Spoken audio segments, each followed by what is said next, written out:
Good afternoon from the Space Coast of Florida, where 4 astronauts are about to suit up for NASA's boldest test flight in a generation. This crew could be the first humans to journey around the moon in more than half a century. The Artemis II mission is a test mission of the Orion space capsule. Artemis II will be the first time we put humans on this rocket. We're going back to the moon because it's the next step in our journey to Mars. We were always going to the moon. Pushing ourselves to explore is just core to who we are. That's a part of being a human. And liftoff. We shall return. Continuing to test out every bit of Orion. Coming back to Earth, 7 miles a second. When humanity sets big goals, we can bring together genius from around the world. You have the best people on planet Earth putting this vehicle together. That's what's up. To innovate for the benefit of humanity and to inspire the world through discovery. And here we go.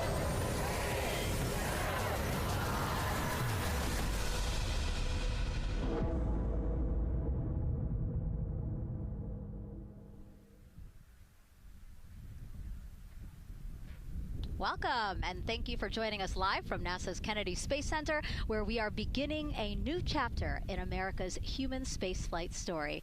We are so humbled to have thousands of people here in person to witness this, and the many more watching online from around the world. I'm NASA's Megan Cruz, and this is NASA astronaut Nicole Ayers. Thanks, Megan. What a historic day to be here. What a historic day to be here. Obviously, for what we see right behind us here, the SLS rocket and Orion spacecraft on Launch Pad 39B. Artemis II is a nearly 10-day flight test to prove NASA can safely fly astronauts around the moon before attempting to land on it in just 2 years, hopefully. Yes, you know, like you said, it's a test flight, so we're going to put humans on this rocket for the first time ever, and we're going to test out the systems on board and hopefully get around the moon. And why does NASA want to return us to the moon? Man, we want to go back for scientific discovery, right? We want to create a permanent presence on the lunar surface. We want to be able to harness some of the volatiles or the resources on the moon in order to get us onto Mars later. So we're going to use the moon as a stepping stone to get to Mars, but also we're going to use the moon to learn so much about Earth and about the creation of the solar system.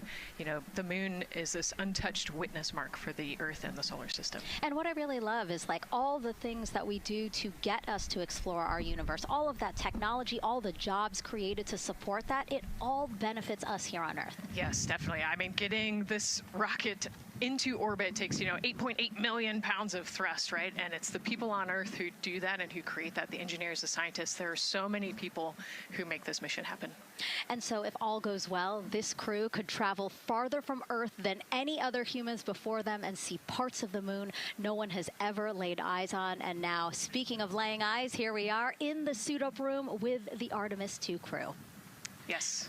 Looks like the commander's getting his comm cap on, so the communication cap. Looks like Victor's already got his on and the helmet going. He's just stretching out his wrist a little bit, right? Yes. And in charge of liftoff today is Launch Director Charlie Blackwell-Thompson. She and her team are just across the street from us inside of the Launch Control Center. They kicked off continuous around-the-clock operations just before 5 p.m. on Monday and started fueling the rocket about 4 hours ago. They have a 2-hour launch window that opens at 6:24 p.m. Eastern Time, which our clock in the upper left-hand corner is counting down to. And, we just heard from Charlie Blackwell-Thompson in our tanking coverage, which was the broadcast just before this one kicked off. And basically, she said weather is 80% go. Yes, 80%, we will take that. It's a little windy. There's some clouds building, but we're going to keep an eye on it, and 80% is a good number to keep moving today. Yeah, and what she said was a wave of showers are moving west, but they should be well past the pad by the time we launch again. Hopefully at 6:24 p.m. today. Hopefully. All right, so again, let's head back into that suit-up room. We see Reed Wiseman. He is the commander of the Artemis II crew, and Nicole, he is putting on what you guys are calling the communications cap, the comm cap. Yes, so it's a little bit for protection of his, of his head there, but also you can see the mic booms, and he's got ear cups there so he can hear, the rocket's loud. So you're going to wear hearing protection, but then we also want to be able to talk to Earth and talk to each other. So they're getting that settled, and then he will put the helmet on over that comm cap. That com cap will also connect into the suit, which then eventually connects into the capsule through an umbilical there. So there's a lot of cords and wires. You can see them tuck in that cord under his chin right now.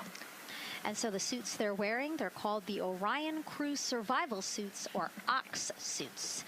And so they're worn for launch and reentry or during high-risk or emergency situations. And I think a lot of people, especially if they're have been following NASA for all these decades now, they're kind of thinking, hey, these look like the suits that our shuttle astronauts used to wear. There is a lot of resemblance here. That's true. Yeah, they are very similar. You know, NASA does a great job of leveraging the lessons that we learn from previous missions. So dating all the way back to Apollo, you know, some of our first spaceflight missions, we learned lessons about the suits and how to make them better, and we just continued to carry that through all the way into the Artemis mission. Time now to introduce you to some of our teams today. We have Gary Jordan at NASA's Johnson Space Center in Houston. He's going to be inside with the mission control teams, which will take over from Kennedy's launch control team right at liftoff. And then back here at Florida, there's Megan Carter inside Kennedy Space Center's visitor complex, Jasmine Hopkins at a launch viewing location, and then finally Daryl Nail inside the launch control center with the launch team. Now each is going to provide a very unique experience today, starting first with Daryl, who has been closely monitoring the launch countdown for us. Yeah, and welcome into Firing Room 1, a historic firing room here at the Kennedy Space Center in Florida. It's a pleasure and an honor to be here reporting what's happening as we lead up to countdown and liftoff of Artemis II. So far, looking pretty good. You see the rocket out there on the pad. It is launch day, and we just got that crew weather brief that you were talking about from Launch Director Charlie Blackwell-Thompson to the crew. It looks like a countdown at this point is in good shape, and that's great news. Fueling continues to track well. We just reached all stages replenish. And while we're talking about the fueling, let's talk about that tanking. Pull up the tanking graphic if we could now. That will give us an indication of where we are with tanking, and I can just tell you, as you see from this board right here, we are all stages replenish. So all tanks on board the SLS, the 2 liquid hydrogen, lower stage and upper stage, and 2 liquid oxygen, lower stage and upper stage, are at 100%, and that's exactly where we want to be. This kicked off at 7:30 this morning with a go for cryo load, and here we are roughly about 5 hours later, and we're fully tanked and now in replenish. The amount of propellant on board, roughly 733,000 gallons. That's about an Olympic-sized pool and a half. Huge amount of propellant. It's all flowed in there. The great news there, no leaks, no issues, and we're looking good at this point. So let's talk weather now. The weather, while it is favorable overall, it's not totally clean, and that was hinted at earlier when we talked about the storms. There is, of course, some onshore flow. Currently, our overall attempt percentage stands at 80% chance of acceptable weather conditions at the time of liftoff, which is going to be within our launch window. That's tonight from 6:24 p.m. Eastern Time until 8:24 p.m. Eastern Time. Winds are good. The lightning risk is low. But scattered showers still remain possible around the Cape and including near the pad. So the expectation is that there'll be some more active weather coming our way, but we're expecting it to push to the west. So the watch item is really any isolated shower that could briefly move through the area and trigger a constraint, especially for flight through precipitation.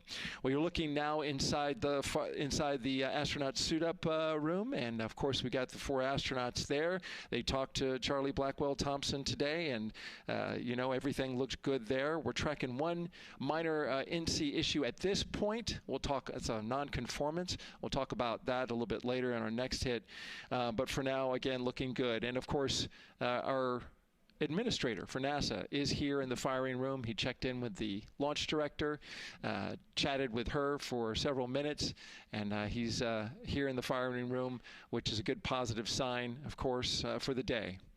That's it for the firing room. We'll send it back now to Megan and Nicole.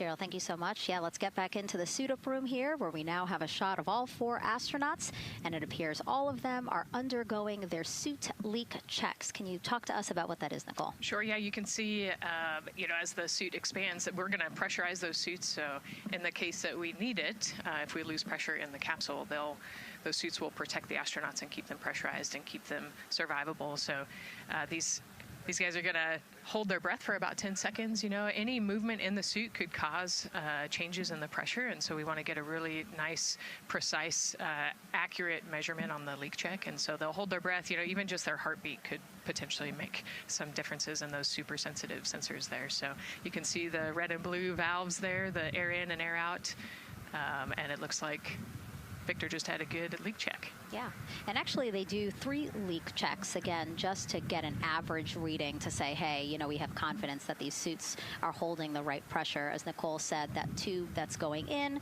that's putting air into their suits, and then there was that gold instrument that you saw on their other side. That's how they can control how much pressure is being released in order to do these checks. Yep, and they will do the leak checks here in the suit room, and then they'll do more actually in the capsule as well. They'll do another leak check. So we're going to make sure the suits are ready to go before we even step out the door, and then we'll check them with the entire system on the capsule once they get out to the rocket. And you might also notice that some of the astronauts, while they're doing their suit leak checks, you might have seen Victor gave an okay sign. You might also see a thumbs up, and that's because concurrently, while they're doing these suit leak checks, they're also doing comm checks. Yes, yeah, we talked about the comm cap earlier and the umbilical and how they plug in. So yeah, they're going to test the comm, they're going to test the suit, make sure everything. They're actually probably testing the cooling system as well right now. They're going to plug into the portable cooling system and make sure that all of that is working. So like I said, we want to make sure that we've got 4 healthy suits before we go out. Yeah, this suit, 3 layers, so obviously it can get hot. Yes. So one of the layers is a cooling undergarment, and basically they flow cold liquid through that undergarment to keep the astronauts cool and comfortable before liftoff today. Yeah, it's like a onesie with a bunch of tubes running around it, and the water flows through there to cool you down. All right, lots of information to share with you all today. If you have any questions, we'd love to hear from you. All you have to do is send your questions our way by tagging @NASA Artemis, and we'll try to answer as many of your questions live. And we'll also have some questions for you throughout the broadcast, so we hope you can participate in those opportunities as well. Okay, as we continue to be inside the suit-up room here, why don't we learn a little bit about each of our crew members?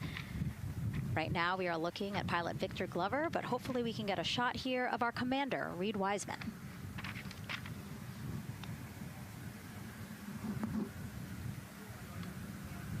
Now, Reed Wiseman is a Baltimore native. He's been in space once before as flight engineer for Expedition 41 aboard the International Space Station from May through November 2014. During the 165-day mission, Reed and his crewmates completed, get this, more than 300 science experiments in areas like human physiology, medicine, physical science, earth science, and also astrophysics. They actually set a milestone for station science by completing a record 82 research hours in a single week. He also served as chief of NASA's astronaut office from December 2020 to November 2022, and Reed has 2 daughters. Yeah, I love, Reed is such a great leader. He was the chief of the astronaut office when they hired our class of astronauts. And so, I think I have to publicly thank him for my job here today. But yeah, he's a family man, he's a good leader, and he's a great pick for the commander of this mission. Yeah, I think, in talking through some of his other accomplishments, obviously he has leadership qualities that makes him prepared for commander of Artemis II. Yes, he does. He's a well-experienced naval officer and now NASA astronaut. And so now here we are, pilot Victor Glover. NASA selected the California native as an astronaut in 2013. At the time, he was actually serving as a legislative fellow in the United States Senate. His first trip to space was in November 2020 when he launched as pilot of NASA's SpaceX Crew 1 mission. That was the first operational mission of NASA's Commercial Crew Program, which resumed launching American rockets from American soil to the International Space Station at the end of the shuttle program. Victor is a U.S. Navy captain and naval aviator who served as a test pilot, racking up more than 3,500 flight hours in more than 40 different aircraft. He and his wife, Deanna, have 4 children. Yeah, 4 children, a lot of energy, but that checks, right? Because when I think of Victor Glover, I think of a lot of energy, smart guy who's always excited and ready to go. And there you go, he's smiling in the suit room this morning. Oh yeah, he's a great guy. All of them are. This whole entire crew, they're just a good group of human beings, of leaders, of friends, family. You know, I have never heard anybody say anything bad about any of these 4. They're all so well accomplished, and they're also deserving of this opportunity to return to the moon. Yeah, and they're also humble, right? They're just standard humans going to the moon, but you would never know that when you talk to them in a normal conversation. And so it looks like Christina here has completed her suit leak checks as well, her communication checks too. Yep, they've already got her gloves off. They're getting ready to kind of hang out and relax a little bit, I think, before they walk out. She is a mission specialist for this mission, native of Grand Rapids, Michigan. Was selected to the astronaut corps in 2013, so actually same class as Victor. She served as flight engineer on the International Space Station from March 2019 to February 2020. And during that time, Cook set a record for the longest single space flight by a woman with a total of 328 consecutive days in space. She also participated in the first ever all-female spacewalk. And before becoming an astronaut, Christina helped build space science instruments and led scientific field work in some of the most remote environments on the planet. Her hobbies include surfing, rock climbing, community service, yoga, travel, and photography. Again, so much. When does she find the time? That's a great question. You know, one of the things I love about Christina is that she's broken records and she's achieved all these milestones. But one of the things that she talks about is, you know, she just wants people to set goals and go work hard and do something that's meaningful to you. And she really hopes that her records are broken as soon as possible. She does it for her family, and she'll talk about all of her nieces and nephews quite a bit. So just, again, another example of just a humble human who's got a great support system in her family and excited for the mission. Yeah, she's always saying that she just wants the opportunity to push people farther, to push humanity farther, see what we can accomplish together. So, yeah. Again, all 4 of them say that. They're really in tune on what they think or what they feel like their role is in this mission. Yeah, I think their legacy is going to be, you know, providing the shoulders for others to climb on. And last but not least, first-time flyer, Canadian Space Agency astronaut Jeremy Hansen will fly to the moon as a mission specialist on the Artemis II mission. The London, Ontario native was selected as an astronaut in 2009. After that, he worked as Capcom at NASA's Mission Control Center in Houston. Capcom stands for Capsule Communicator, and that's the sole direct voice communicating with astronauts in space. He also participated in training exercises such as living on the ocean floor off the coast of Florida to simulate deep space exploration for 7 days. In 2017, he became the first Canadian to lead a NASA astronaut class. He also enjoys getting out on a sailboat, rock climbing, and mountain biking. Jeremy and his wife, Catherine, have 3 children, and he actually got to hang out with them over the weekend. So the crew arrived here for launch at Kennedy Space Center on Friday, and then their family members arrived Saturday. Yes, yeah. As long as their family can quarantine with them, then they will stay, you know, quarantined in Houston, and then they all fly down to Kennedy Space Center, and then you get to spend the last few days with your close family and friends. We actually do a behind-the-glass visit with some of those other maybe extended family members that couldn't quarantine with you. But yeah, it's a quaint time here once you get to Kennedy Space Center. A great sign here, all 4 astronauts have removed their helmets. And that indicates, again, that all 4 have completed suit leak checks. And so, Nicole, what they're doing now is they have these pockets on their forearms. That's just somewhere where they can put personal items that they might want, right? Yeah, just kind of stowage pockets. You know, there's always something that you might need or want while you're in the capsule, and then also last-minute personal items if you want to put a couple things in there. So everybody kind of has their own unique stash in their pockets. And then another pocket has emergency equipment that they might need, right? Like a signaling mirror, things like that. Right, yeah, the suit is basically all in one. You know, it's got the oxygen bottles there on their right legs. You'll see in a different shot, they've got pockets with survival gear in it, and that is to keep them safe. So if they had to egress the capsule, either from the launch pad or from the water, then they will have all of the survival gear with them. They'll have about 10 minutes of oxygen as well from that bottle so that they can get to safety quickly and safely. We are now 5 hours, 3 minutes and counting from the opening of our 2-hour launch window, and we have our first questions from social media.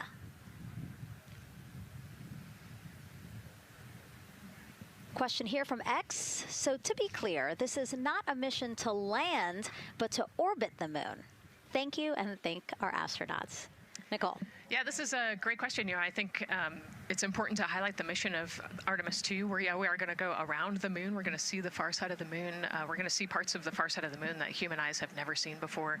It's very similar to the Apollo 8 mission, right? We're also potentially going to be able to see the landing sites for the future Artemis missions and kind of provide the overall context of those landing sites amongst the entire moon site there. So it's an exciting mission. We'll get to learn a ton about you know, there's so much science that's going to be on this mission as well, right? Where they're going to do some science experiments on humans, learn about the stress of the environment, and we're going to learn about the radiation environment. We're going to learn about the suits as well. We've got some technology demonstrations that are going to happen. So there's a lot going on this mission as we fly around the moon and come back. Mm-hmm. We always say it's about increments, right? Like we're making that next giant leap to Mars, but in order to do that safely and to do that thoroughly, incremental steps. Exactly. And, you know, like we said, this is the first time that we've put crew on this rocket. And so actually before we even head to the moon, right, we're going to stay close to the Earth, and we're going to check out all of the systems on Orion, make sure that it can handle 4 humans, make sure it can handle people sleeping, people exercising, you know, all of the environmental control systems are working. So we want to make sure that the capsule is safe for the crew before we send them, you know, almost 250,000 miles away. Yeah, that was a great question. And we actually have another one that we'll pull up on screen here. Another question from X. How long will it take them to reach the moon, and how long will the entire mission last? Another great question, right? So they're going to do a couple orbits around the Earth. They'll do a perigee and an apogee raise burn. What that means is that they're going to accelerate to get further away from the Earth, and they'll get into a really highly elliptical orbit first. And then once they get into the translunar injection, so they're actually on a free return trajectory, which means we're going to accelerate them, and then they're going to escape Earth's gravity, and then just based on orbital mechanics, they'll be able to come home without having to do another burn or acceleration. So it'll take about 4 days once they leave Earth's gravity to get to the moon. They'll fly around the moon, about 4 days back, and then land. So overall, about a 10-day mission. Exactly. Yeah, these are really great questions, guys. We know that, again, we are sharing a lot of information today, so please do not hesitate to reach out. Obviously, Nicole, very smart here, and we're happy to answer any of your questions. Again, tag @NASA Artemis wherever you're watching this coverage. And now we actually have a question for you. Who would you take with you on a trip around the moon? Would it be your bestie?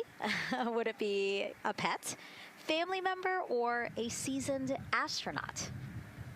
Think about that one. I know. I like that. I absolutely know what I would say. I think it would make my husband upset, but I have my answer here. But we'd love for you to go to NASA's Instagram or Twitch accounts to vote. Again, who would you take with to the moon with you? Bestie, pet, family, or seasoned astronaut? Try to go vote, and then we will share your answers soon. Again, husband is not going to like my answer. And we're not the only ones with questions today. We will also hear from celebrities during our launch coverage. See what Stanley Tucci, Scarlett Johansson, and others want to know about NASA's Artemis II test flight. Plus the surprise of a lifetime as kids marveled at the rocket and spacecraft rolling to the launch pad. Look at those cute faces there. Oh, I love that. Love those suits. And we'll show you how the astronauts will eat, sleep, and go to the bathroom while in space. Keep in mind, the Orion spacecraft is about the size of a 6-person tent. Yeah, not super big, but you know, it's 10 days with your 3 best friends, so I think it's manageable for sure. But you know, every ounce counts when you're trying to get to the moon. And as we continue to look into the suit-up room here, a fist pump for some of the folks in the crowd there by Victor. Why don't we take a look around the center here? We know that there are some folks who are already getting ready to check out the team here as they drive across KSC to their launch pad. Look at that. Oh, that's so awesome. That's a great crowd. They're waiting there in front of the vehicle assembly building. So actually, they're just down the road from us. This is a good crowd, as Nicole said. Oh, there they are. They just got their cue. Oh, now? Let me wave now. Oh, yeah, they are excited. That's amazing. So all of these folks, content creators that are getting behind-the-scenes access as part of NASA's NASA social experience here. So as you can see, very excited. The crew will get into their convoy and drive past them here pretty shortly. Yeah, what an amazing way to share the Artemis story, right? By inviting these social media experts out to share the story as they drive by. All right, again, let's take a look at the clock. 4 hours, 58 minutes and counting from the opening of today's 2-hour launch window. So why don't we check back in with Daryl with the launch team. Megan and Nicole, and inside Fire Room 1, I'm listening to Launch Director Charlie Blackwell-Thompson greet the Ascent crew who just came on console over there at Johnson Space Center. So good to have the mission control team jumping on with us. So far, the launch team here in the firing room has had a really good morning. Really smooth tanking that kicked off at 7:30 a.m. this morning. They got to all stages replenish just before 1 o'clock p.m. Eastern time, and it was an incredibly smooth tanking. That's great as we look here watching the crew and also with an eye on the rocket. Weather, of course, we've talked a little bit about that. It's favorable overall, 80% go for our 2-hour window between 6:24 p.m. and 8:24 p.m. We don't have an exact T0 right now because that's going to come to us closer when we get closer to launch, roughly about 20 minutes before liftoff. But it's going to be within that window and towards the beginning, provided everything continues to go smoothly along the timeline. And so far, that's been the case. I mentioned that there was a small issue in my previous live hit that actually was incorrect. There was no issue. I've gotten the good data now that I'm on the headset and listening into the loops. Avionics engineers are keeping an eye on a display unit inside Orion that's just running a little cooler than normal. It's not going out of limit. It's actually completely fine. But they just were noting the trend and reported that to the NASA test director. So they'll keep their eyes on that. But again, there was no LCC violation. And once they get the cover off Orion out there that's protecting it from the rain, they expect the temperatures inside the Orion crew capsule to stabilize. And with that, we'll send it back to the host desk with Megan and Nicole. Thank you so much, Daryl. Now, Daryl is inside Firing Room 1 in the Launch Control Center, or LCC, as you might hear it referred to, which was built in 1967 to support Apollo missions. In fact, Apollo 11, the mission that landed on the moon in 1969, that was called from the exact same firing room. NASA then upgraded the LCC to support shuttle missions, and now Artemis. You can see there a shot from when we supported shuttle. Now with Artemis, the primary launch team for today is in Firing Room 1, but there is actually support staff in Firing Room 2 as well. And together they will propel this ambitious test flight off Earth.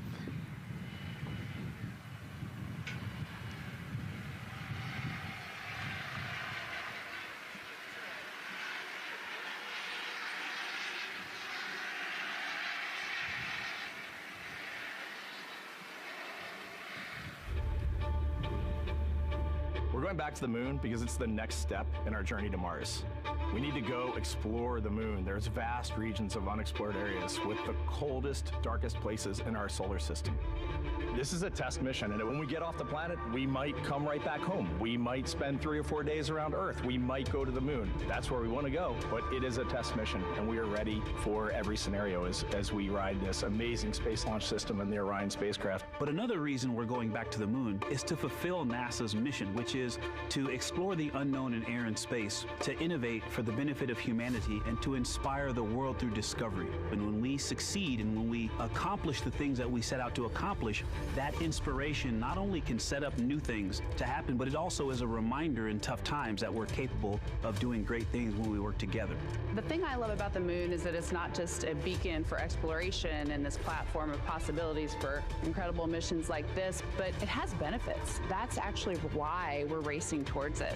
Those benefits are really wide in nature. You have everything from innovation, technology development, not only for future missions going deeper into the solar system, but technologies that come back to Earth. You have inspiration, a whole generation of people starting this pipeline of STEM workers and manufacturers and operators that are excited to see what you can do when you work hard and you come together as a team.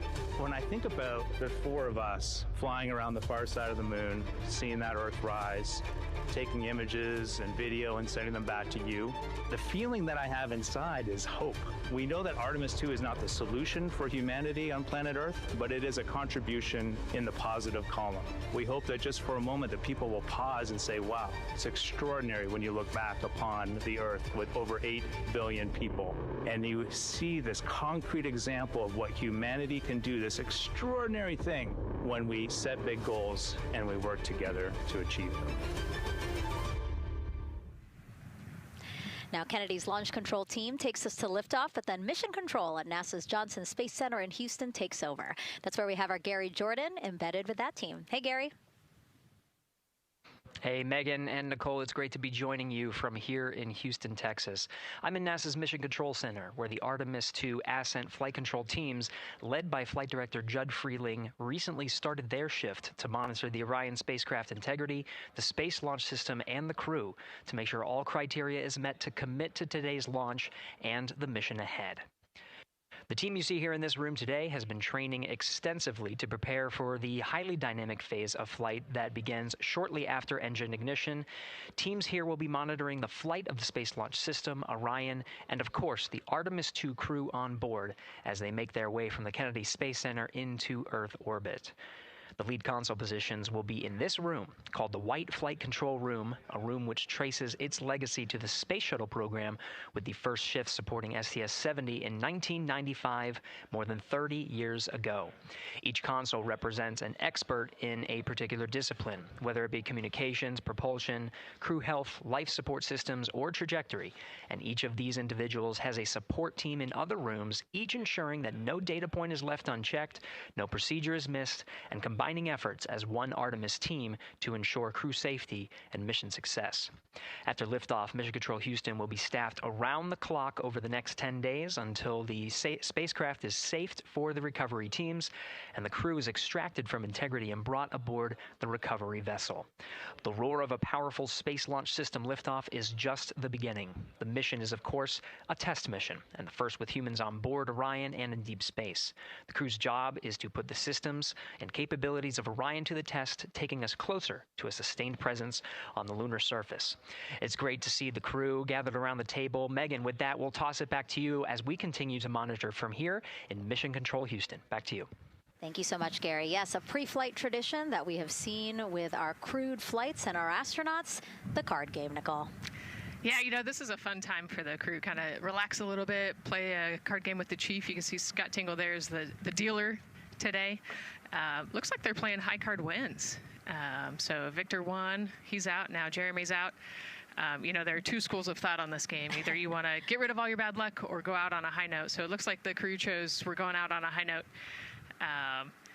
And, you know, I think one of my favorite parts when I talked to Reed about this is he was just excited to play a game with his old boss from Naval Test Pilot School. So once again, his boss today. Yeah, and I love this part of the tradition because this is when, again, you usually see them like, yeah, laughing, but very focused still. But when they get to this table, laughs, high fives, smiles, just really a brief moment of levity in what can be and will be a very long day for them. Yes, you know, it's a long day. There's a lot of preparation that goes in today, and so they're just, I think, at least for us, it was a nice brief moment of some relaxation, a couple laughs, you know, a moment to take a few deep breaths and reflect on the mission ahead, and then, you know, get some high fives as well. And so with their bad luck dispelled, some good luck from Scott Tingle, it seemed like there, right? Yes, definitely. It's actually a really fun tradition. You know, I think that card game is more steeped in tradition than anything else. Every crew has played that same card game. As you said, Nicole, the primary reason for why they're there to suit up, to do communications checks, to do pressure checks, all done. And now it seems like Reed had some words for the team in that room. Yeah, you know, this day can't happen without thousands of people, right? And so the suit room is a great example of that. You've got all of the suit techs, and you've got your support team there, everyone who has made this day possible. You know, they've been working with the suit team for years at this point, getting ready. So some fist bumps to the group. Again, the suit team are the folks dressed up in those white, very snazzy outfits.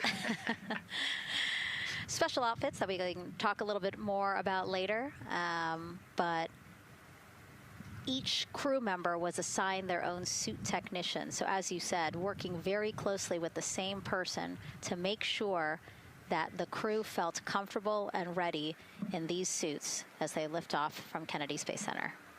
Right, and you know, each suit is slightly different, each person is slightly different, and so these suit techs know each individual super well. They know exactly how they like to get into the suit, exactly where things might get caught, or, you know, small adjustments that might need to be made. So they know their suit techs well, and their suit techs know them very well.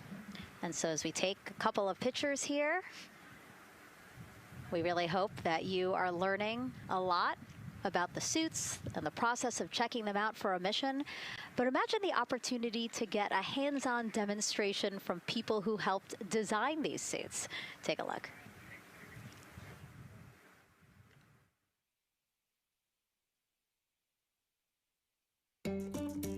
Anyone want to try on one of the gloves?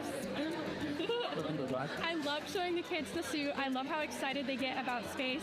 Oh! So that would be... It just goes in there? We got to bring some stuff for them to actually put their hands in, and some of them were very excited because they want to be astronauts when they grow up. I would love to be an astronaut. That would be incredible. I'd like to be like an engineer that like maybe designs the suits. Whether it's the palm, the orange color, every aspect has an important function for our astronauts in space. It's going to be amazing seeing astronauts up close to the moon again. And that was a special event at Johnson Space Center. What we just saw there, obviously a big part of why this mission is so important to NASA, really just an opportunity to inspire everyone, especially kids, right, Nicole, to dream big and be curious. Oh man, yeah, the kids are so important, right? I love talking to kids. You know, they are the future of spaceflight. They are the Artemis generation. And, you know, if we could just inspire even one of them to go on to be a scientist or an engineer or maybe even an astronaut someday, that's a win. And now let's turn our focus to the rocket for a little bit. Powering liftoff will be, again, NASA's Space Launch System rocket right behind us. And to learn more about SLS, let's go to Megan Carter, who's at Kennedy Space Center's Visitor Complex at an exhibit dedicated to Artemis and the future of spaceflight. That's right, Megan. I am so excited to be over here at the Visitor Center, but not just because of launch. I get to introduce you to the moon board. This is obviously a very complex mission, lots of moving parts and pieces. So the moon board is going to allow me to break some of those things down for you just a little bit more in depth, starting with that SLS rocket. Now, the SLS, or the Space Launch System, very big, very powerful. It is going to be producing 8.8 million pounds of thrust at launch. And like I mentioned station, very large, as you can see here, going to stand about 322 feet tall with Orion there on top, just a little bit taller than the Statue of Liberty. Now, there are many components that make up this rocket, so I'm going to point out just a handful that you're going to hear about a lot throughout this broadcast, starting with our boosters. These two twin solid rocket boosters are going to be very powerful. They are going to burn for the first 2.5 minutes of flight, and each one is going to stand 17 stories tall. They weigh in at about 1.6 million pounds each. Now, I am going to jump back out and I'm going to show you a little bit about our core stage. That's going to be known as the backbone, essentially, of our rocket, and it is made up of around 5 components, starting with this engine section down here. This engine section is where our 2 propellants are going to be funneled down through our pipelines, and they are going to be mixed at 2 different temperatures, very complex processing, and they are then going to go on to feed that fuel to our 4 very powerful RS-25 engines. These are going to produce about 500,000 pounds of thrust each at launch, and they will burn for 8 minutes. All right, now jumping up here, we are going to take a look, because I just mentioned those propellants. Obviously, we do need fuel, and that is why we have around 535,000 gallons of that liquid hydrogen. That's approximately about the same amount that you could fill an Olympic-sized pool, just to give you an idea. And then we're also going to have that liquid oxygen, and like I mentioned, there's going to be about 200,000 gallons for that one, and they are going to be funneled down through those lines that you see here on the side. All right, jumping up real quick, this is going to be our upper stage. That is where our core avionics are going to be stored, essentially the brains of the spacecraft. And then jumping out super quick, let's see if we can zoom in here, and we can. Those propellants I talked about are going to be stored at cryogenic temperatures. That means thousands of degrees below Fahrenheit, so they have to be kept very cold. And that, all those bumps and ridges there that you see, those are actually going to be an insulation spray that's going to help keep that rocket nice and cool, keep the propellants ready to go, and get us set up for success. Now, obviously, that was a very quick overview of our rocket. I have so much more to show you here on our moon board, but for now, I'm going to turn it back over to you, Megan. Thank you, Megan. A very impressive demo of the moon board, but also an impressive system, obviously. She mentioned 4 RS-25 engines on the core stage, and actually we have one right behind us here, used during the shuttle program, and I got to get a closer look at it with Space Launch Systems Engines Deputy Manager Philip Benefield.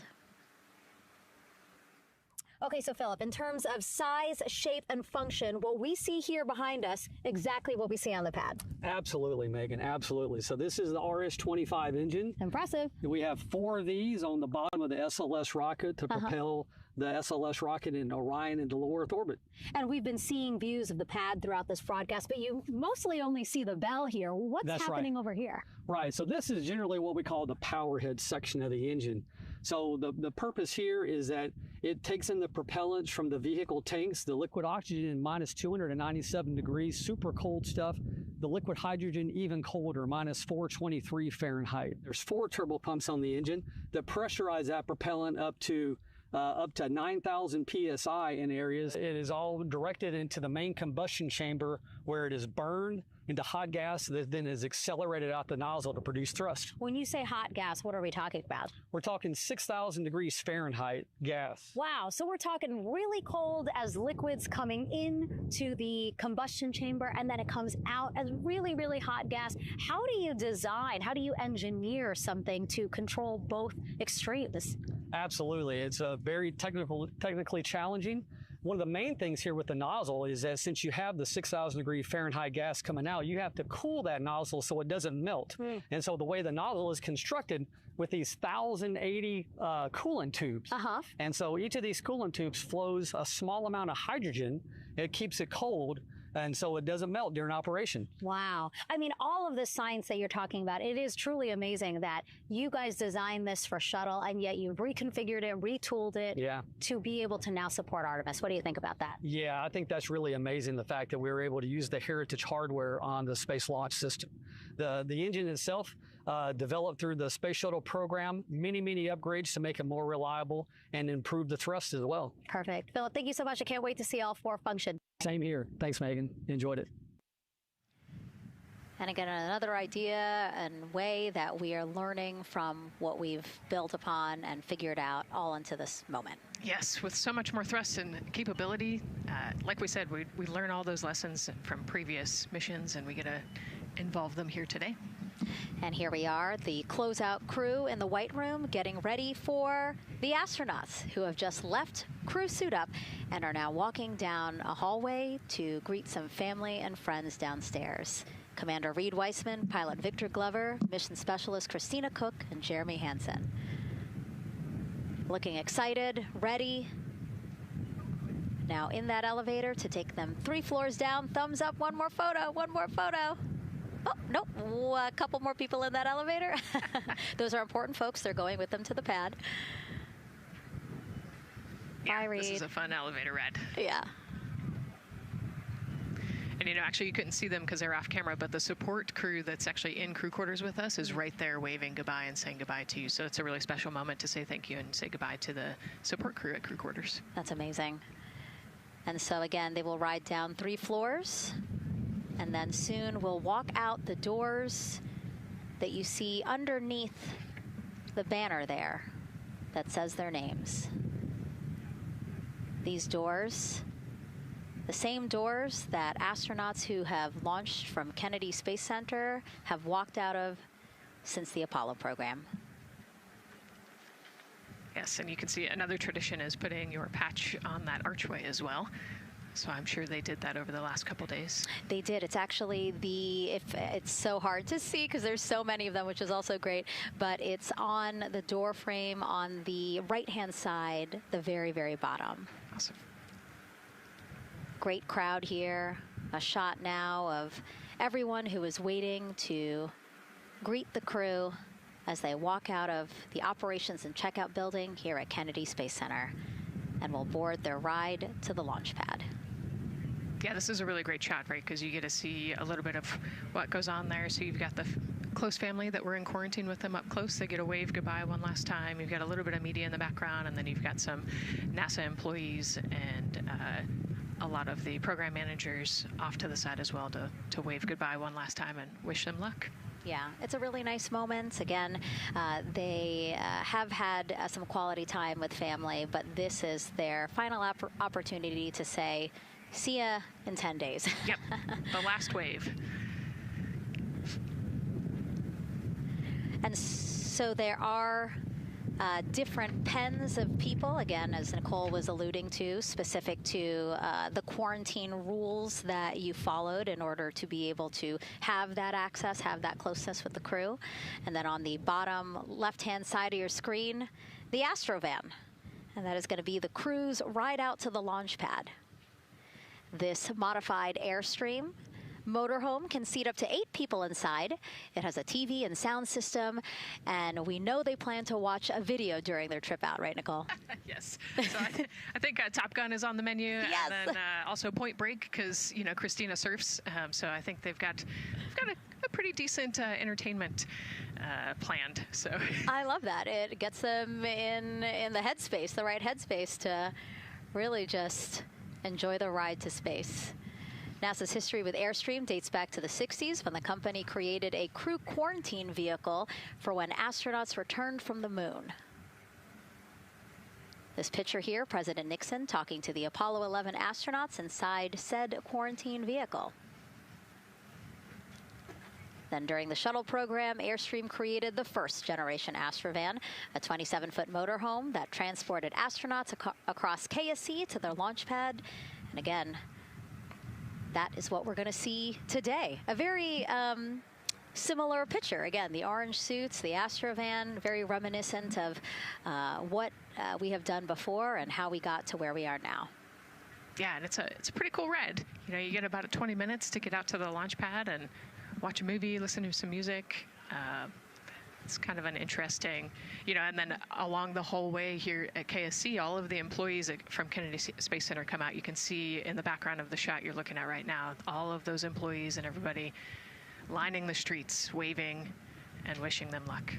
I think this is an emotional moment for a lot of people because this is the last time where a lot of people will be with the crew, because once they get to the pad, there's only a handful of folks with them before launch. Yeah, definitely. This can be emotional for the crew, can be emotional for the families, of course. I mean, you know, I got to wave goodbye one last time to my sister, and when we walked out those doors, and yeah, it's surreal. You know, it starts to become much more real the closer and closer you get to the launch pad.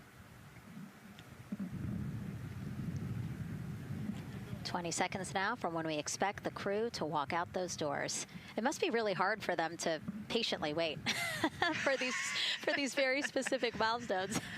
You've got a whole group back there that's telling jokes and keeping it light. So.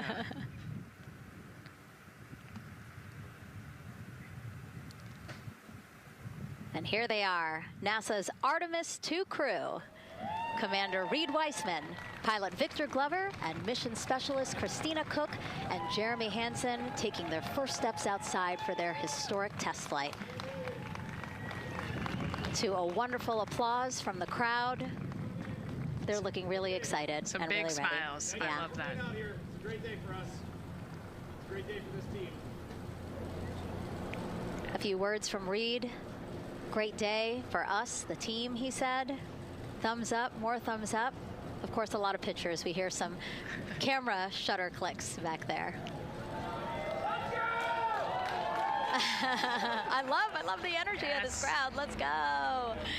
And so now the crew walking over to each of their pens. The first people closest to them, of course, their family members who got to quarantine with them, correct? Yes.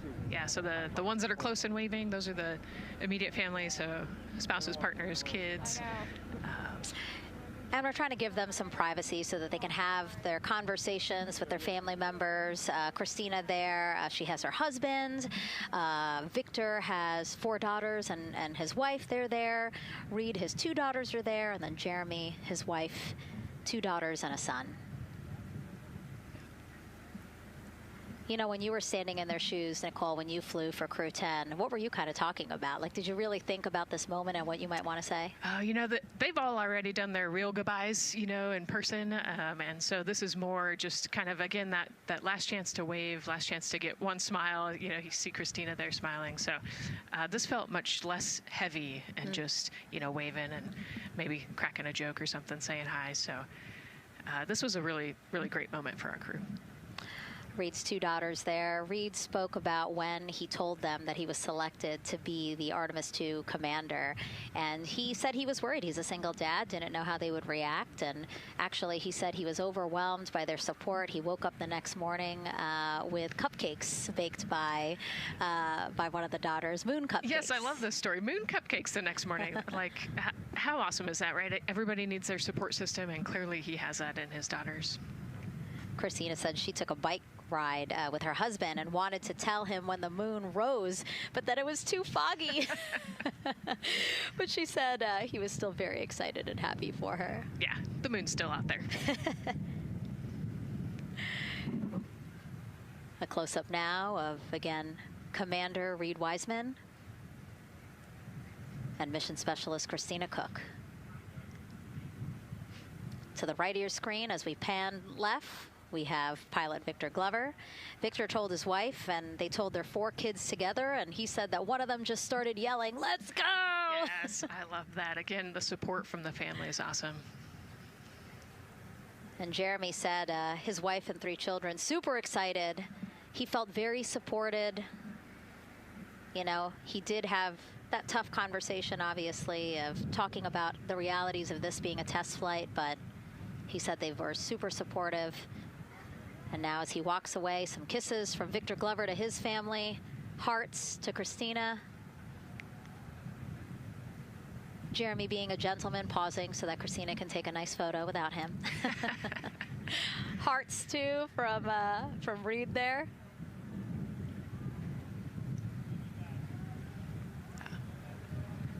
Hearing Victor saying, "Love you guys." Saying that to some of his crew members there. Woody. Some more applause from the group. A quick wave to some of the NASA program managers, and I think Norm Knight's out there, the FOD Flight Operations Director.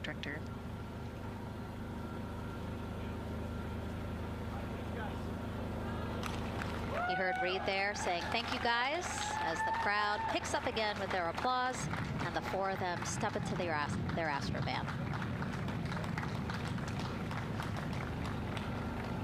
Looking at the clock, very on schedule right now. Again, according to the very detailed timeline of launch today, they are expected to drive off in about 20 seconds.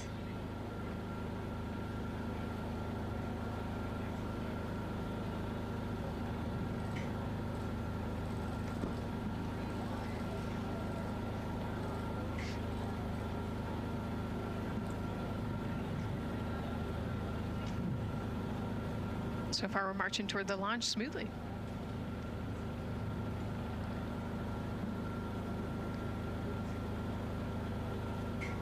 Do you think they're queuing up the video? Definitely. And that's why they haven't left yet? They're like, we can't go without Gotta get our your point snacks and movie break. ready. And yeah. Where's the popcorn?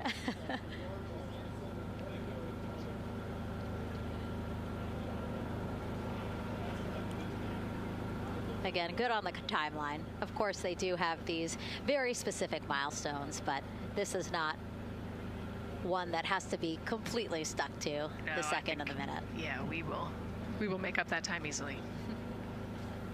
They will get a full security escorted ride out to the launch pad. It's a quick trip, 15, 20 minutes.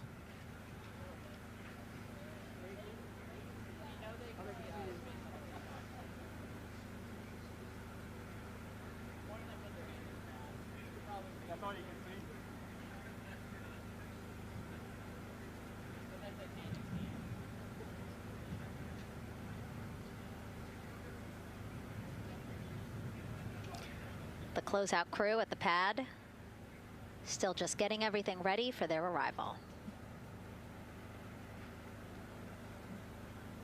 Configuring Orion, right, Nicole?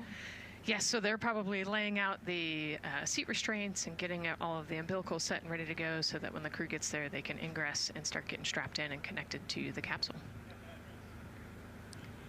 And in our smaller box there, we have a shot of our administrator, Jared Isaacman, bouncing around quite a lot today. Was in the firing room right after the crew weather brief, saying to the crew that they are good for them to start suiting up, and now here to wish them well as they drive out to the pad. Yes, he's so invested in this mission. I love it. You know, he's been an active participant today, and exciting to see him there at the walkout.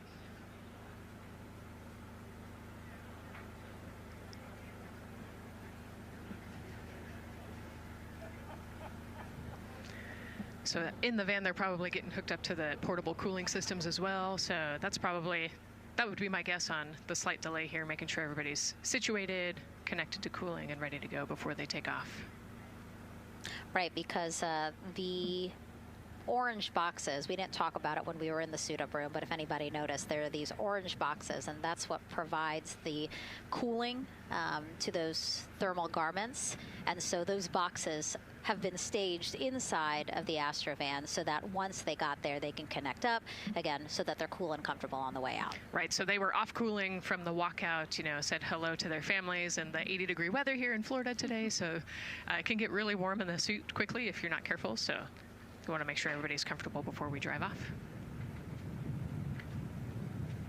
And then when they get to the pad, of course, and strapped into Orion, then they don't have any need for those cooling boxes anymore. They will get that cooling through Orion, through the different lines and umbilicals that they'll be connecting to there. Yep, that's exactly right. The Orion capsule and its environmental control system will take over once they're connected to the umbilical.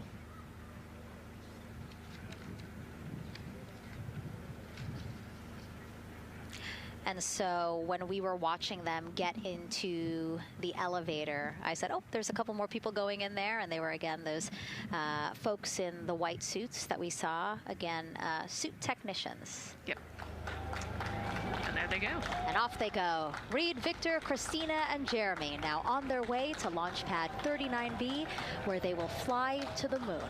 something no human has done in over 50 years.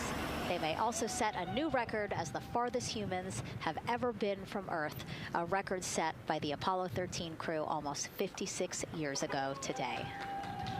We still hear cheers as they drive away from the operations and checkout building here at Kennedy Space Center. Now, while the crew make their way to the pad, let's get to know each of them even better. First, Commander Reed Wiseman. The moon, to me, it's the thing that connects me together with all the other humans in my life. I remember being a little kid lying in bed at night and just looking out at the moon in whatever phase it was in, and I was thinking, man, my friends that live like 20 miles away, they can probably look out and see that same exact moon. And then when I was in the Navy and I would look out at the moon and I'd be halfway around the planet, I would think, man, my brother can see that moon where he is and he's halfway around the planet from where I am. To me, it's a connection of life on Earth. We can all look up and see that moon, and it's always changing. The moon is never the same 2 days in a row. I love that. My name is Reed Wiseman. I'm the commander of NASA's Artemis II mission around the moon. I grew up in a little town just north of Baltimore, Maryland, about 20 miles north of the city. There was a National Guard base nearby my house, and there were A-10 aircraft that would fly over every now and then. I just would look up at them and be like, man, I want to be up there. I want to go do that.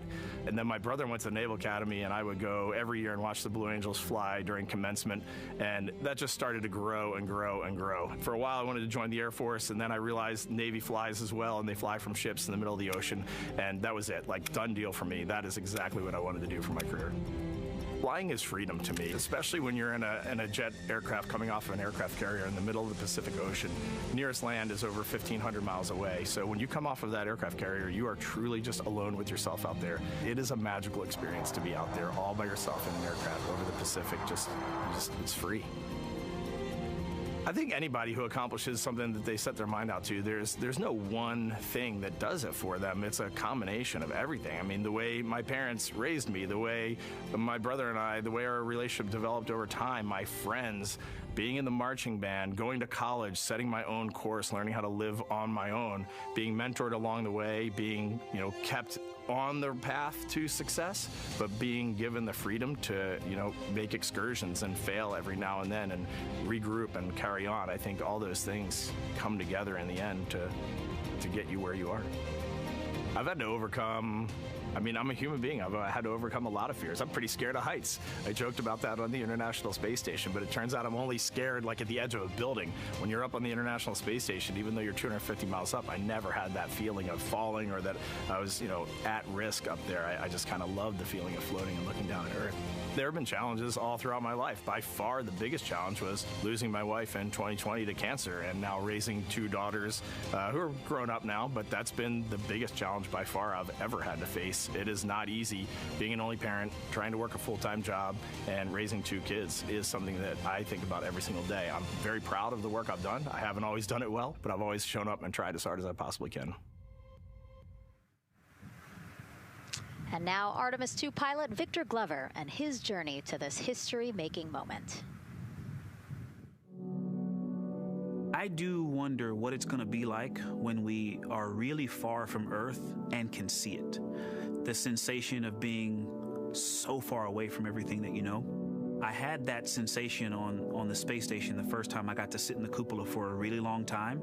So I can only imagine what that's going to be like from 200,000 plus miles away. My name is Victor Glover, and I'm the pilot for NASA's Artemis II mission around the moon. When I was in 4th grade, I was 10 years old, and that's when the Challenger accident happened. And it helped me understand how the general public felt about the astronaut corps, right? Like, these are the people that we want to be, and that just gave me an easy thing to strive toward. The biggest fear that I've had to overcome in my life is doubting myself. Going to college when no one in my family had gone to college was a huge risk. I had more confidence in my athletic ability than in my academic abilities.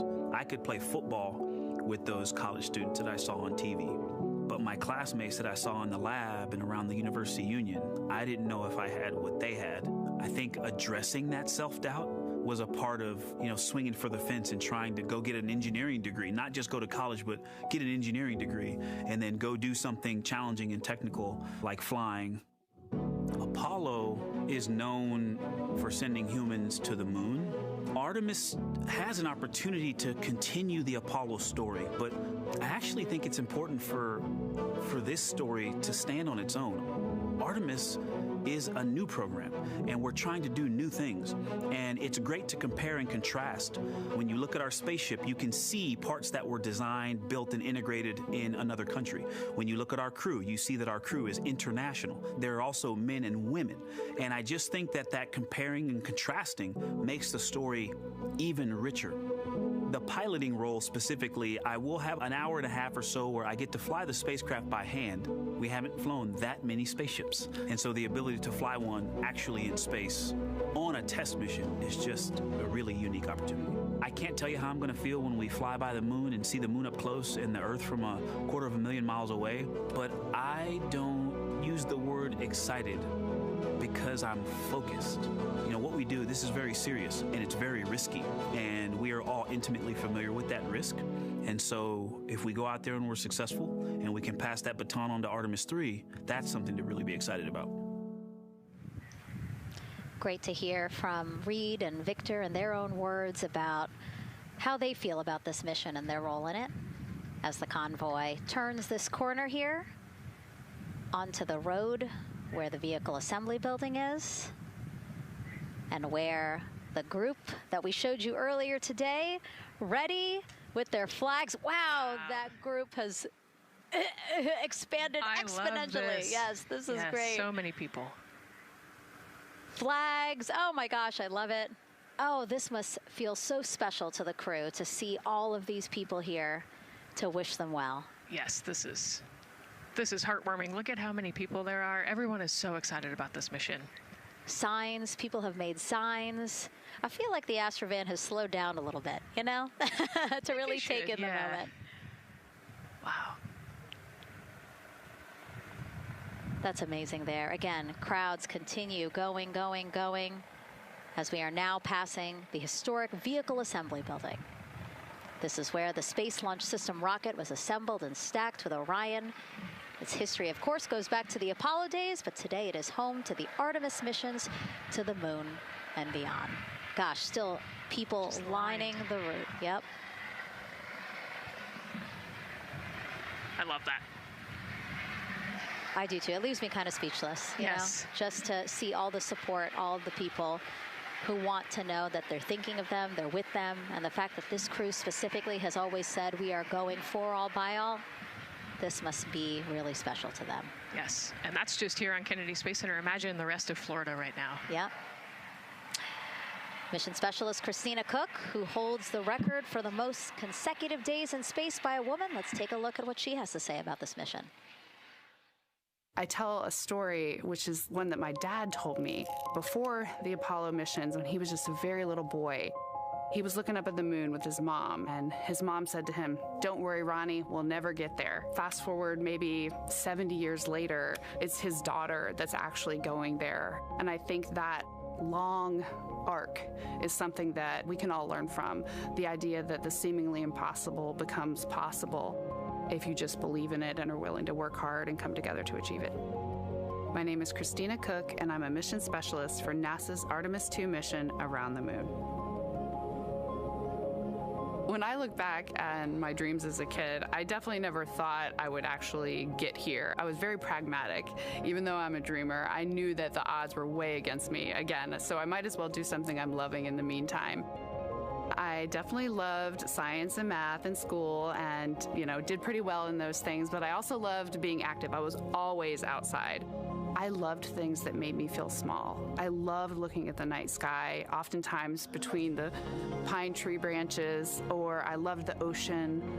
North Carolina also has mountains, and when we go there, I just love the vastness of all of those things. I loved how they made me feel and what they made me think about, and the vastness of the universe and how much out there was to learn.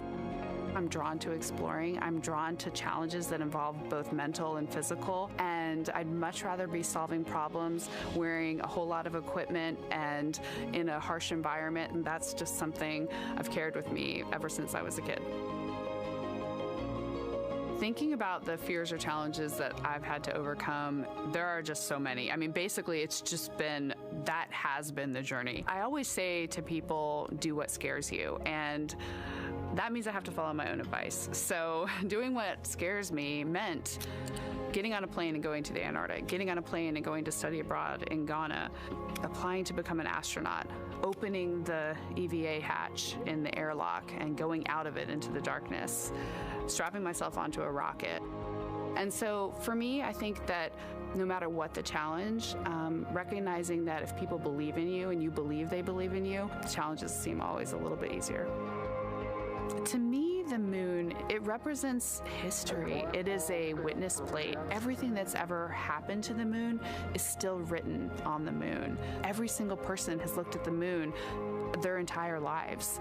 We see the same moon. That's something really special. It's just the epitome of a symbol of something that's in each of our hearts, but that's also represents exploration and reaching. And as we continue to watch the convoy, almost at the pad, mission specialist and first-time flyer, Canadian astronaut Jeremy Hansen.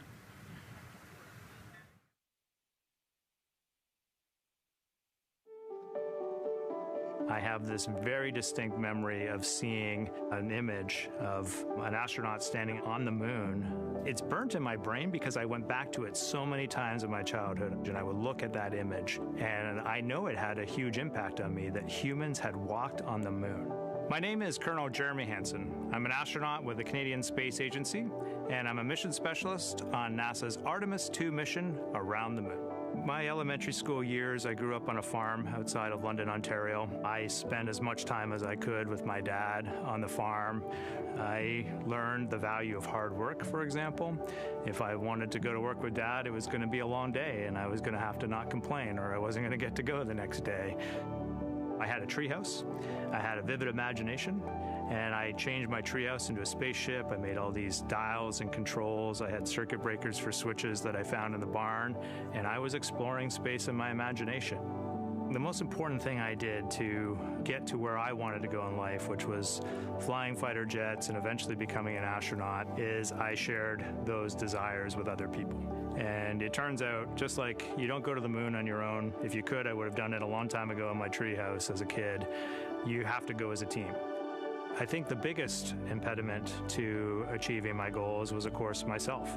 And I think that's a common human experience. There are many times where just little things would get in my way, and my immediate interpretation of that was, well, now that goal is out the window. You know, people must have lifted me back up, and somewhere in the back of my head, that persistence came through. And I think that's a common human experience, to doubt ourselves. I've come to this, I guess, realization that I believe that we all have gifts to contribute, and the goal is to figure out how to use your energy towards adding positively to humanity's existence on this planet. But I love it when humanity sets big goals, like sending humans to the surface of the moon with an eye to eventually going to Mars, because when we do that, we can bring together genius from not just even in one country, but around the world. I've also learned from my indigenous mentors that they refer to the moon as Grandmother Moon. So you've probably heard of Mother Earth. They use Grandmother Moon because Grandmother Moon is responsible for the water in their community, just like the moon moves the water around the planet, affects the tides. And I think that's a really beautiful thing for us as we go back to the moon, to think about all the different cultures around the world and how they view the moon differently. And that's really neat because we all share that same moon in the night sky. What's really neat, too, was that drive to the launch pad, that point of view to see what the crew is seeing as well as their Astrovan rides up the pad slope and are now on the surface, about to walk up to their vehicle. Yeah, you know, we talked about how tall this rocket is earlier. Wow. Look at that. Yeah, look at that point of view, yeah.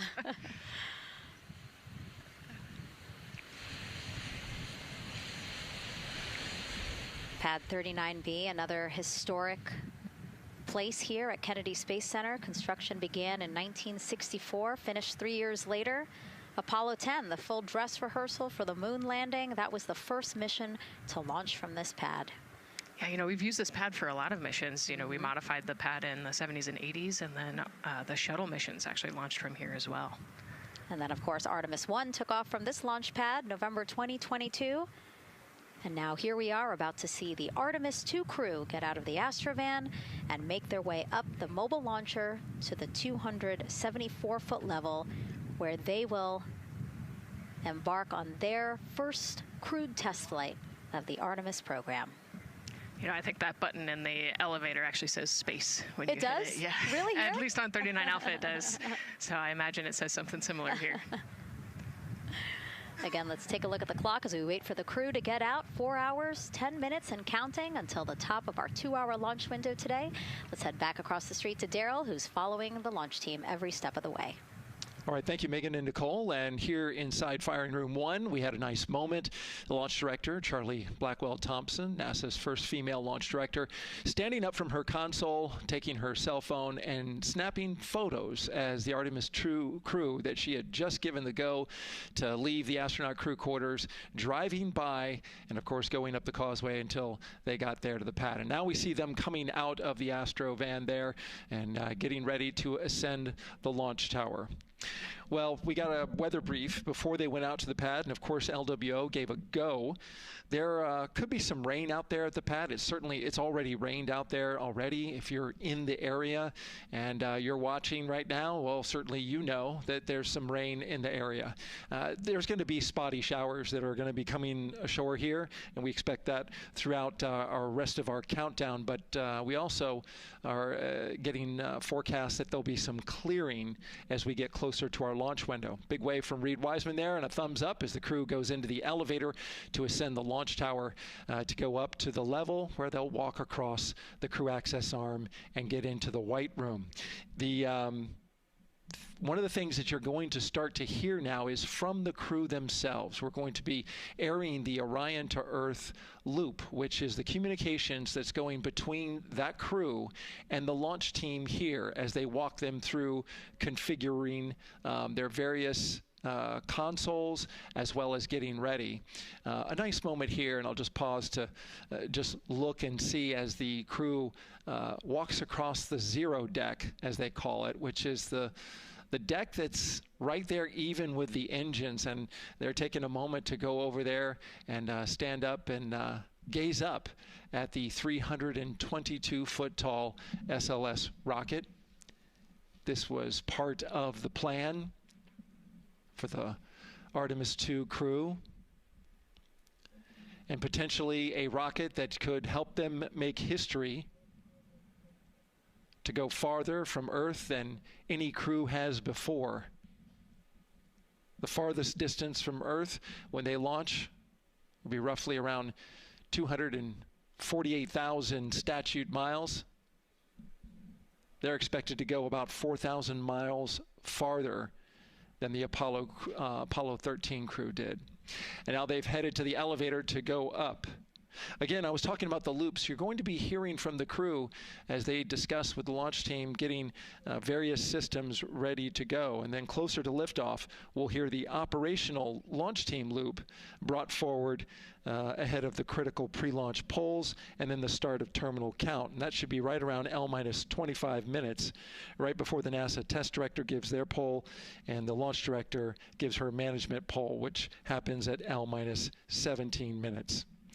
Right now, a lot of focus is on, of course, the closeout crew. They've made the way for the crew to get inside the spacecraft now and walk across that crew access arm, and there they are. They have been working on a tight timeline, but they are ready to go, and they are ready to receive the crew and start putting them inside their Integrity spacecraft. That's it from the firing room. We'll send it back to Megan and Nicole. And Launch Director Charlie Blackwell-Thompson, again, we mentioned her a second ago. Her team have been training extensively for this moment since Artemis I launched in November 2022. Today, they have a message for Reed, Victor, Christina, and Jeremy.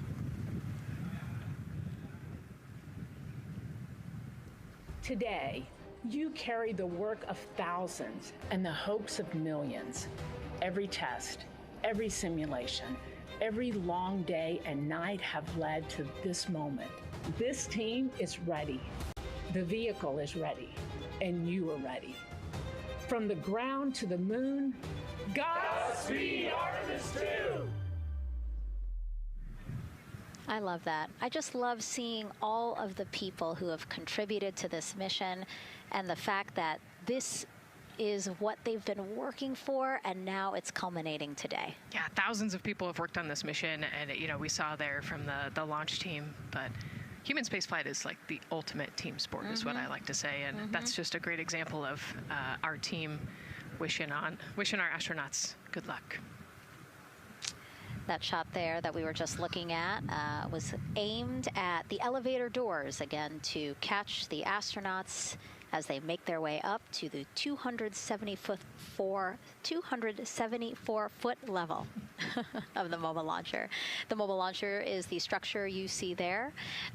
It is not only a way for the crew to obviously access Orion, but also provides the fuels, communications, all that to the rocket. And now we're watching the crew walk across the crew access arm, getting a beautiful view of Kennedy Space Center. From 274 feet. Woo. Nicole laughs because Nicole is also, like Reed, does not like heights. I do not like how open that crew access arm is. But Reed made it across, so that's good news. It looks like they really enjoyed it. You know, they didn't just walk straight past. Christina and Victor, we definitely saw. Some thumbs up there, looking out, yep, that crew access arm. And then Reed, he knows where that camera is. Taking the opportunity to, again, just tell folks, hey, we're doing good.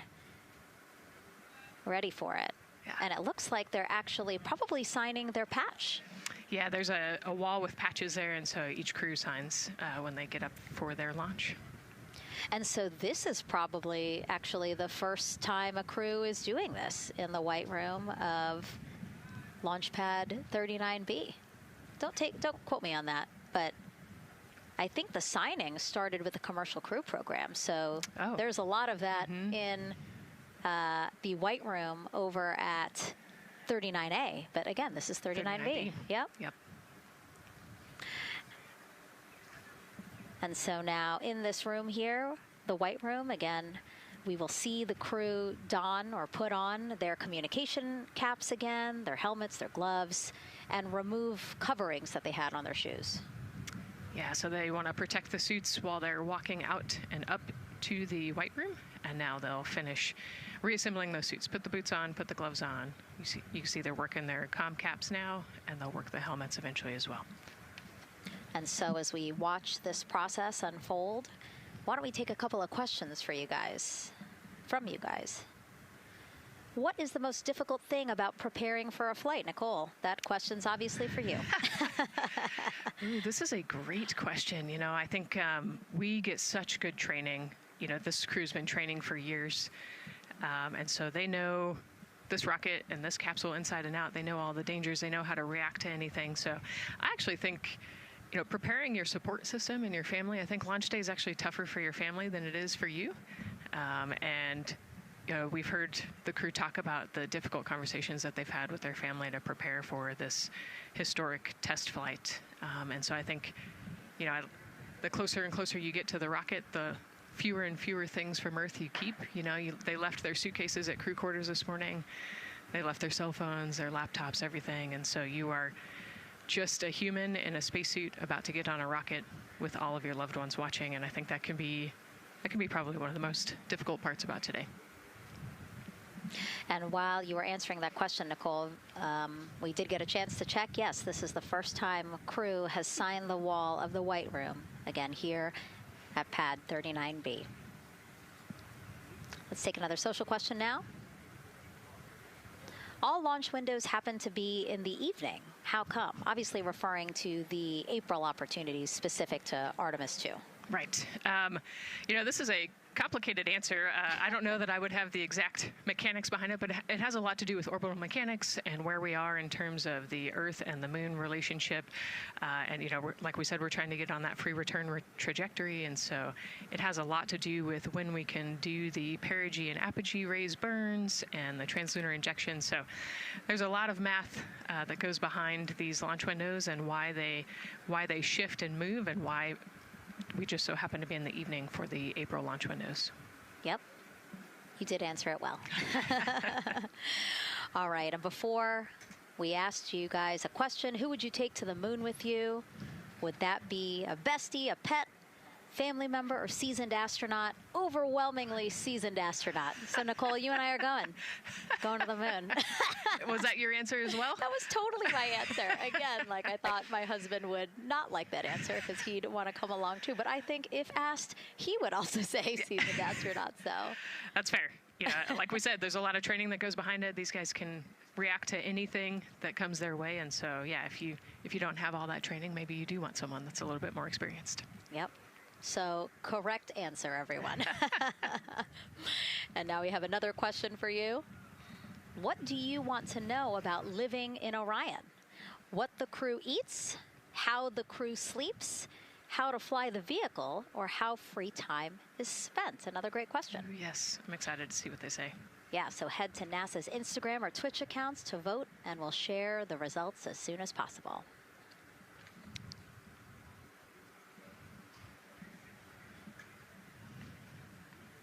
And while you're doing that, remember to also sign up to be a virtual guest for this mission. Just go to the link we'll pull up on your screen. As a virtual guest, you will get mission-specific information, notifications of any schedule changes, and curated resources straight to your inbox. You will also receive commemorative stamps for your virtual passport after launch and splashdown. Again, we really, really want you guys to engage with us, engage with this mission, come along with us for the ride. So yeah, take advantage of these opportunities to be a part of it. Yes, it's a mission for all. And so back in the suit, no, not the suit-up room, the white room. Well, they're suiting up. You can see why I might have slipped that up. So they are continuing to put on gloves. Reed and Jeremy look like they've been checked. Again, they've put on their gloves, their helmets. They've taken off those coverings on their shoes now that they're about to get into Orion. And then suit technicians are also helping Christina and Victor. And they're in this particular order, actually, because this is the order in which they're going to ingress into Orion. Again, we have Reed, Jeremy, then Victor, last Christina. Yeah, and that just has to do, like you said, with this, the seat orientation. So as the astronauts sit down and lay back in the capsule, the left side will be Reed, and then below him will be Jeremy. So that's why they're going to get in first, to create space for then Victor and Christina to get in. And let's talk a little bit now about the closeout team. We saw a few of these folks also in the suit-up room. Suit technicians were in there, again, to make sure that they get into the suits properly. And then a couple of them came out to the pad here to, again, do the same thing. Hey, are you comfortable in these suits? Is everything is as you expected? And then these folks here will help them get into Orion, buckle up. And so we were talking a little bit about their attire, specially made for what they're doing right now. Yeah, so these, they almost look like, you know, the equivalent of a flight suit, right? They're fire resistant. You know, they've got the straps on the back for emergencies that mimic the same straps that the astronauts have on their suits, so that you can use the same exact equipment in an emergency egress from the pad, for example. So we can use the same equipment to get everybody safely away from the pad as required or if needed. Yeah, always thinking about those contingencies, you know, how to very quickly, if there were an emergency, get everyone out, not just the astronauts, but also the closeout crew, if an emergency was happening while they were still at the pad. And so those suits, flame retardant. Also, when we see them crawl into Orion, you will notice that they are on their knees quite a bit, so built-in knee pads. Really a thoughtful design for the purpose that they're serving today. Yeah, they're functional, which is exactly what we want, but also they're pretty classy looking. So we did a good job with the design. I was going to say, they actually look like, the outfits that car racers wear, right? Yeah. And then when I said that to the lead of the closeout crew, he's number one if we do see him, Taylor Hose, he said, well, actually, we are kind of like a pit crew, like they're very quickly moving through the operations so that not a lot of time, not more time is spent at the pad than is needed because this is a fully fueled rocket, Nicole. Right. Yeah, we want to minimize the time that we have more humans up in the White Room, but also safely and efficiently get the astronauts ingressed into the capsule. And so that's their main job. That's so yeah, I like the pit crew analogy. Works great.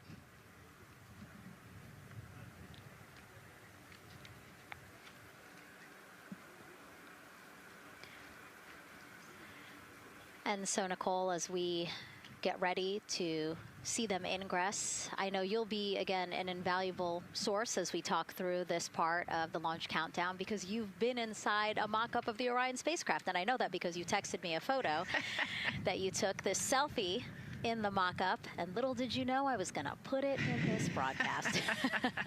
Yeah, this was actually a really wonderful opportunity. Last week, our flight control team at Johnson Space Center hosted an open house of the Orion mock-up there in the space vehicle mock-up facility. And so I got to spend some time in the capsule with some of the flight controllers who are actually sitting on console right now and talk to them about everything inside the mock-up. So you can see I've got a bump cap on. It's like a small hard hat. There are a lot of, metal corners and things, and we are still squishy humans at the end of the day. And so they want you to be careful while you're moving around in there. But I got to see, how the crew will ingress. I got to look at the umbilical and the seat straps, and I got to see, the emergency equipment and the stowage and the toilet. I got to see it all. Got to talk about everything. It was pretty cool. It was a really great time. Michael and Bruce were great with me. They answered all of my questions. Yeah, because it's really good to be able to give that perspective because, and as you guys will see, yes, we do have cameras inside Orion and we'll, of course, take you in, but it doesn't give you a true feeling or idea of how big the space is, how things are configured. Again, like when we see them go in, they're actually on their backs. Yep. So, again, it's just hard to really get a sense of the inside there, but Nicole is going to really help walk us through that. Yeah, you said they're on their backs and, you have to somehow get there, and so they're actually going to almost barrel roll onto their shoulder to get onto their backs and their feet up on those leg rests. Actually, Andre's holding onto right there. You can see Andre number 2's inside getting everything ready for them. And actually, those leg rests for the pilot and commander seat will come off once they get into orbit to create some more space for them. And it looks like we're getting ready to ingress here. Yep, thumbs up from Reed. Everybody configured with their suits, and so in we go. They actually get inside by walking backwards. That's the easiest way to get in, right, Nicole? Yeah, so he will step down right over the flywheel or the exercise equipment that they've got in there. We'll talk to that in a second. And then you actually step down right on top of the toilet area backwards. You can see him going now. Oh, and he's already turned around and walking in. You can see Dre's protecting his helmet and his visor there from all that metal. Yeah. It's a tight squeeze. But they've done this a lot, so Reed's already all the way across the capsule. Yeah, that was fast. Impressive, Reed. Impressive. That's why you're the commander. Oh, a heart there from Jeremy again. Yep, Canada. Yeah. Canada is about to get into Orion. And so you mentioned Dre. Why don't we talk a little bit about him? So that was NASA astronaut Andre Douglas. And he is actually one of the backup crew members for the Artemis II mission. He trained alongside the primary crew and will step in if any of the 3 astronauts are unable to fly. Yeah, Dre's actually a classmate of mine, so fellow fly. Oh, yeah, so we've worked very closely together. It's exciting to see him in this role. Yeah, Virginia native, selected as an astronaut candidate in December 2021. He completed his training in March 2024 and was subsequently named as the Artemis II backup crew member just months later in July. Before joining NASA, Andre worked at the Johns Hopkins University Applied Physics Laboratory, where he specialized in spacecraft systems engineering. His work focused on the systems that help spacecraft know where they are and how to get where they need to go. So obviously critical for missions to the moon. Yeah, he's a wicked smart guy. He's got like 15 degrees, I think, or something. Oh, my. So. And so now here we are back inside Orion, where the closeout crew, each one with either Reed or Jeremy. So it looks like Andre is with Reed. And this is a camera shot of behind Reed's head. So Reed, while Andre is buckling him in, it's a 5-point harness, Reed was configuring his control panel. Yeah, the displays. We're getting the displays ready so that they can monitor all of the systems and monitor the launch as they go. Christina there signing the wall.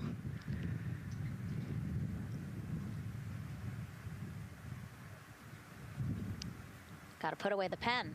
The pen could be foreign object debris or FOD, which is bad for NASA. We definitely want to make sure that we keep track of everything and we know where everything is, because the smallest thing could prevent us from launching or affect the equipment out there. Yeah, and you'll actually see that most of their tools will be tethered as well, so nothing can fall through a crack or drop.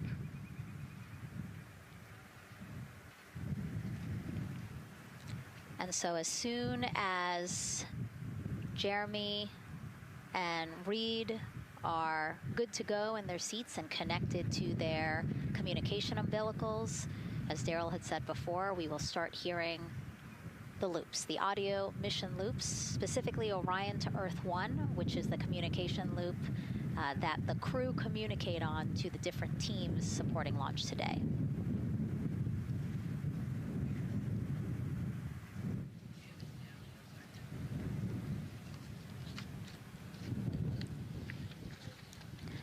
And as we said when we were in suit up, after they do communication checks, again, suit leak checks to make sure that nothing went wrong between the suit up room and here, and also to specifically connect them to the Orion systems. Yes, this will be an integrated test with Orion and the suits to make sure the entire system is working and ready for flight. And so you'll notice Reed and when Victor sits down, Reed and Victor are the only ones with the display panels in front of them.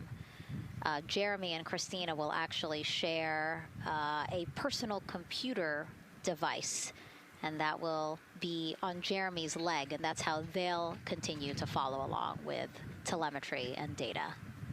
Yeah, it's actually pretty cool. This is one of the technology demos that we're doing, and so they're going to plug into the system, and it'll be a screen repeater on that that device for them, so that they can see what the pilot and commander are seeing. OTC ask, MS2 is online for context. This is OTC, repeat. MS2 ready for comm checks. The MS2 ready for comm checks. MS2, OTC, Orion, Earth 1, comm check. OTC, it's MS2, have you loud and clear on 1. You're welcome, sir.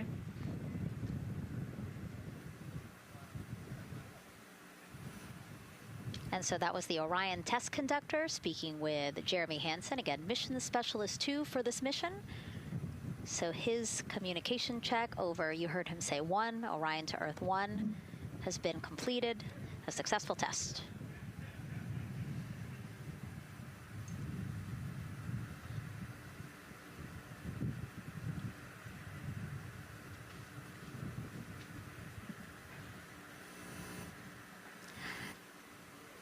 The rest of the crew here waiting in the white room. Again, as Nicole was saying, a little tight there for all of those folks. So Christina and Victor will wait until Reed and Jeremy are done getting buckled in. Yeah, I think 4 astronauts and 4 suit techs would be a tight fit in that capsule. Yeah, I mean, take a look at Bill. He's number 3 there, that the suit technician there. He is kneeling where Christina will be in order to get Jeremy situated.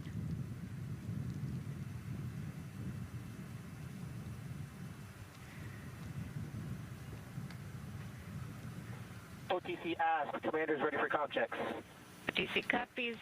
Commander. NTD, Mexico 212, com check. NTD, have you loud and clear here as well. I'll catch FTS on 194, thank you. Commander, OTC Orion Earth 1. OTC, CDR has you loud and clear. Good comm. Welcome, sir. And there you have it, a successful comm check with Commander Reed Wiseman. And so... And CDR, NTD on Orion Earth 1 for comm check. I got you loud and clear, NTD. And good to have you on board. Good luck today.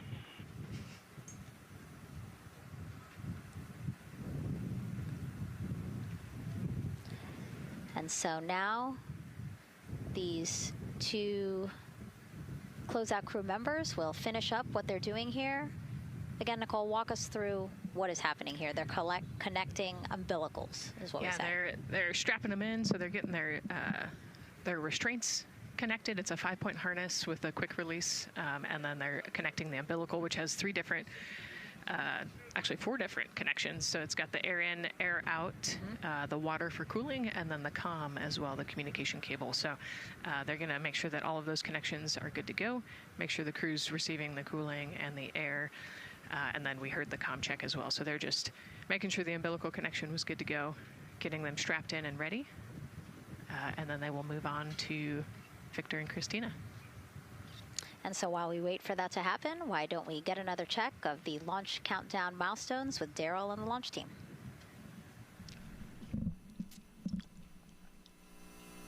All right, welcome back into the firing room 1 here, where some of the launch team is having some pizza that was brought by the administrator. That was nice of Administrator Jared Isaacman to bring that by for the launch team to enjoy. We're L-minus 3 hours and 44 minutes and counting as you can see the crew ingressing into the spacecraft. There are a number of things that are happening on the timeline. Of course, the closeout crew, they liken themselves to like an F1 pit crew, working quickly, methodically, carefully, as they go through their procedures to get the astronauts ingressed. Overall, there's a little bit of timeline pressure, right? There's only a certain amount of time as you see the astronauts going into Orion, only a certain amount of time that they can spend on their backs. They will be there for a few hours, right? So we're sitting at 2:40 p.m. Eastern time, and the window opens at 6:24 p.m. Eastern time and runs until 8:24 p.m. Eastern time. So 4 or 5 hours or more on their backs, and then they'll hopefully lift off for a launch. So, of course, the crew is mindful of the time. They don't want to slip into the window if they don't have to. And so they're keeping a tight lock on the margin, the amount of time that they're working there. And there's a heart from Christina Cook. Great to see that as she gets ready to get into the Orion spacecraft, one that they named Integrity. It certainly fits this crew from what I've observed. Now, right now, the rocket's tanks, they're in what's called replenish mode. So another factor for this closeout crew is, and the crew themselves, this is a fully tanked, almost ready to go rocket. It's got all the propellant it needs to go to the moon. It's just a matter of getting the astronauts in, getting them configured, and getting all the systems, the high energy systems, bringing them all online in order to launch this rocket. As they sit there, there is propellant boil off that's happening. All tanks are at 100%, but the propellant, which is liquid oxygen and liquid hydrogen, those two propellants are minus 423 for hydrogen and minus 297 for the liquid oxygen. They are boiling right now. They've been boiling the entire time they've been in the tank. And that is vented out, as you can see. When we look to a wider shot of the rocket, you can see the venting and the little wisp of clouds that are coming out from the top of the rocket and the middle part of the rocket. And that is because just like you boil water on your stove, those propellants are boiling. Of course, their boiling point is much lower than than water, and so it doesn't take much for them to boil. But just as if you were to leave your pot of water on the stove and just leave it there, what would happen? Well, it would completely boil off, and all the water would be gone. Basically turned into water vapor inside your house.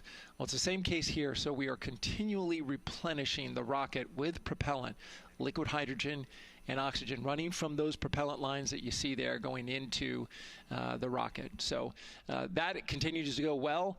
Overall look from the launch team here, this has been a very smooth countdown so far. The cryo tanking went exceptionally well, and the launch team is really in a good mood right now. Cautiously optimistic, understanding that with a system this complex, you can have something unexpected happen. But to this point, the firing room is really encouraged by what they've seen so far, and are especially excited to see these astronauts getting inside the spacecraft. L-minus 3 hours and 40 minutes and counting until we open up that window for launch. For now, we'll send it back to Megan and Nicole. Thank you, Daryl. And, he mentioned that the crew decided to name Orion Integrity, and it was not something they came to easily. They really wanted to put in a lot of thought, and what they came down to is integrity is a value that NASA embodies, and also individually they felt like integrity is something that speaks powerfully to them. Yeah, and I think the other part of integrity, it just represents the humility and the professionalism behind the entire team that built this rocket and got us here today. And so it's a fitting name for this capsule. Yeah, like I said, I think the crew said it took them a little bit to decide on what they wanted, but I think they made the perfect choice. I agree. And so as the countdown to launch continues, we are reminded that this is an agency-wide effort to make today's launch attempt possible. We invited people across our NASA family to wish our crew a safe journey.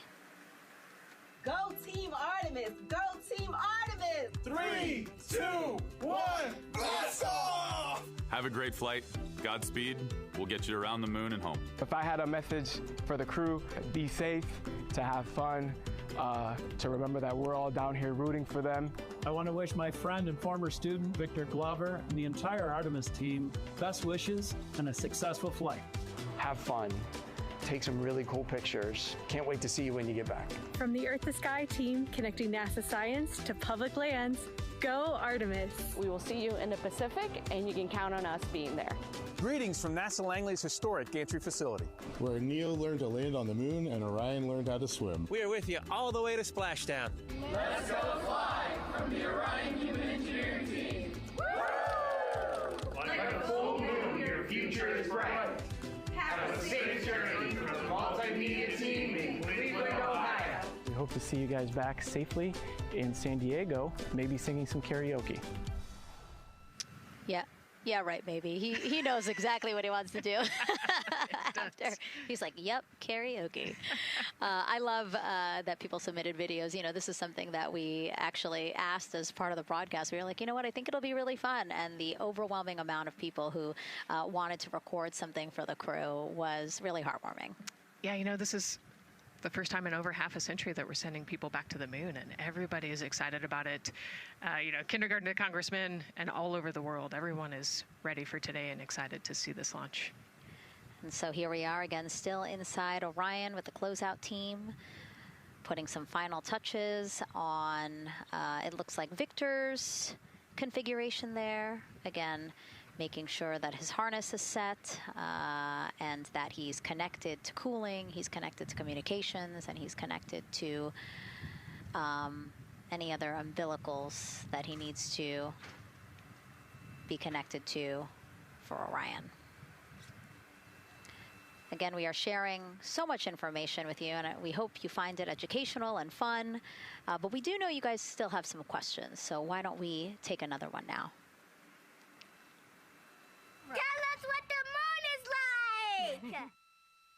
So cute. That wasn't a question. That was a demand. Nicole, you tell her what the moon is like. Oh, man, that was so cute. Oh, man, the moon is really cool, right? So it's a lot of like gray and white and kind of shades of gray. It is something that doesn't have wind or rain or rivers or an atmosphere. And so we like to say Christina said it earlier, it's the witness plate to the universe. And, you know, it has all these impact craters because it's not protected. Things hit it all the time. Meteoroids, asteroids, all sorts of things hit the moon and create these impact craters. That's part of what we want to go and look at and learn about on the moon. It can tell us a lot about the age of the universe and the age of the moon. You know, it's 4.5 billion years old, and we can learn a lot from just looking at the regolith or the dirt that is on the moon. Well, thank you for that question, and thank you for that answer. She was cuter, Nicole. I agree. And then earlier today, we wanted to ask you, what do you want to know about living in Orion? And we told you to pick between what the crew eats, how they sleep, how they fly the vehicle, and how free time is spent. And the winner, most of you wanted to know how to fly the vehicle. And we are going to be doing that. Yes, we are. You know, that's a great question, and actually, part of what we're going to go do. So the rocket is fairly automated, right? There's a countdown, and the whole system knows when it needs to ignite the engines.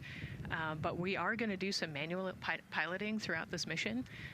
Once they launch and they separate from the ICPS, they're actually going to do a rendezvous and proximity operations demonstration. So what does that mean? They're going to take that portion of the rocket and they're going to try to fly closely to it. And so they will actually take manual control of the Orion spacecraft and try to get nice and close to the other portion of the rocket that had just separated. And so you can see actually a little bit in the view that you have right now. So for Reed, the left-hand person, his right hand, there's a kind of a joystick, if you will, on the right side, and then on the left side there's something similar. And so they've got, you know, translational and rotational hand controllers in order to command the rocket in different axes. Yeah, it's really exciting. I mean, Victor said it himself, like one thing that he's really looking forward to is piloting Orion manually. So we'll get to see that during our continuous coverage. Again, we are covering this entire mission. We started with tanking, and we will go all the way through splashdown, so you will see what Nicole was just talking about, that proximity ops demonstration, where the crew will pilot Orion manually. And so, speaking of their 10-day mission, why don't we take a closer look at the crew's home away from home for the next 10 days. Here's Megan Carter again from the KSC Visitor Complex. All right, thanks, Megan. Yeah, it's getting real out there, so I am going to bring you back to the moon board so I can show you just a few things about the Orion. Obviously, it is going to be very compact, sitting up there on top of the SLS rocket. Very compact, like I mentioned, over 355,000 pieces. So let me show you a couple key components, starting with these three fairing panels right there. When the rocket blasts off, obviously it is going to get very fast. MS1 it's going to get on Orion Earth 1 for ComCheck. Windy, and so we have these three fairing panels in place to help protect our astronauts. I am also going to take you into a little bit closer look and talk about the LAS, or the Launch Abort System. This is the one piece that is going to be in place to protect the astronauts should something happen to go wrong in the first few minutes of launch. They can actually hit those abort motors, and these can activate within milliseconds, basically faster than you can even blink, and that is going to pull the crew and the crew capsule away from any danger. Now, obviously, we hope that those are not needed, and if that is the case, then about 3.5 minutes into flight, the LAS and those fairing panels will actually activate and jettison away. They'll fall away from the rocket, because at that point, the crew can actually abort the spacecraft safely by themselves. Now, we've talked a lot about the crew capsule right here. This is where they are going to spend the duration of their flight. We're going to talk a lot more about that one in just a little bit, but for now, let me jump down here to the service module. This is the one, we're going to think of this as the powerhouse for the spacecraft. It's pretty much going to provide them with almost everything that they need for the entire mission. Temperature control, removing the carbon dioxide, providing them with oxygen, so much more. You can also do course corrections and things like that. So, super quick breakdown, but as you can see, all of these components together are going to make the spacecraft one that is built not just to fly, but to protect, sustain, and bring those astronauts home. All right, lots more to come, but let's see where we are with the crew. Back over to you, Megan. Hey, thanks so much, Megan. A lot of useful information there. And we did want to point out that you did hear over and the... PLT, NTD on Orion to Earth 1 for ComCheck. NTD PLT, I have you loud and clear on OE1. And I have you the same. Welcome aboard. And so, again, we are now hearing mission audio loops, specifically the Orion to Earth 1 loop, the communication channel for the crew. Successful comm checks by both Victor and Christina. CDR, OTC Orion to Earth 1. CDR. Yes, sir. Configure ARS to shoot mode per EPROC 10.1.1. Crew ingress and vehicle pre-launch config, step 1. 10.1.1, crew ingress and vehicle pre-launch config, step 1. Going in work now. And so see, now we are privy to some of the countdown procedures that the team is asking for the crew to do. Yeah, so they're going to work through some of these procedures and finish the ingress portion, as you heard in that procedure. So this is where the crew is going to start building their nest, if you will, running some procedures, getting the capsule ready for humans to be on board. And now look at the clock, 3 hours, 30 minutes and counting until the opening of our 2-hour launch window, and we are pretty good on time. We are as we are expecting in terms of when ingress will be wrapping up soon. And so now let's bring Gary Jordan, again, our commentator inside of Mission Control at Houston. Gary, let's check in with you about mission preparations. Hey, Megan, thank you. Yes, we're following along here in Mission Control Houston. OTC copies. And we'll stand by for those comm checks.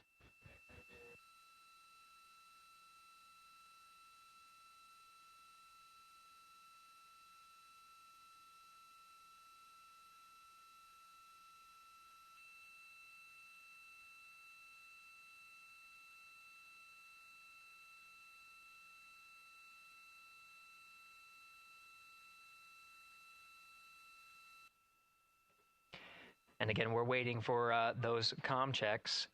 We did confirm from our IVA officer here in Mission Control Houston that all 4 suits have plugged in umbilicals.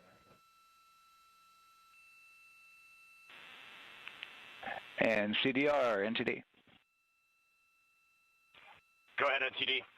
Yeah, Reed, we're ready to proceed with the voice checks if you and everyone else is.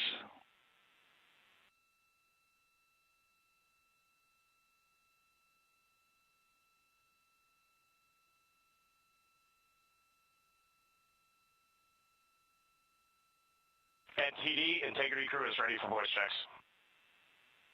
I copy that. And integrity for the entire crew, comm check on Orion to Earth 1. CDR. PLT. MS1. MS2. Good comm check by all. NTD moving to Orion to Earth 2.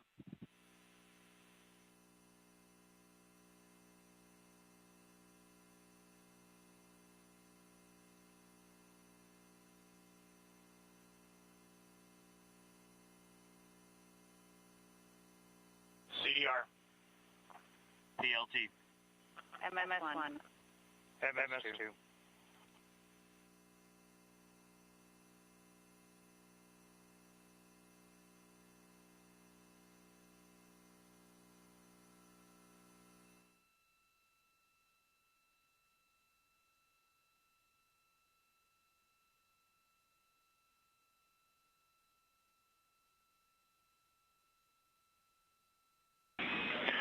Integrity Houston on Orion to Earth 1. Voice check for the entire crew.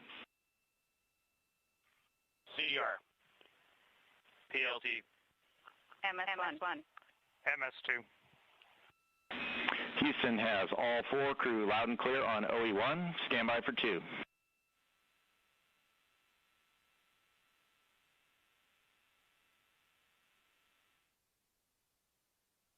You're initial word was broken stand.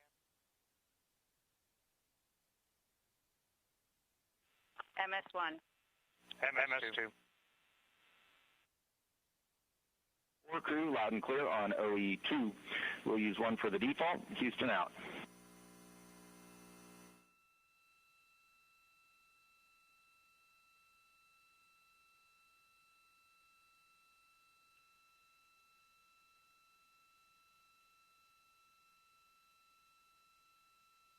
And CDR entity? CDR. Yeah, we're going to go ahead and we're going to clear a couple of those messages on your screen here. Just want to give you a heads up that you'll see that. Copy all.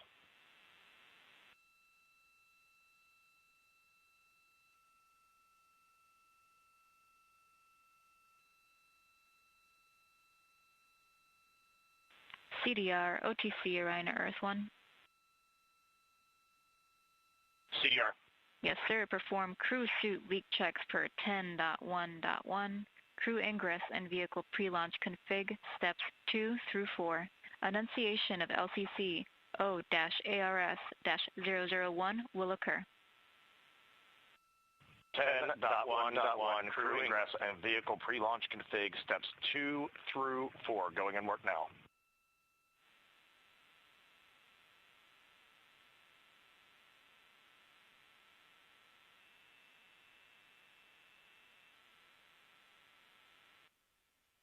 This is Mission Control Houston. We are following along as the 4 crew members of Artemis II work through their voice checks, then the umbilical connections and various pathways to get communications from all of the... refresh on your screen.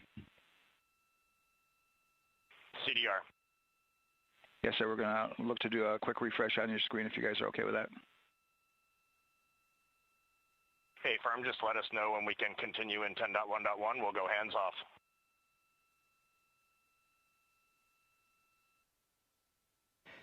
10.1.1 referring to the procedures that they have through the various phases of ingress and some of the checkouts needed to prepare for today's launch.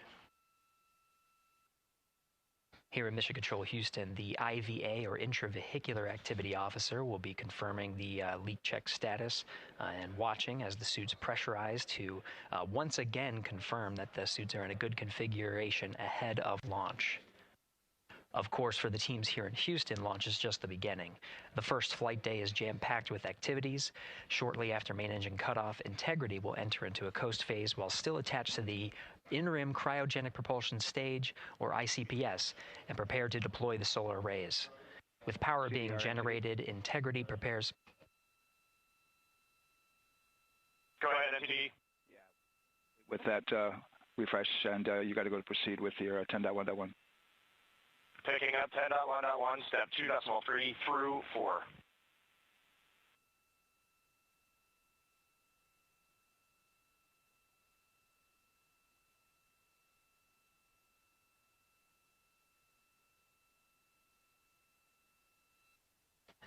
Picking up the procedures, the crew again working through the various steps to prepare for launch, standing by for seat.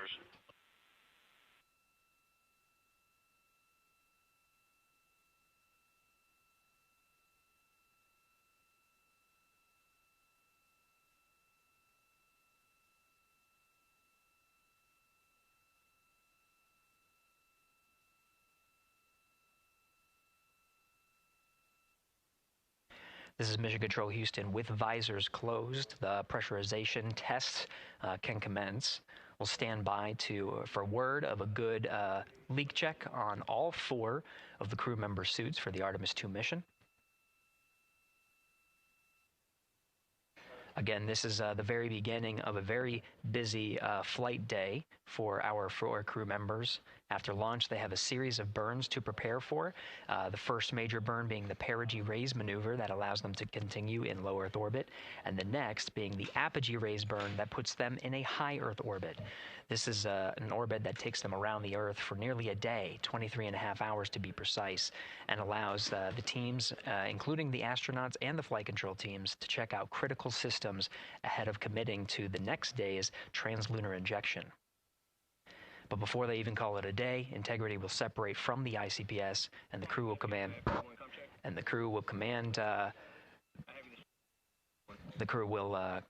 the Orion capsule to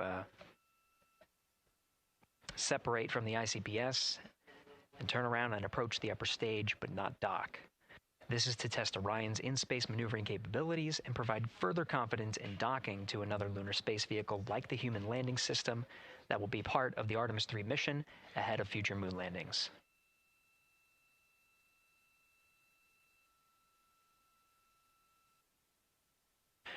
These are just a few of the highlights of the very first of 10 flight days as we await for confirmation of good leak checks inside the capsule Integrity. And there's a lot more to this mission.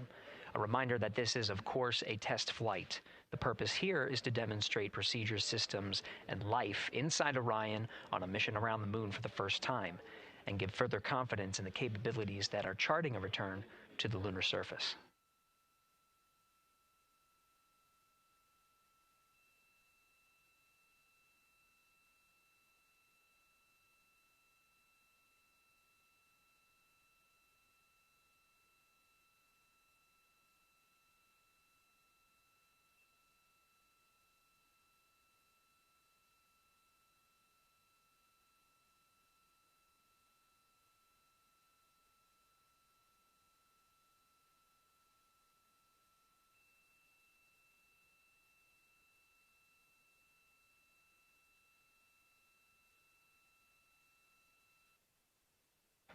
You may be able to see from this view the suits themselves inflating. This is, again, a pressure check, verifying that the suits are leak-free ahead of the ascent portion of today's flight. How you see the crew now with visors down will be the configuration of their ascent all the way through core stage separation, about a little more than 8 minutes after booster ignition.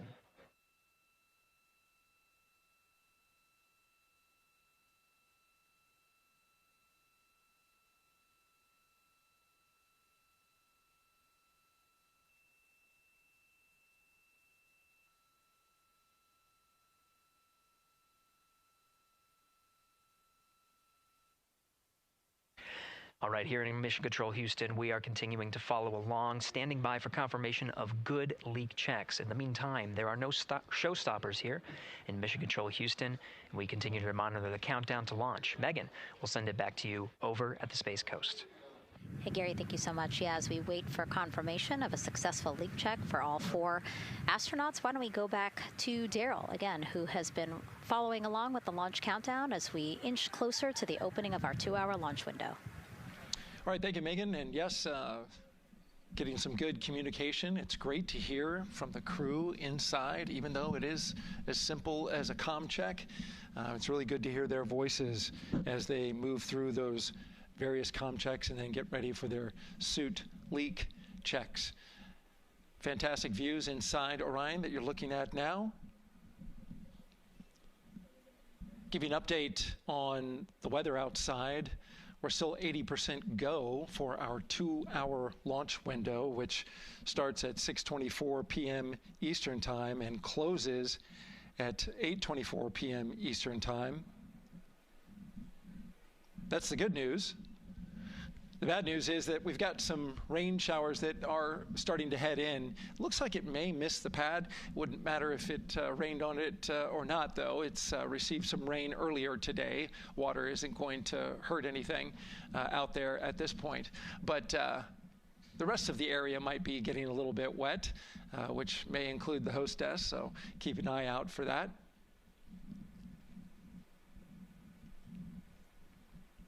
As we're watching with the astronauts inside the Orion Integrity spacecraft, you'll be hearing more and more from them, especially Christina Cook, who is mission specialist number 1. She not only is going to be making history. All crew, visors open, suit loop leak check complete. OTC. Okay, there you heard the suit leak check complete. They checked those suits for leaks in the astronaut crew quarters. They check them again inside the spacecraft. As you can see, the closeout crew, our astronaut support person moving around, turned off the camera, and so now we're looking from outside the Orion spacecraft, looking towards, oh no, let's see, get oriented here. Well, there we go. Back inside, we've got the view. But basically what I was saying about Christina Cook is that she will have the role of reading. CM is ready for closeout, performing video sweep using drag-on camera. OD.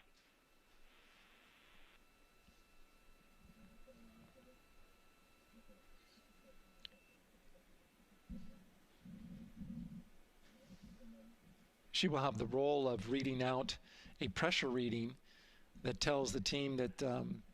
and CDR or NTD? Go ahead, NTD. Yeah, we're going to do another cleanup on those suit leak check messages that we got from since we're done with that now. Integrity copies. Yeah.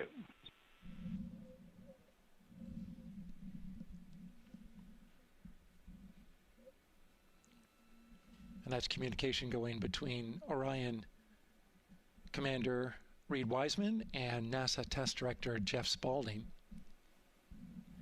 But as I was saying, Christina Cook will be reading measurements from the counterbalance assist arm. So you're going to hear her be asked by the NASA Test Director to read that. That CBA, counterbalance assist arm, it's mechanically latched by the closeout crew using tools, but there's a hydraulic assist. It's pneumatically opened and closed, rather, with a pressure assist that helps open it up. Not only that hatch, but also the last hatch. There's two hatches there that we'll see that will be closed. But this is in case of an emergency out there at the pad. If the crew, for some reason, needed to exit quickly, then they would exit the spacecraft by pulling that lever, which would open both hatches. Those hatches are heavy. The Orion hatch is hundreds of pounds. HHD cameras 1 and 2 both set to record. OTC copies.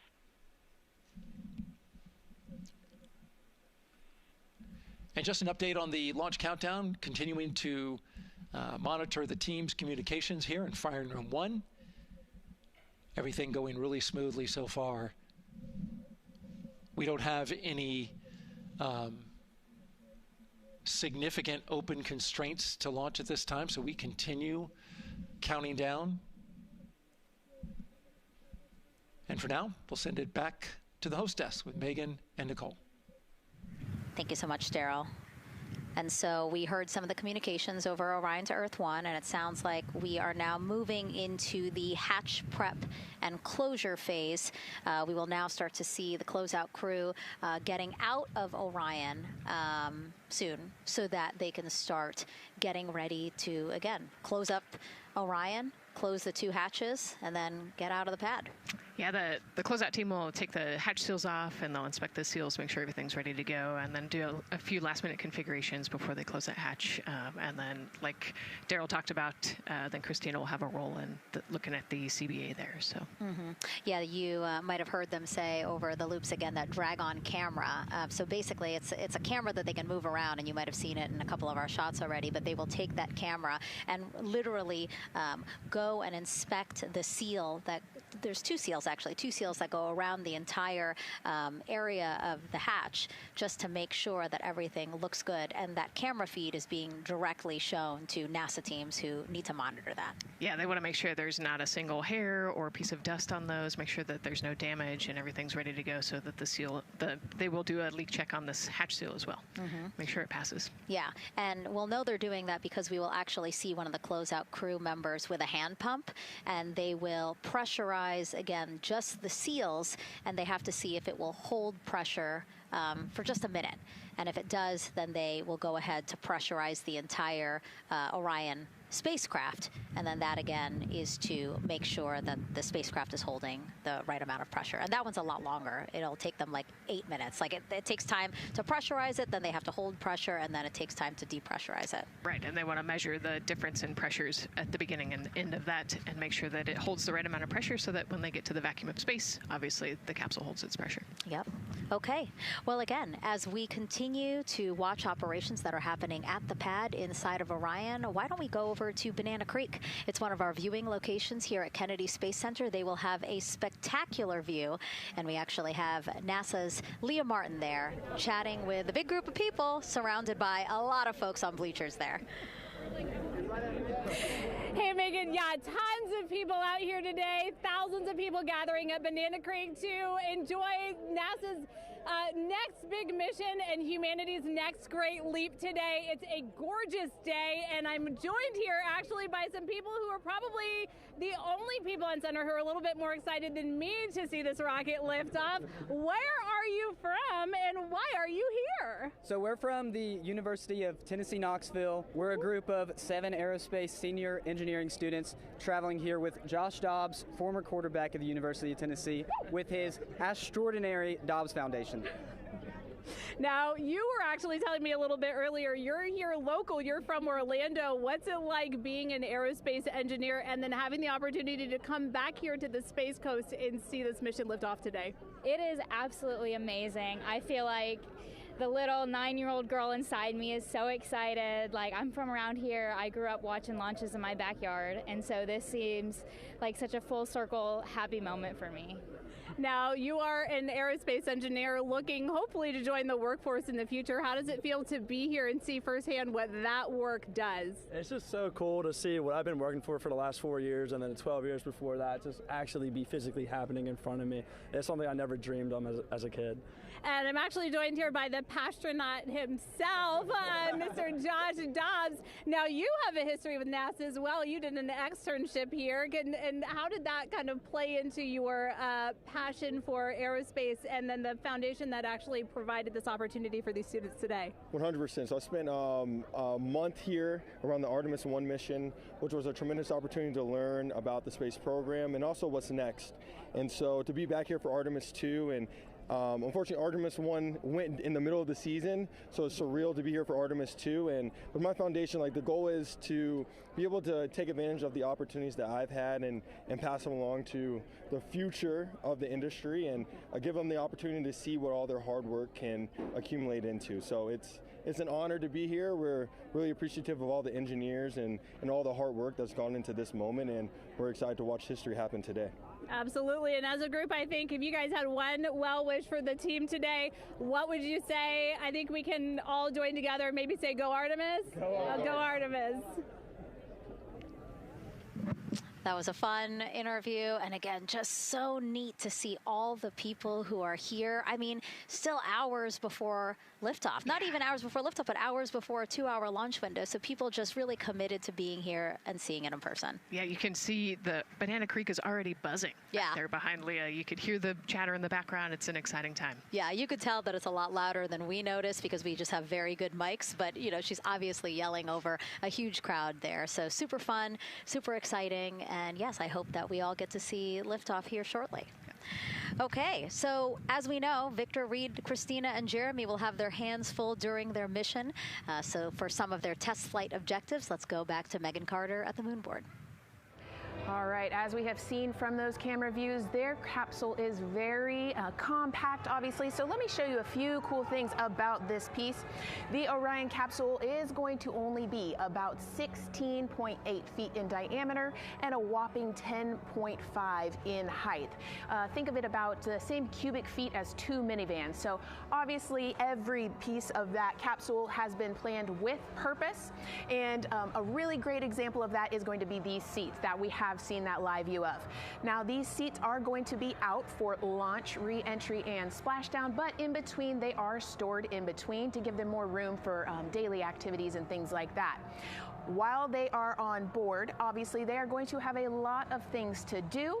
One of those is going to be to manually fly Orion, as we've discussed, but they also have several other objectives as well.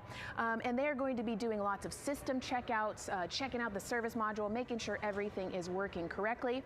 They're also, like I said, going to have a chance to manually fly. Now, this was taken during one of their training simulations, but as you can see here, they will have advanced flight displays, hand controllers, touchscreen interfaces, so much to work with and practice with as well. Now, while on board, they will also have the ability to eat those shelf-stable meals that are designed specifically for microgravity.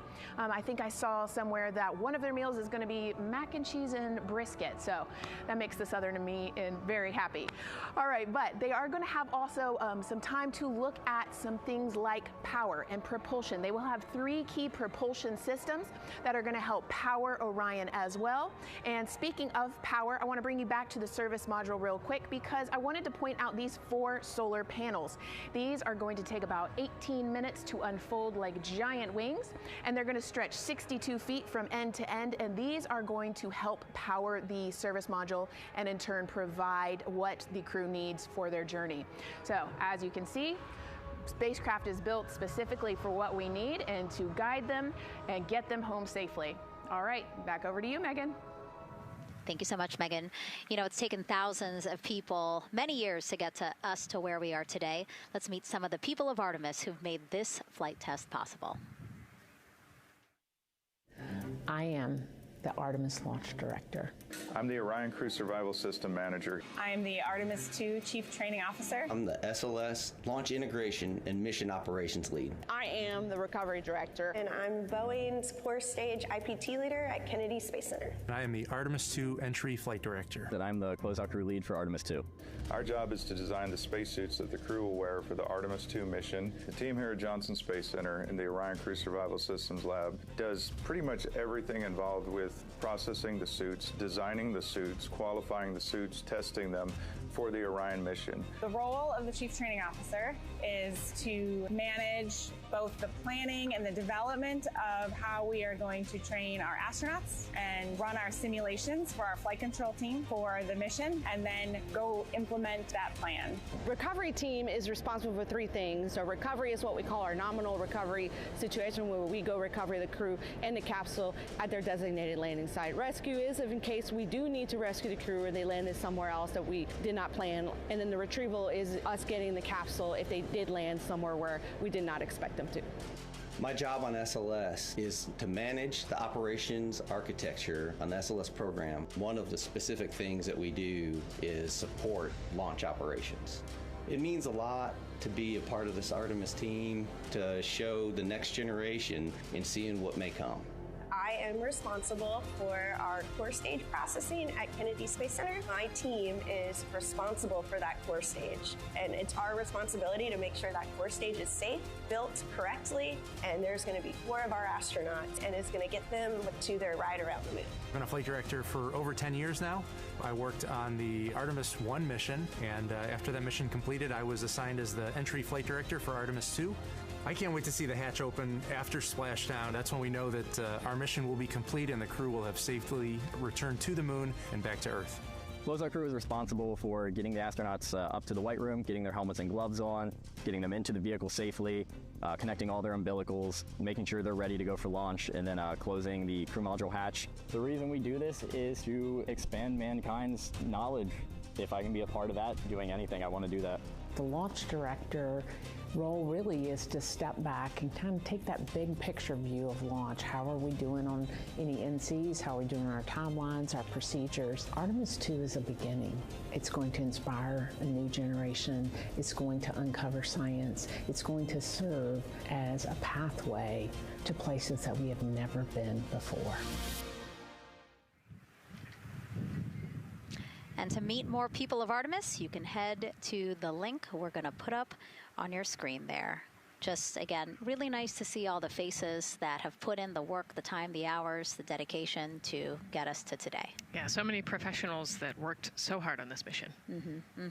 And what was really fun to see is, you know, we interviewed Taylor Hose, closeout crew lead, as he said, and that's who we are now seeing inside of the White Room as they are getting ready to close out Orion and close one of two hatches. We have the side hatch of the crew module as well as the launch abort system hatch, correct? Yeah, the astronauts are in the capsule. They're ready to go, and now the White Room is very busy as they're getting ready to close both of those hatches. That's a great shot right there where you can see them.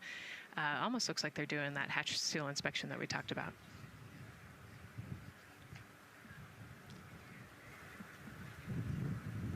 And so, Nicole, as we continue to see them get ready to close that smaller hatch, again, the crew module side hatch, let's take some questions now. Sounds good. A lot has changed since Apollo, and I have a few questions about what's next. What part of the moon are we exploring through Artemis, and what are some of the key points that NASA needs to consider when planning missions like this? Were you expecting to see Scarlett Johansson? I think that took you. Yeah, I mean, took you aback. We've talked about this, but everybody has an interest in this mission. You know, it's humanity trying to explore and go back to the moon. And I love this question. You know, what part of the moon are we going to? You know, eventually we want to get to the polar regions, the South Pole specifically. We think that there are volatiles there, so water ice, something that can be harnessed as a resource as we create the permanent base on the moon and then try to get onto Mars. But getting to the moon is a tricky mission. You know, we're going further than we have in a long time, and you know, on the International Space Station we're 250 miles from the Earth, and so we're pretty close. We resupply that spacecraft pretty often with cargo missions, but the further and further you get away from Earth, the more you have to think about the lack of cargo, the comm delay. You know, there's a communication delay the further away you get, and so there are different and unique problems as we continue to explore further and further out into the solar system. And there is so much to learn about the moon, so it's no surprise that, yes, even though our goal is to have a moon base at the lunar South Pole, the lunar South Pole is not the main focus of this lunar flyby. So instead, the crew is going to be focused on observing the far side of the moon. So this is actually an animation of what teams expect the moon to look like if the crew launches today. So this is, of course, the side that faces the moon, and this is the far side of the moon, which when, again, the crew does their lunar flyby on flight day 6, we are expecting this will be their view. What an amazing view and an opportunity. Yeah, you know, there's so much to learn from this particular mission, because obviously we're not landing with this mission, and so they actually potentially could see the South Pole and kind of scope out what our landing regions look like in the context of the entire moon. But also they're going to see parts of the lunar surface that have never been seen before by the human eye, and so they're going to take these detailed notes. They're going to record themselves talking about what they see. You know, we do a ton of geology training as astronauts, especially this Artemis II crew. They did a ton of geology training working with scientists to learn how to pick out the unique portions that we want to go study. You know, what is the context of the moon? What parts of the moon look interesting and look different? You know, the impact craters that we talked about earlier. So really trying to take all the pictures, take all the observations, write down, talk about their observations, and record as much data as we possibly can for the researchers back here on Earth. Yeah, it's so important to, yes, we're all talking about what they hope to do during this 10-day mission, but you really do have to think about all the training that goes into this. I mean, you have 4 crew members who won't, you know, have the support the way that they've been having the support. I mean, they'll be talking through communications, but you know what I mean? It's just them and the moon, right? So they need to be fully aware and equipped with everything that they'll need to do to be able to accomplish the objectives that we hope to accomplish during this mission. Right, and their specific flyby around the moon, you know, the lighting will be different and the path will be different depending on when we launch. If we launch today, it would be different from tomorrow. And so, you know, they actually had to learn the geography of the moon so that they can orient themselves when they're on the backside of the moon, because they're not going to have communication. You know, they're just going to have a, I think, 45+ minute comm blackout while they're while they're on the far side of the moon, and so they themselves have to know what things look like on the moon, how to orient themselves, and how to get the data that we're looking for. Yeah, really ambitious mission. Excited to be here at the start of it. All right, so another check of the clock, 2 hours, 57 minutes and counting to the opening of our 2-hour launch window for Artemis II. This pivotal test flight comes 250 years after America began its journey as a nation. As we celebrate that milestone, a special live performance now of our national anthem by singer Ann Wilson.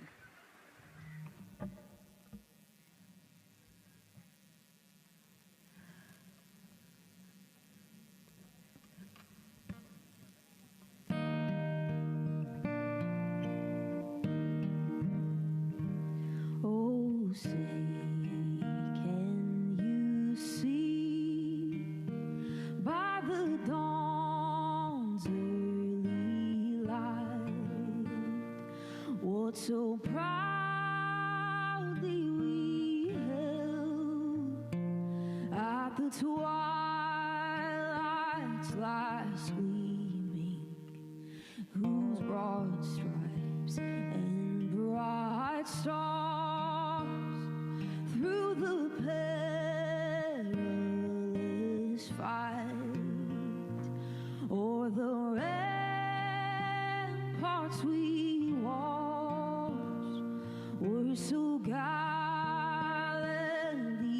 streaming, and the rocket's red glare, the bombs bursting in air, gave proof through the night that our flag was still there. Oh, say does that star-spangled banner yet wave o'er the land of the free and the home of the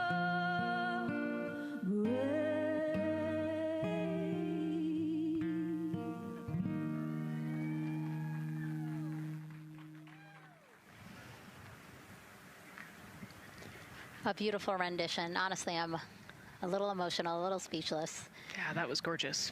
Yeah. I mean, again, we are a nation of explorers, a nation of curious minds, and to see us again 250 years after our Declaration of Independence was signed to when we are trying to return to the moon for the first time in more than 50 years, really powerful. Yeah, leading the way back to the moon. It's exciting. Mm-hmm. And that's so important to us. You know, we do want to be the leaders in exploration, but we definitely know we can't do that alone. You know, we often hear NASA leadership say that, you know, this is not something one nation can do. This is something that is a collaboration of nations, and that's why we have European countries. We also have Canada, again, joining us on this ambitious test flight. Yeah, of course, you know, it goes back to the old proverb, if you want to go fast, you go alone. If you want to go far, you go together. And we want to go far. We want to get onto Mars eventually, and so we're going to get to the moon first, and you can't do that alone. So thank you again, singer Ann Wilson, for that beautiful rendition, again reminding us of what it is we are trying to accomplish for all, by all. We are now back inside the White Room with the closeout crew. Again, backup astronaut Andre Douglas, number 2 there, just outside in the White Room, which is right outside Orion there, with the crew seated comfortably inside. As you can see, they've dimmed the lights a little bit. The crew has the opportunity to set the ambiance, if you will. They were given the opportunity to adjust the lighting as they see fit, again, just so that they can get comfortable. It's kind of like when we are on a plane and you get the opportunity to...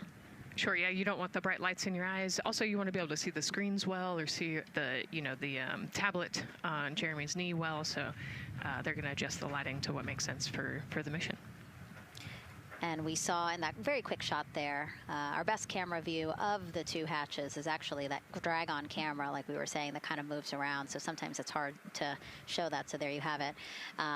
You can see that the closeout crew has closed the side hatch.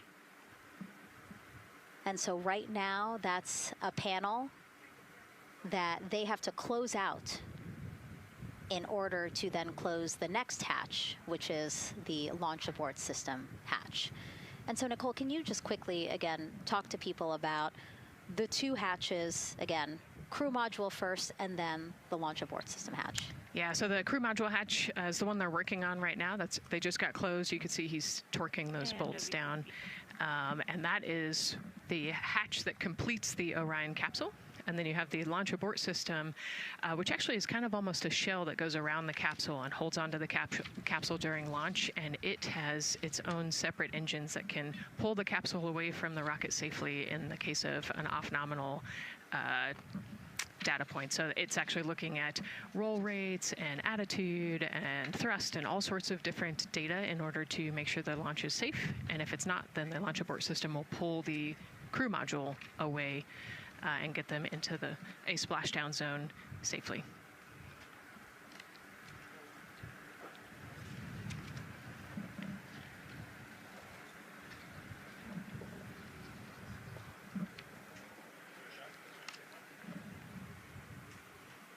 And as we wait for the crew to complete closing that side hatch of the crew module, let's head over back to Banana Creek, where we have Leah Martin standing by with the person who designed this mission's zero gravity indicator, named RISE. It was second grader Lucas Yee from California. Hey, Leah.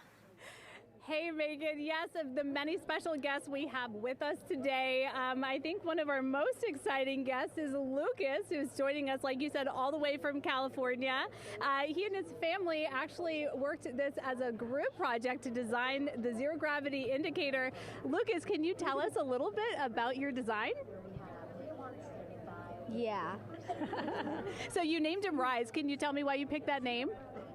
It was very remote, representing the Artemis II launch and Earthrise. And yeah, that's pretty much it. So were you really excited to find out that you won the competition and that your zero gravity indicator would be going to space? Yeah. So how does it feel? We're actually just across the river right now from Artemis. We can see it from where we're standing. How does it feel to know that design you created is actually currently on that rocket, just a couple hours away from going to space? Really, really, really, really, really, really, really surprised and very happy. Now, Mom, you were telling me on the way over here that it was kind of hitting you what was happening. Tell me a little bit about that. It's definitely very surreal to be here in person. That Commander Weissman said that it's for all and by all. That we couldn't have said it better. We're just very grateful to be here. Super, super excited. And we're so excited to have you here too. Now, Oliver, this is your first launch too. Is that right? Yeah, that's right. And how does it feel to be here just a little bit away from watching the first group of astronauts in your lifetime on their way to the moon? It feels like very, very happy and surprised. So if you had one word of encouragement or something to say to the crew who's sitting on that rocket right now, what would you say?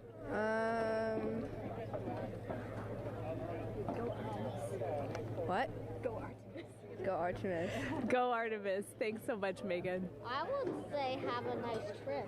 Yeah. You would say have a nice trip? I did hear that answer. I would say have a nice trip. You know, Leah, that was a hard question. You know, it's really hard to come up with the spot what to say to the crew who's about to make history today. Yeah.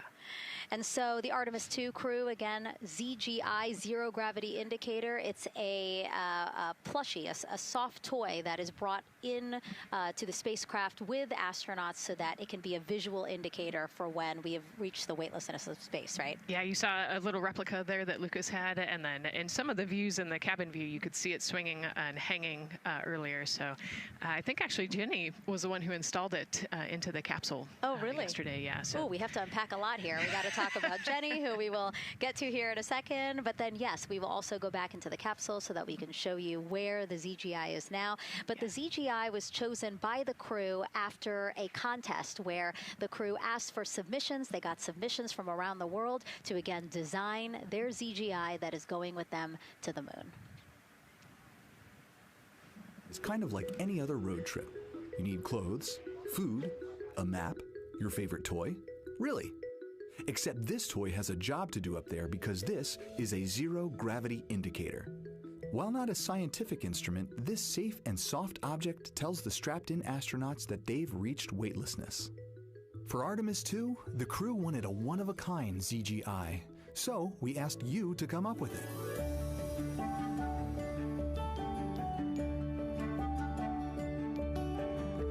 Thanks everyone for sending in your entries from around the world. Over 2,600 of you submitted. And we loved seeing all of your contributions. It was a really difficult decision because each design had a unique quality that stood out to our crew. In the end, we were able to narrow it down to a top 5 from Finland, Canada, Peru, and 2 from the United States, Kansas and California. In the end, we went with one called Rise. It was a design inspired by the Earthrise photo taken on Apollo 8, which is very special to our crew.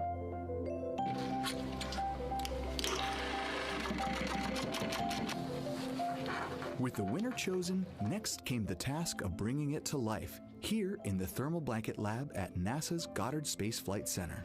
This lab specializes in custom materials to protect sensitive spacecraft equipment and is perfect for creating a ZGI that meets the rigorous safety standards of NASA. Because you have to be concerned with whether the thread's going to outgas or if it will hold up, if it's flame retardant. This is the Rise ZGI doll. All I have left to do is to close the opening here and hand sew the hat on, make sure its stuffing is stuffed in there, and we have our pocket here for the SD card. And on that tiny SD card will be millions of names submitted to virtually join the crew aboard Orion. Got Rise. Not the real one, obviously, but this is a replica. I mean, so clever for Lucas and his family to design. Yeah, I love that he replicated the famous picture that we all love of Earthrise, and then I love that the bill represents the space in between the moon and Earth. It's just such a cute and wonderful way to represent this mission. Yeah, and again, Earthrise, very important to this crew. It harkens back to the picture that was taken by the Apollo 8 crew where they saw Earthrise, and so very appropriate since, again, now here we are going to see Earthrise again with this mission. Yep. So yeah, so this is little Rise here. And then you heard in that video that there is an SD card that is zipped inside with the real ZGI with the crew. So get this, more than 5 million people submitted their names as part of NASA's Send Your Name to Space campaign. And actually, Christina said that her niece and nephew's names are inside that SD card. How cool is that? Her nieces and nephews are going to go with her. Yeah. Love this. Love that people are engaging in such a cool way. And actually, if we take a look back inside of Orion, we can actually see the actual ZGI inside with the crew.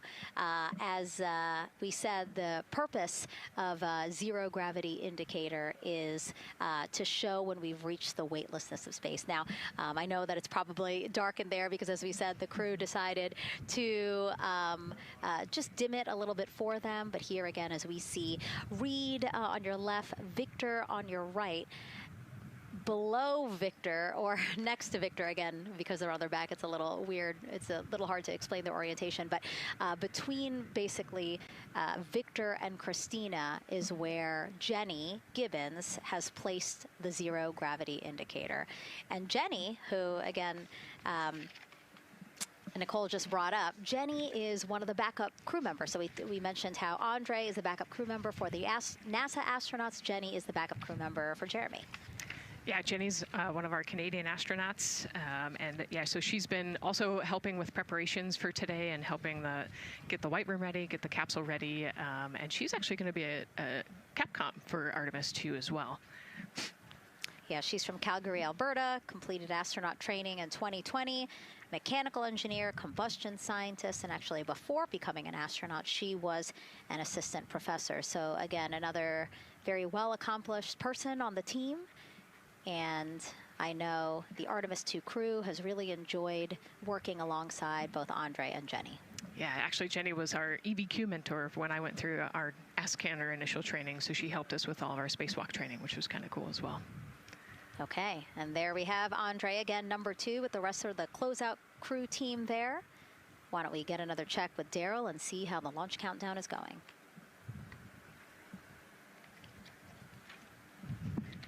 Still going quite smoothly here from firing room 1 here at the Kennedy Space Center. Launch team working no major constraints to launch, which is great news. We did get an update on a weather balloon that the launch weather officer and his team released. This is an important weather balloon released right around the 3-hour mark.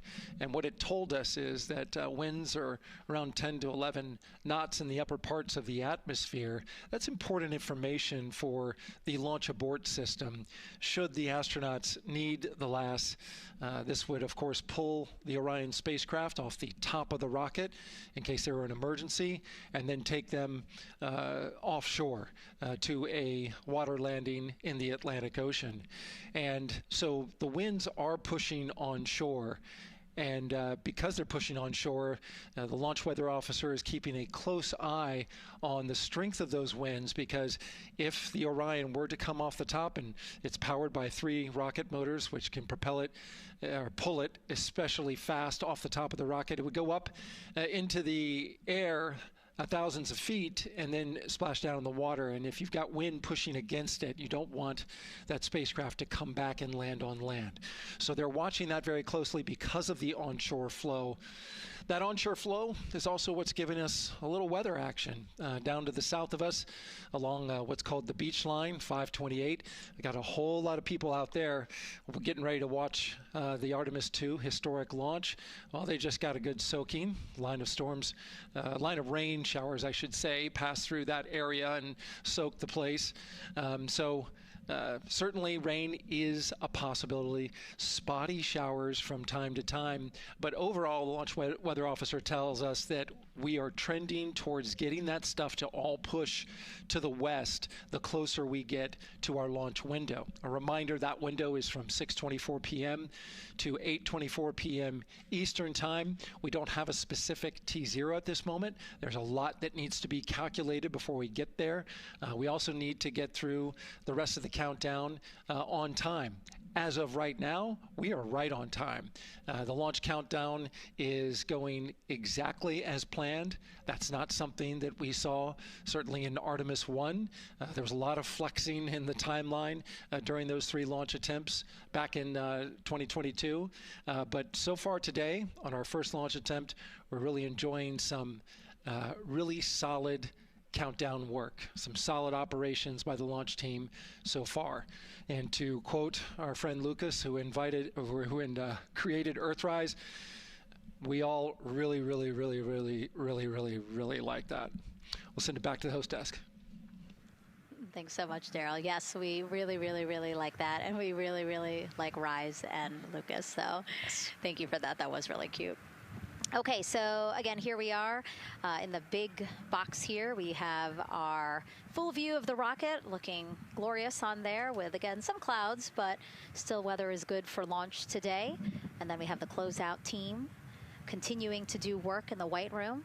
We got confirmation that they have successfully completed pressurizing the counterbalance pressurization. Basically, as Daryl explained it before, the side hatch for the crew module is very heavy. So in order to open it, there needs to be pressure applied to it, and that's what we just completed, right? Right, that's exactly it. So the CBA, that counterbalance assembly that we're talking about, has to be pressurized. It's a pneumatic system to help. So in the case of an egress, Christina's the one that has to open that hatch. So once she gets it unlatched and unlocked, then that pneumatic system will help move the hatch. It weighs a lot, and so the average human cannot open that hatch by themselves. And so that's why we want to make sure that the system is pressurized, that it's not going to leak, and that it is ready to go in case they need to open the hatch. So that is complete, and now what is happening are the seal leak checks. So that is in progress. Again, 2 seals go through the entirety of the hatch, and we will take the seals to pressure, hold it for about a minute, and just make sure that it is holding pressure. Again, we want to make sure that the crew has a safe, pressurized environment in any sort of situation while they're in Orion. Yep, That's right. So we're going to take a look at it. We're going to take a look at the starting pressure, and then after a certain amount of time, we'll take a look at the ending pressure, and then there are certain tolerances that we will accept for flight. 2 hours, 37 minutes and counting from the opening of our 2-hour launch window today at 6:24 p.m. Eastern Time. After liftoff, it takes less than 10 minutes to reach Earth's orbit. Let's learn more about today's ascent profile with Gary in Mission Control. Hey, Megan. We are monitoring here in Mission Control Houston. Flight controllers are looking at data from integrity in the Space Launch System during the countdown. We're looking at some of the events happening in the White Room now and just making sure that all criteria is met to commit to launch and ascent today. It's the team you see in this room that would be looking after ascent, which is a very dynamic phase of flight. And after solid rocket booster ignition of the Space Launch System, it's this team that takes over control of the mission. There are voices you'll hear upon ascent, calls being relayed between Stan Love, the Capcom you see here in this shot in Mission Control Houston, that's the voice from this room, and the Artemis II crew on a communications channel aptly named Orion to Earth. Here are the calls you may hear during this part of the mission. Capcom Stan Love, his first call after responding to the crew's successful roll pitch maneuver at 30 seconds is AMT high. This notes that should we lose just one of the main engines, an alternate mission in low Earth orbit can still be achieved. At 1 minute 25 seconds, you'll hear max Q on PDL. This notes that reaching the moment of maximum dynamic pressure on the spacecraft. This event happens to be in line with a communication switch to another ground station, the Ponce de Leon Inlet Tracking Annex, located about 35 miles north of Kennedy. At 2 minutes 45 seconds, you'll hear SM primed, upper stage RCS ready. This means that the European Service Module propulsion system that's prepared for the next phase of aborts after the launch abort system jettisons, and the reaction control thrusters on the inner rim cryogenic propulsion stage that enable pointing and maneuvering are ready. At 3 minutes 50 seconds, you'll hear voice check on TDRS at the Kármán line. At this point, the launch abort system has jettisoned and revealed the Orion capsule underneath. This check verifies that the now exposed Orion antennas have a good signal over the tracking and data relay relay satellites, which is part of a geosynchronous satellite network and the same assets that are used aboard the International Space Station. This communication switch happens to be at the Kármán line, a widely recognized boundary about 62 miles, statute miles, or 100 kilometers above the Earth's surface, where the air is too thin for conventional aircraft to fly and marks the point where our astronauts leave Earth and enter space. At 5 minutes 16 seconds, you'll hear the call 3-engine press. This notes that if one of the 4 main engines on the SLS core stage were to fail, 3 engines can carry the crew to a nominal main engine cutoff and proceed with the expected mission timeline. This is an important call that gives more assurance of continuing today's moon mission. At 7 minutes, you'll hear expect nominal shutdown. You'll hear this call should the main engine performance be as expected up to this point. Shutdown plans can vary and may impact G-forces experienced by the crew or future burn plans, but a nominal shutdown is more indicative of continuing the mission on the expected timeline. At 7 minutes 30 seconds, you'll hear AOA open. This notes crossing into a new abort profile. At this point, an abort would use Orion engines to escape the core stage, and the altitude and velocity are enough to make it one lap around the Earth and aim for a splashdown in the Pacific Ocean instead of the Atlantic. And then, of course, shortly after 8 minutes, you'll hear nominal MECO. You won't hear MECO right away. Teams here wait until the core stage has separated and the trajectory is confirmed as expected before that call to the crew. Now, this ascent profile is approximate, as there may be calls that move a few seconds depending on the trajectory, and of course these are the calls and times for a nominal trajectory. Teams in this room have been training extensively to prepare for any and all scenarios, and they are confident and ready to take this crew into space today. In today's pre-brief, the flight director, Judd Freeling, expressed his confidence to the team, citing the hundreds of simulations to prepare for this very moment. These are the calls you'll hear during ascent less than 3 hours from now, but now we'll turn our attention to the countdown to launch and send it back to you, Megan, at the Space Coast. Thanks so much, Gary. Now, one of today's 4 astronauts, of course, Canadian Space Agency astronaut Jeremy Hansen. Let's go now to Jasmine with her next guest. Thanks so much, Megan. Yeah, we're joining you live now from the Operations Support Building here at Kennedy, where crowds are starting to gather, and we're honored to have Lisa Campbell of the Canadian Space Agency joining us. Lisa, Jeremy Hansen is about to make history as the first Canadian to venture to the moon. What does that milestone mean for your agency? Thanks so much, Jasmine. It's wonderful to be here. It's such a special moment, both for our astronaut colleague Jeremy Hansen, but also for Canada. We're here because of decades of public investment in space robotics, in space collaboration, and so for our country, we're very proud. He's so ready. He's been waiting for this his whole life, preparing, training, and he's a wonderful example of Canada. Yeah, and that's a perfect way to capture Jeremy. He really has been prepping for this his whole life. This will be his first space flight. So what has it been like watching him become part of this Artemis II crew? Well, as I mentioned to you, I've known Jeremy since 2020, and he's a colonel, a fighter pilot, a father, and he really is a very dedicated, passionate human being. So both for him to realize this goal of being an astronaut and flying, he also is hopeful that witnessing that will raise awareness about the value of a space program, of the benefits here on Earth, of exploring the universe and our place in it. Wow, that's beautifully said. And really, this international collaboration has been going on for quite some time now. We've worked together in low Earth orbit and now going into deep space together. So why is it so important that we have these international partnerships? It makes us stronger. We can go faster and further together. Canada is one of the original signatories of the Artemis Accords, and Canada and the United States have been partnered for more than 60 years in space. Wow, that is phenomenal, Lisa. And this really is a team effort in many ways. We also have Jenny Gibbons. Yes. She'll be listening in on Capcom. What is her role going to be like? So Dr. Jenny Gibbons has been training all along as the Canadian backup with the Prime crew. Last night, she was in the Orion capsule checking out all of the communications, making sure all of the systems test out and work perfectly. And then she will be among the first lunar Capcom, helping the astronauts navigate during their mission. Wow, Lisa, that is so exciting. Any final words for the nation of Canada before today's mission? Just, we are so proud, so excited, and we can't wait to welcome Jeremy home. Fantastic. Lisa Campbell, thank you so much for being here today. Thank you, Jasmine. Of course. And with that, let's get back to NASA's Megan Cruz. And right now, go ahead. Ma'am, CBA press has been completed. Did you see any drop in pressure? And MS1, we saw just a little bit. It is just over 2,600 now. Copy. Thank you, ma'am. again, a call out to mission specialist Christina Cook. Again, it was her responsibility to monitor the pressure on the counterbalance system that will help open the side hatch. And she did report a drop in pressure, but it seems like it's within nominal limits. Right. They might have had a small drop, but you know, we have a starting pressure and an ending pressure, and as long as the difference isn't too high, then we will take that. And the engineers know exactly what they're looking for in terms of that delta pressure.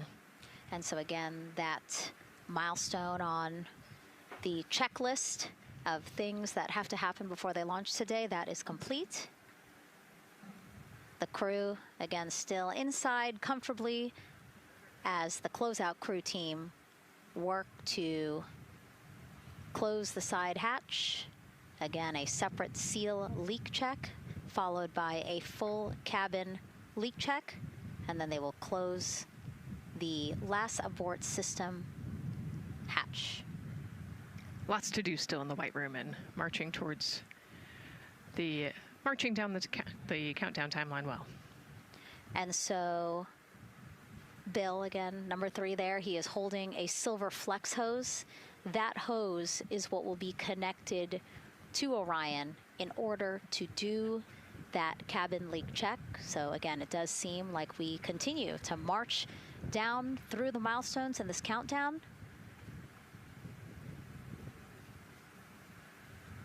Hopefully lifting off today within our 2-hour launch window that opens at 6:24 p.m. Now, right now, people inside the Kennedy Space Center Visitors Complex are learning about this mission. There are great exhibits there about the rocket and Orion, and of course, our Megan Carter with the moon board. All All right, Megan and Nicole, yeah, you mentioned that checklist before launch. That checklist is going to continue during the mission as well, as there are several vital objectives that we are hoping to accomplish with this mission. So we've talked about the rocket, we've talked a little bit about Orion. Obviously during Artemis I, we had that test flight and there were no humans on board. That is our one big difference for this one, and we are going to have that crew this time. So what are they going to be up to during this mission? Let me tell you just a little bit. Now, for Artemis I, like I mentioned, we were really focused on the SLS, making sure it had the power and capabilities that we needed. We were also checking out the Orion spacecraft in deep space environments, making sure that it was good to go. Now for Artemis II, we are going to be taking the testing for Orion to the next level by adding that human component. So those test objectives are going to start even before launch. Like you mentioned, they are out there making their way through that checklist. But these objectives are going to start now, and that includes safety. So one really great example of safety is going to be something called the egress baskets. They're out there in the spacecraft, obviously, and should a situation happen to come up, they are going to have something called the egress baskets they can get in, and those are going to zip line them essentially down to the ground within seconds to safety. Another great example of those safety procedures are going to be the LAS, or the launch abort system that I mentioned earlier. Just a reminder, that's the one that can pull the crew and capsule away from any danger within a few minutes of into the launch. Now, those are just a couple quick examples, but our recovery teams have been training extensively, quite a lot, to make sure that they are ready and prepared for any challenging situation that could possibly arise. All right. Several other objectives that we are going to be looking at are also going to be communication checkouts.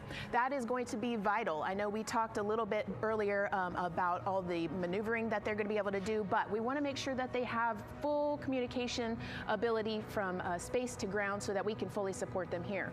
We are also going to be checking out those life support systems. Obviously, we've talked a lot about the service module and what it is going to do for the crew, but we want to make sure that those life support systems are fully functioning, obviously, before we send them farther into deep space. That's going to be critical for them.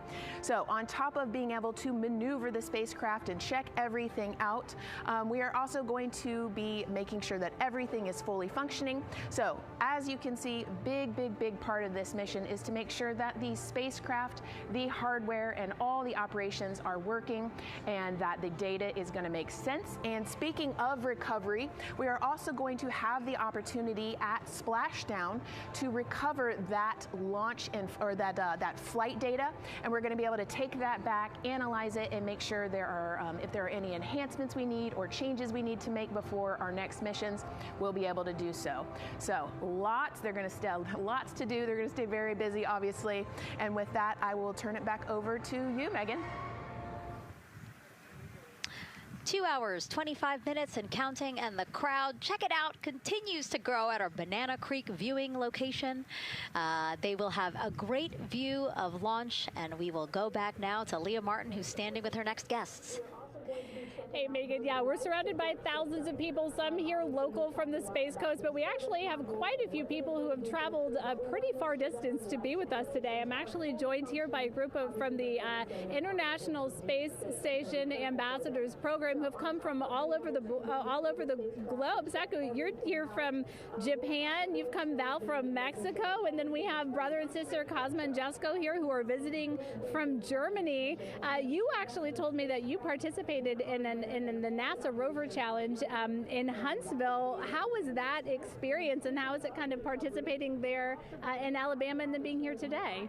So it is an amazing experience because you meet so many young people with visions, with dreams, with ideas which inspire you and motivate you. And it's even better to be here now to see the SLS launch because we are going back to the moon, and that's what we're working for. Absolutely. And, you know, the Artemis missions, we talked a lot about the Artemis Accords and this being an international effort. You were actually telling me, Saku, that you're interested in becoming an astronaut with JAXA, pursuing your PhD to be able to do that. Tell me a little bit about that. Yes, actually, I applied for the Japanese Aerospace Agency, the astronaut selection like 2 years ago, and then I didn't make it all the way, but I'm still working on it, and hopefully I can be at the launch pad sometime, and then I hope to go back to the moon and Mars, and yeah, I'm working on it. Absolutely incredible. And Val, you're from Mexico. We were talking a little bit about women in space. This is a team who, is predominantly made up of women. What is it like knowing that Christina is on that rocket right now, about to be the first woman to travel around the moon? I think that's such an amazing news. It's just so inspiring that we are taking the first Black person and also the first woman to the moon. It's just the first step in humanity and a big step in equality as well. Megan, a lot of excitement here, not just in Florida, but from around the globe, and we're keeping our eye on that rocket, and we're ready to see it lift off. Thanks, Leah. Yeah, a lot of excitement, but also a lot of inspiration. Again, this is part of, or a big part of the reason why. 130.6. Good readback. aux 1 voltage 131.3. I copy 131.3. Again, those numbers you hear, they're referring to specific steps in the launch countdown that the crew have to step through in order to get us to launch today. And so we were saying, yes, inspiration, a big part of why NASA does what it does. We want to go together, and we want to explore together to learn more about ourselves and here on Earth. Yeah, humans, I think, naturally want to explore, and so going together, like Lisa said earlier, we're going to go farther and faster than we possibly can alone. And, what a way to celebrate that today. Yeah. Going back to the moon in the first time in over half a century. And we have that great shot there in our small box of the rocket on the pad. And at the very top there, our Artemis II crew.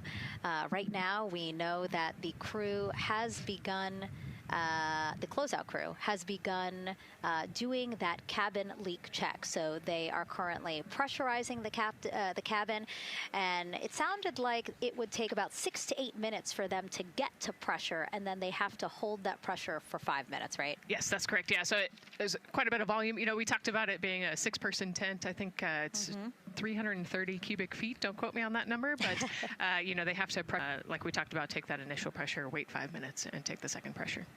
Yeah, and then it takes about 6 to 8 minutes again to depressurize the cabin. So this process will take a few minutes. Ascent switch configuration complete. Excited to, again, continue to hear the crew's voice inside Orion, stepping through all the procedures. Yes, it's exciting to hear them making progress, right? It's all good news hearing the crew talk to the ground and working together to get to the launch. And what I think is really cool is that this is the first time NASA is going to have astronauts in low Earth orbit, but also in deep space at the moon. So here's a message from some of the crew aboard the International Space Station right now. Hello, Megan, and a big hello to everyone around the world counting down together to the launch of this historic flight test. If we weren't in microgravity, we would also be on the edge of our seats. Here on the International Space Station, all of us are honored to have the chance to wish our fellow explorers Godspeed. Throughout human history, the moon has sparked our imagination, curiosity, and wonder. With our return to the moon, we're not only going to be learning about its history, the history of our solar system and of our planet, but also about our place in the cosmos. We are so proud of the Artemis team and so excited for what you will see and learn on behalf of all of humanity during your trip around the moon. As we push the boundaries of exploration and expand our knowledge with scientific discovery, we advance our collective civilization together as one. Test flights are crucial to the mission of exploration. We all learn in test flight schools that the more challenging the missions are, the more incremental the test should be. This Artemis II mission is one more increment on the way to further exploration. Thank you to the crew, our friends, for your dedication. And from the entire Expedition 74 crew, thank you to all of the teams that had a hand in getting the Artemis II mission to where it is today. Back to you, Megan, as the countdown continues. Oh, I love that so much. I just love seeing them there. And again, you have to remember the International Space Station is an orbiting lab. We learn so much there, and we're going to learn so much more from Artemis II, because this isn't just a test flight. It's an opportunity to learn more about the moon, deep space, and how humans can live and work so far from home. So here are some of the science objectives that NASA hopes to accomplish with Artemis II. Artemis II is our return of humans to the moon, flying around the moon on board Orion. But along with that, we're doing a lot of great science. One of the exciting things about the Artemis missions to the moon is that science is actually a fundamental pillar of why we explore, why we're going, what we're doing in Artemis. I think it's incredibly exciting that not only are we testing the vehicle, but we're testing science on board. Science where the astronauts are conducting experiments, science riding along with the astronauts. We have astronauts looking outside the window and really observing the lunar surface. It will help us understand the deep space environment. It will help us understand how that environment affects our astronauts, our systems, and life in general. So deep space is a challenge for us because you have to leave Earth's protective magnetic field. Here in low Earth orbit, the crew members are protected from some of the harmful radiation. Going to the moon, they'll no longer be protected, so they'll have a higher radiation exposure. Much like Artemis I, we have so many radiation sensors and detectors that are inside the capsule so that we can fully understand and appreciate the radiation environment for protecting our astronauts. In my hand here, I'm holding a tissue chip model. This is the exact design that's going to be flying alongside the astronauts. We'll be collecting samples from each of the crew members, and we can make these organ chips out of the astronauts themselves. So every crew member will have their own avatar on board, and then upon return, we can evaluate that deep space radiation environment and what that compares to the astronaut themselves. Not only are they going to help change the course of medicine for the astronauts, but revolutionizing that on Earth as well. We're looking at sleep, we're looking at team dynamics, we're looking at how you interact with the environment. We're also looking at the immune system, so what are the biomarkers? We're using saliva as a method to study hormones and different things in your body that may change during a mission like this. And then finally, how do we function after microgravity, being close to the moon, then returning to Earth. Which will ultimately help us achieve our goal of getting humans to Mars. And then on top of that, we have an opportunity to look at the moon from deep space on the far side for the first time in over 50 years. Having human eyeballs and brains back around the moon is going to unlock a new generation of lunar science discovery. The human eyeball is capable of taking in so much data in just a split second. They'll be able to tackle impact history, volcanic history. They'll be able to look at how the albedo, or kind of the shade and hue of the moon and the color of the moon, can tell us something about how that terrain evolved over time. We're integrating science in ways that have never been integrated into human exploration before. We have a front room mission control flight controller position called the Science Officer. We have a brand new science back room where it's basically our brain trust of lunar scientists and geologists supporting the crews of the future. And Artemis II will allow us to really test how this works so that future missions are really set up for success. We'll also be deploying some CubeSats. They're small shoebox-sized spacecraft of their own. They're each provided by another country, one of our partners. As they conduct their research, they'll complement what we are doing at the moon with Orion. It is so incredibly exciting to be a part of this mission. And it has been, really one of the privileges of a lifetime. I can see the work I'm doing benefit crew members right now and benefit the crew members in the future. So it's incredibly exciting and it's very rewarding. As this rocket launches humanity off of the Earth, we'll be setting the stage through our science to prepare humanity to leave Earth and explore the solar system. And what we learn during this and future Artemis missions to the moon will eventually get us to Mars. Here's Jasmine Hopkins again, now with Nikki Fox, Associate Administrator of NASA's Science Mission Directorate. Thanks so much, Megan. Yes, we're back on the balcony now, joined by Dr. Nikki Fox. Nikki, in this nearly 10-day mission, we are covering a lot of science, from CubeSats to tissue chips. What are you most looking forward to learning? Oh my goodness. I think for me, the most exciting thing is actually being able to interact with the crew while they are flying, doing this historic journey on the far side of the moon. They are going to be seeing pieces of the moon that no human eyes have seen before, which is really spectacular. It's going to be an interesting trajectory. Some of it is in darkness. Then at the Terminator, so in darkness, they'll be able to look for like impact flashes and things when micrometeorites pummel that poor moon. And then at the Terminator, they can see shadows and interesting things, which kind of gives you depth perception. And then, of course, in the sunlit, picking out everyone's favorite craters. Also, if we launch today or tomorrow, they will see a total solar eclipse from the Orion capsule. How cool is that? That is very cool. We are thrilled for this Artemis II crew to be able to see the moon in a way that we've never seen before. What is so unique about that far side? Why are we going there? I mean, honestly, it's just, it is unique. It's very different to the near side of the moon. The actual sort of terrain, the morphology, it's very, very different. And so it will be very exciting to see that as we're going past that. Absolutely. And Nikki, you know, we are performing a lot of science at the moon this year, actually, not just Artemis II. Can you speak to the commercial lunar landers we're planning to send? Yes, we are very, very proud of our commercial partners as they take our payloads for us to the lunar surface. And very excited. Next one up is Blue Origin's Blue Moon Mark 1 going. It's got some science on it. It's got the scalps that went on the Blue Ghost. So we'll be able to sort of look at that plume as it's coming down onto the lunar surface, and then also the laser retroreflector that will be the array that's up there too. So even on that first test flight, packing it with science as much as we can. Wow, Nikki, so much science. It's hard to keep track of everything. But the unique thing about Artemis II is we're sending crew. Can you speak to the importance of the human element of science? Absolutely. I mean, we can program, like we do with our beautiful rovers on Mars, we can program them to do certain things, and it's what we think we need them to do. When you have an astronaut up there, they can make that sort of like really unique split-second decision. The thing I'm most looking forward to is when they think they're going to be looking here, is hearing one of them say, "Oh my goodness, look over there." And I think that's just incredible about how we do that. Also flying our tissue chips with the astronauts, our Avatar experiment. Here we go, Avatar. Wow, look at that. And that's got the tissue chips samples that matched to the crew, so we'll be able to monitor the effects of microgravity and radiation on that human tissue as we prepare for more and more missions to the moon for longer and longer durations, and then off to Mars. Wow, Nikki, so much science ahead of us, but first we have to launch. Thank you so much for being here today. Thank you so much. Go Artemis. Oh, of course, go Artemis. And with that, let's turn it back over to the countdown with NASA's Megan Cruz.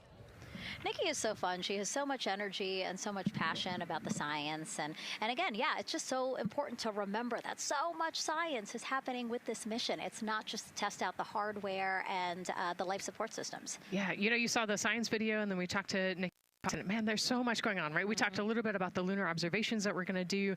And then, she talked about, made a really great point about, the human eye can pick things out that a camera or a robot can't necessarily pick out. And so that's why we're sending humans. But also, we're not just doing the lunar observations. The Avatar, that's a really cool experiment. They took blood samples from the crew, and then they used those stem cells to make bone marrow and create those little Avatar chips, which is impressive. Feels like scientific, sci-fi movie stuff. Yeah. But, we're going to look at radiation. We're going to look at all sorts of different scientific experiments. We got the little CubeSats. We're going to go look at space weather. Lots going on. Yeah, even collecting some of the astronauts' saliva. You can learn a lot about the body through the saliva. So just really a lot in a small amount of time in a small capsule. Yeah, it's scientific discovery. That's why we go back to the moon. Yeah. And so, again, her energy just so... oh my God, I can't find the word. So wonderful. Awesome. Yeah. I don't know why I couldn't find the word. So anyway, yeah, just really, again, thank you, Dr. Nikki Fox and Jasmine. And so, Nicole, what about answering more questions? Let's do it. Okay, great. First one, what was the word I was trying to get at? No, I'm kidding. Let's have the first question up on the screen now.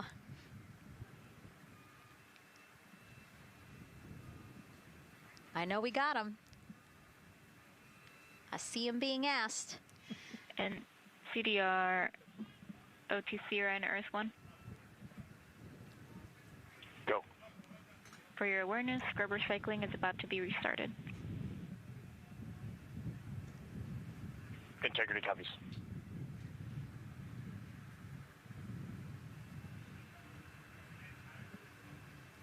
All right, let's try that again. Can we get the next social question, please? What are the G-forces experienced by the Artemis astronauts during launch and reentry? Ooh, these are actually pretty similar to, a Dragon launch or a shuttle launch. We have to accelerate to get out of the Earth's atmosphere, and then, we talked about the secondary burns that they will do to get away from Earth. But, you know, for me personally, it kind of felt like we got slingshotted off the Earth is how I like to describe it. So, you know, you get set back in your seat and the G forces are into your chest. CDR, OTC, you're on Earth 1. Go ahead. Cabin leak check complete. The cabin is going to be vented to flight pressure momentarily. Integrity copies. That's fantastic news. Yeah. Again, so the spacecraft is holding pressure as expected, and so now they will depressurize it, which will take about 6 to 8 minutes. Exciting. Yes. Yeah. Go ahead, Nicole. Like we sorry. talked about, continuing to march towards the launch. Yeah, so the G-forces are into your chest, and it's kind of a slow build, and you can get all the way up to 4.5 Gs into the chest during the launch, and often they have to back off on the thrust a little bit so that you don't get too high in the G-forces, and especially as we go through kind of max Q or that max aerodynamic force, so as they get through the thicker parts of the atmosphere. And then very similar G-forces on the way home, so slow, steady build up to about 4.5 Gs as the rocket actually decelerates. You know, you heard in one of the packages, when they come back, they're going to be going 7 miles a second. Gosh, that's and incredible. so you have to slow down somehow, and to do that, you have to actually, you know, when you brake in a car, you feel those G-forces, and so for the astronauts, it'll just be, again, into the chest based on the orientation. Great. Thank you so much for that answer, Nicole, and for that question. We're going to continue to try to take as many as possible. Again, you know how to send them to us at NASA Artemis. But now we again have another question for you, for our audience. We want to know, what part of Artemis II are you most excited for? Liftoff, Earth views from Orion, lunar flyby, or splashdown? Tell us again on NASA's Instagram or Twitch accounts, and we'll share your answers a little later in the broadcast. That's a tough one. I don't know what my answer would be.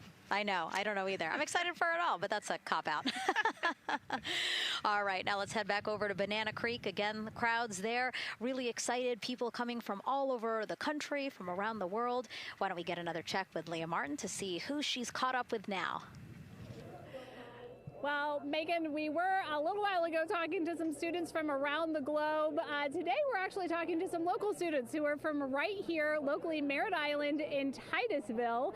We talk a lot about the Artemis generation and about the students who are going to become the next generation of dreamers, of engineers, of scientists and technologists. And I'm actually standing with a group of those students here today. Our local high school has actually implemented a really neat new program in the spirit of being able to create these pipelines for employment and engagement. Can you tell me a little bit about what Merritt Island High School is doing? Sure. Well, this is a new program, first of its kind here at Florida, and basically what we're studying is astronautics and aviation, kind of blended the two together. We have flight simulators in our lab, but students are also learning about engineering, aerospace engineering, and we're trying to make all kinds of pathways available for them, trying to give them opportunities to see which pathway they might want to be interested in.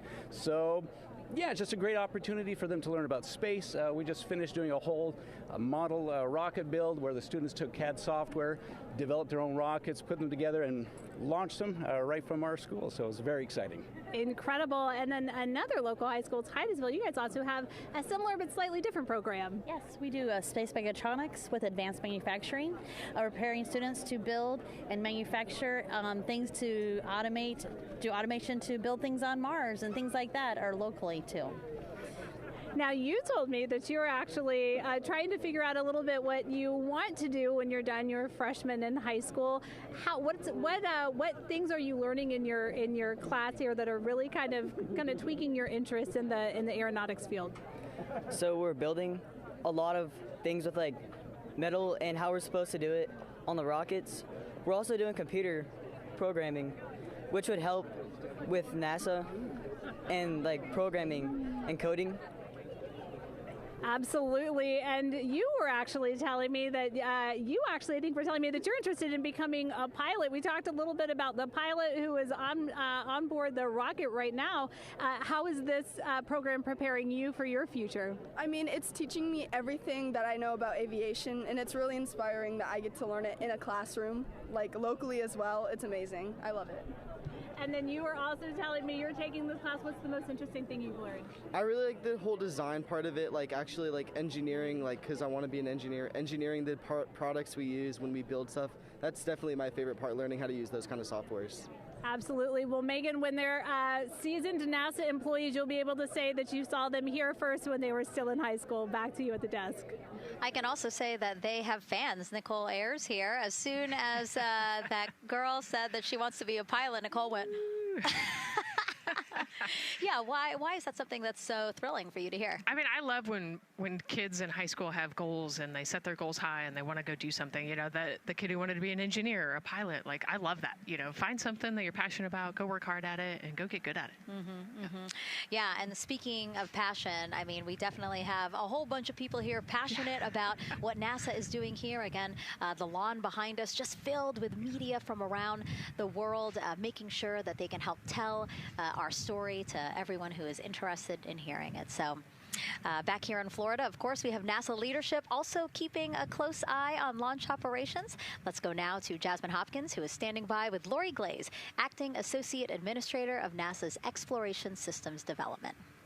Thanks so much, Megan. Yeah, we're honored to welcome Dr. Lori Glaze to the balcony now.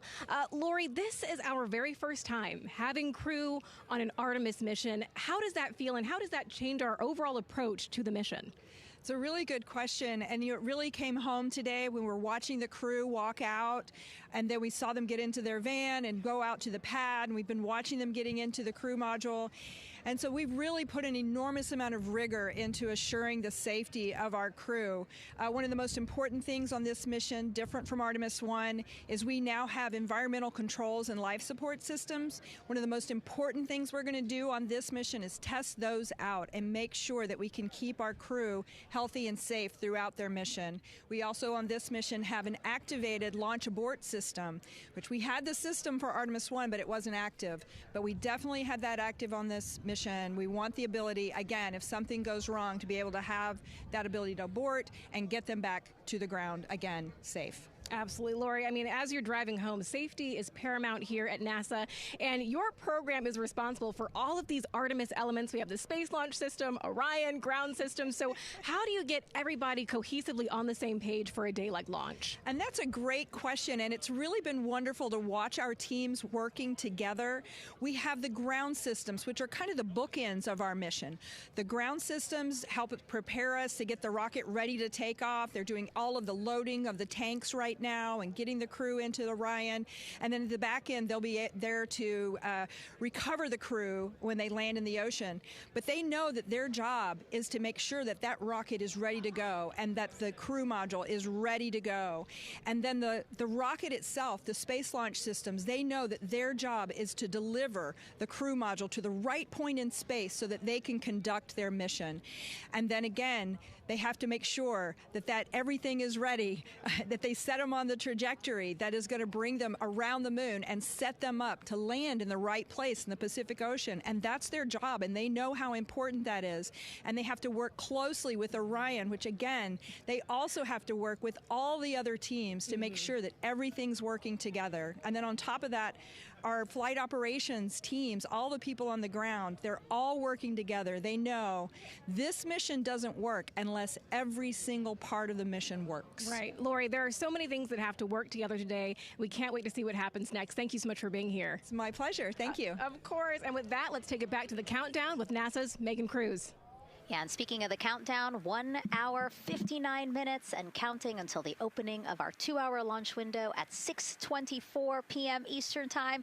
This is a shot of Jetty Park. It's a nearby popular viewing location of rocket launches, and it is so great to see how many people are here. I mean, this is a Wednesday. Like, people had to take time off of school and off of work, but it's something that they felt like they wanted to do, to be here. Yeah, you know, I think just based on the chatter on the airplane ride yesterday, half of my airplane ride really? They were coming to see the launch. You know, everybody's excited and traveling from all over the world to come see this launch. And it really is a great day. We had some sprinkles here in the crowd, but for the most part, I mean, it's just a beautiful day to witness history. It is, yeah, you know, a little bit of sprinkles, but for the most part, the clouds are staying away, and you can see the blue sky behind us, so hoping for good weather in a couple hours. Absolutely. And so Dr. Lori Glaze mentioned what we learned from the Artemis II mission helps pave the way to sustained human presence on the lunar surface. So what are the objectives of this mission to eventually accomplish that? Let's check in with Gary in Mission Control for more. Thank you, Megan. Yes, the Ascent teams are here in Mission Control Houston, working through their steps to prepare for a go for launch. Right up here on the front board, we're watching the teams in the White Room work through their checklist and closing the hatch as we verify ours, working as one NASA team. What Dr. Glaze said about working across the teams throughout the nation is true. It takes one NASA team to bring everything together and accomplish the mission objectives. The Artemis II is designed as the first crewed test flight of NASA's Artemis campaign, sending astronauts into lunar space to validate systems, operations, and human performance ahead of a more complex lunar landing missions. NASA has identified an extensive list of mission and flight test objectives that serve as a checklist to verify the capabilities needed to land humans on the moon. For the Artemis II mission, there are 5 overarching priorities that cover the mission and flight test objectives. First is, of course, the crew.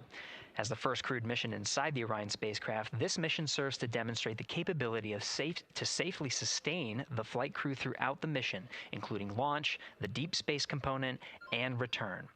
Number 2 is systems. This mission brings it all together to validate the performance of all ground and flight systems needed for a long-term lunar campaign, from launch infrastructure to spacecraft operations in deep space. Third is hardware and data. We'll be gathering performance data as much as possible over the Deep Space Network, but we also aim to retrieve onboard data and hardware after splashdown to gather additional insight and improve future Artemis missions. Fourth is emergency operations. The crew and flight control team will be testing emergency systems such as abort procedures, rescue operations, and contingency responses. During the flight, astronauts will rehearse a number of these procedures to ensure that in the event of a real emergency, the planned procedures and operations are sound. And finally, there's subsystem validation. Engineers will be verifying subsystems across the board to ensure reliability across life support, propulsion, avionics, and navigation systems aboard the Orion spacecraft. Human spaceflight is a complicated endeavor that requires precision and confidence across all disciplines. You may hear the phrase, human spaceflight is the greatest team sport, a few times in today's coverage, and it's absolutely true. Not only does it need mastery of specific components, but the integration extends across thousands of people and facilities around the world to come together and make it all work. A lot of the work from many people has led to this moment, a rocket at the pad with humans on board, ready to put everything we worked for to the test. I'm certainly excited about it. The teams here in this room are looking forward to supporting the mission, and I hope those watching are as excited as we are. We are following the countdown here in Mission Control Houston. Everything continues to look good, now inside 2 hours from the beginning of the launch window. With that, I will send it back over to you, Megan and Nicole. Hey, Gary, thank you so much. We are getting word that the launch team is working something that we would like to give you an update on, so let's get on over to Daryl. All right, thank you, Megan, and we are live in Firing Room 1 here at the Launch Control Complex.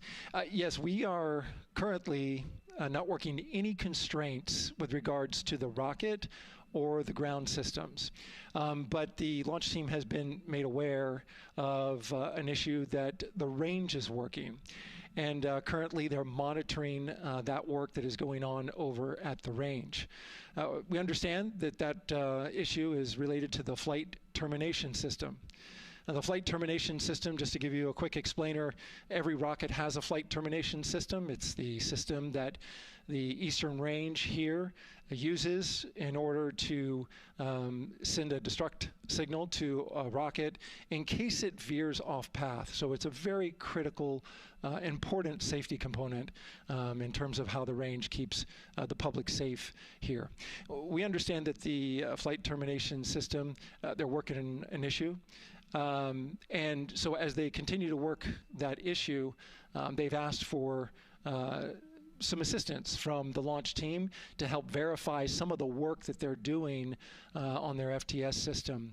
And this is where it gets a pretty unique situation here. The assistance they've asked for is to verify what's going on with their system. They want to check it to see that the work they're doing is okay. And in order to do that, the FTS console operator inside the firing room has been asked to help them verify it. And the way that they're going to do that, and the solution that he proposed to check and verify the system with the launch director, and she gave the approval, is to go get a piece of heritage equipment from inside the VAB that was used during the space shuttle program.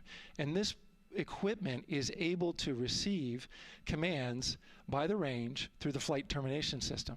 And so with this piece of equipment, this console operator who works FTS was granted permission to go over to the VAB next door and get this equipment that he's very much aware of and used during the space shuttle era. And so that is in work right now. The bottom line of all this is, at this moment, the range is no-go. But that is not stopping us from moving forward in the countdown. We can continue to process and work the countdown. The closeout crew will continue to do their work, and the launch team will continue to do their work as well. But we'll keep you updated on what happens in regards to, as far as my understanding goes, a pretty unique situation here with trying to bring resolution and kind of help out the situation that we're seeing at the range right now. And that's the latest here from the firing room. I'll send it back to Megan and Nicole out the host desk. Thank you, Daryl. Yes, very unique, but I think it speaks to the ingenuity of this team, right? To say, hey, we have this equipment at the VAB. Why don't we leverage it to try to solve this issue and work it? Yeah, what a great example of human creativity, right? We know this thing exists. Let's go solve this problem. We have time, you know, like Daryl said, we're going to continue to march down the countdown. So we'll continue to get the rocket and the crew ready, but we still have that 2-hour window. So in the meantime, let's try to figure out what's happening with the range. And speaking of the range, what is the range for people who might not watch rocket launches with us often? Sure, yeah. So anytime that you launch a rocket, you have to clear the airspace, right, in the launch corridor. So where the rocket's flight path is going to go, you have to make sure that that whole airspace is clear. And so we actually have assets, you know, the Space Force helps us out with this one, but, you know, we want to make sure that there aren't airplanes in the way and there aren't other, you know, maritime assets in the way or things like that. So that there's a whole group of people. We talked about, actually, Gary said it great, right? It's a huge team sport, and so there's a whole group here on the ground that is monitoring that launch corridor to make sure it's clear and ready to go. And so if they're having issues, then we definitely can't launch this rocket. We don't want to launch blind into a corridor that we can't see. Yeah, because as Daryl said, I mean, it is very important, the flight termination system, needing to activate it in case of an emergency. So yes, something that we will closely be monitoring throughout the countdown, and hopefully again won't be an issue, that they can fix this issue by going to the heritage hardware that's in the vehicle assembly building. Right, what a great idea. Okay, so again, under 2 hours from the opening of our 2-hour launch window, 6:24 p.m. Eastern Time. The crew, as you can see there, inside of Orion, relaxing, getting updates from the team, but also just getting in the right headspace for hopefully launch today. Let's learn a little more about each of them now. The moon, to me, it's the thing that connects me together with all the other humans in my life. I remember being a little kid lying in bed at night and just looking out at the moon in whatever phase it was in, and I was thinking, man, my friends that live like 20 miles away, they can probably look out and see that same exact moon. And then when I was in the Navy and I would look out at the moon and I'd be halfway around the planet, and I would think, man, my brother can see that moon where he is, and he's halfway around the planet from where I am. To me, it's a connection of life on Earth. We can all look up and see that moon, and it's always changing. The moon is never the same 2 days in a row. I love that. My name is Reed Wiseman. I'm the commander of NASA's Artemis II mission around the moon. I grew up in a little town just north of Baltimore, Maryland, about 20 miles north of the city. There was a National Guard base nearby my house, and there were A-10 aircraft that would fly over every now and then. I just would look up at them and be like, man, I want to be up there. I want to go do that. And then my brother went to the Naval Academy, and I would go every year and watch the Blue Angels fly during commencement, and that just started to grow and grow and grow. For a while, I wanted to join the Air Force, and then I realized Navy flies as well, and they fly from ships in the middle of the ocean, and that was it. Like, done deal for me. That is exactly what I wanted to do for my career. Flying is freedom to me, especially when you're in a jet aircraft coming off of an aircraft carrier in the middle of the Pacific Ocean. Nearest land is over 1,500 miles away. So when you come off of that aircraft carrier, you are truly just alone with yourself out there. It is a magical experience to be out there all by yourself in an aircraft over the Pacific. It's free.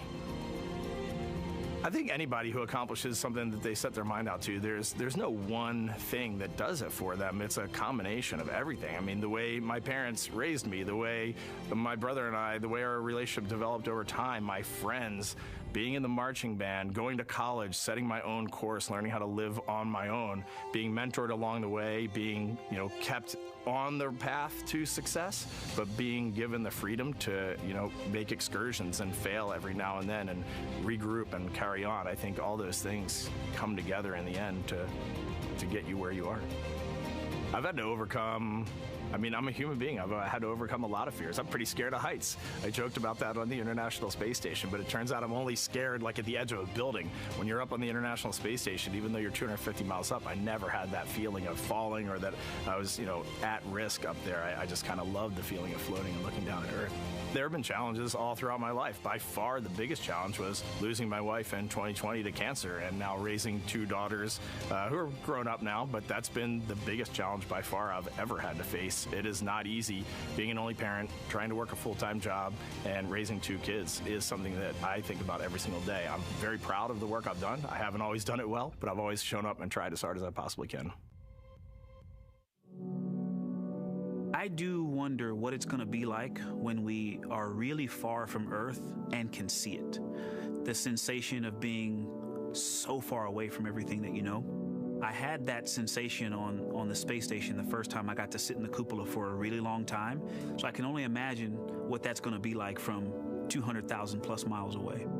My name is Victor Glover, and I'm the pilot for NASA's Artemis II mission around the moon.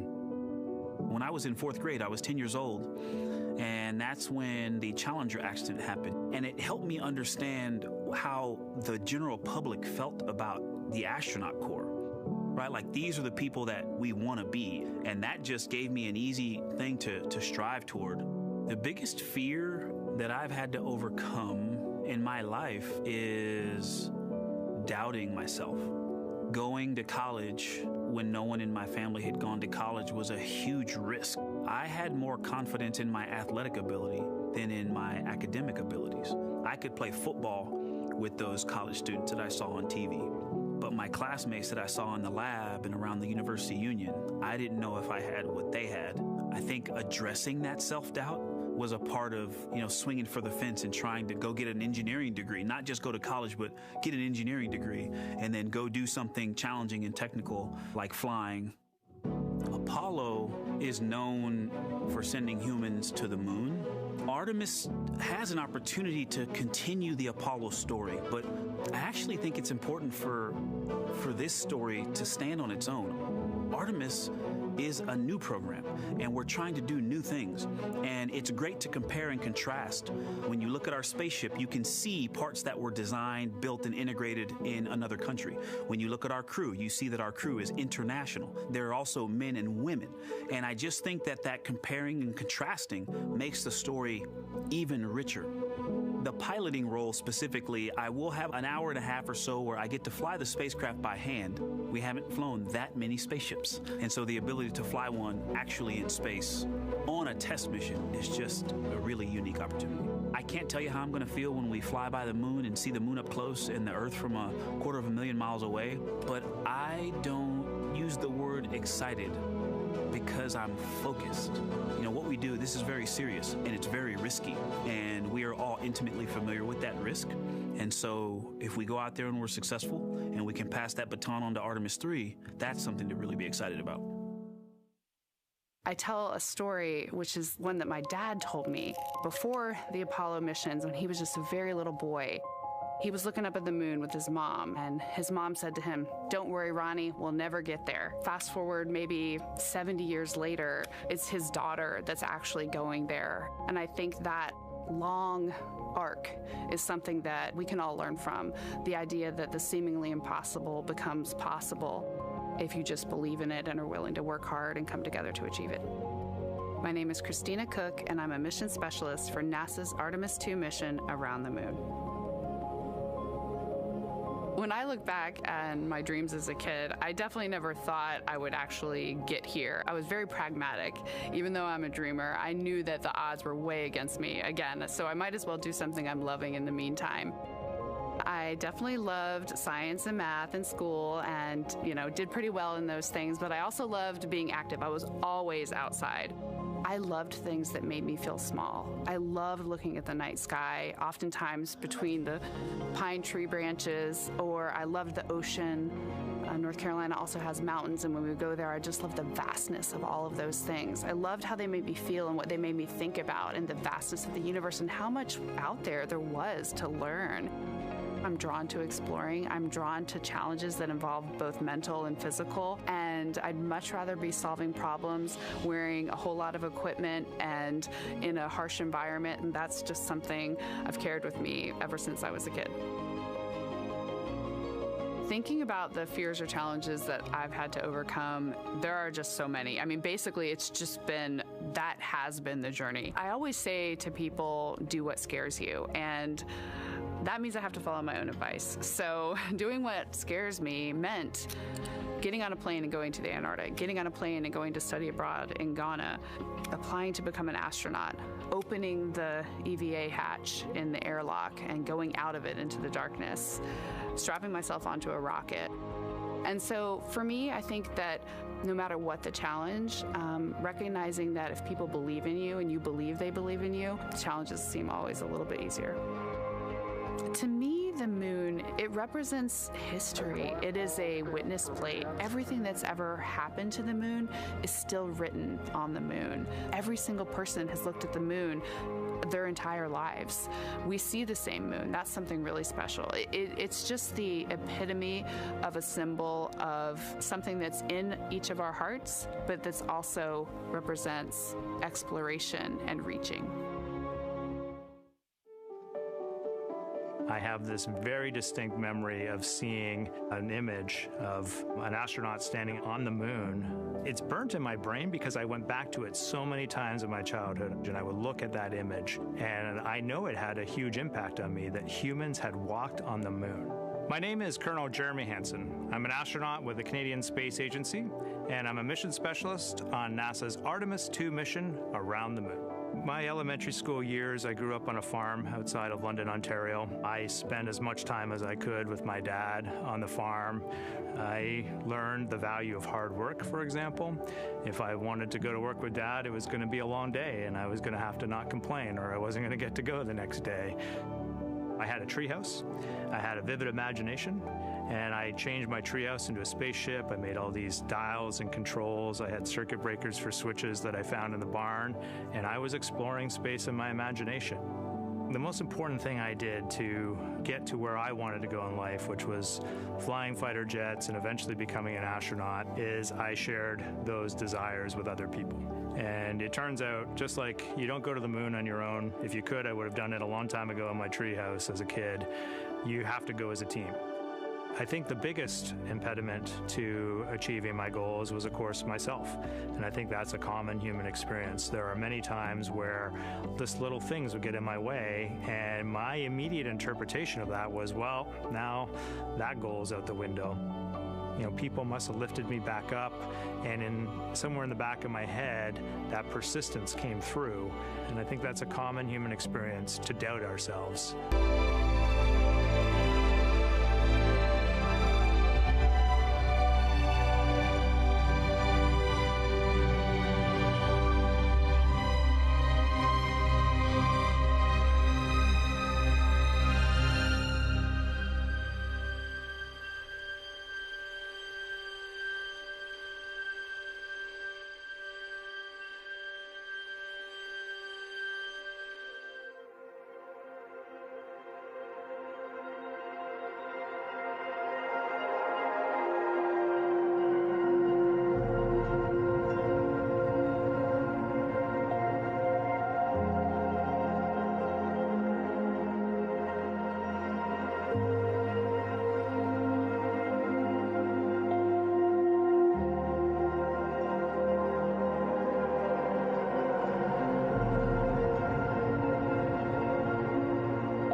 Ha llegado el momento de volver a la Luna.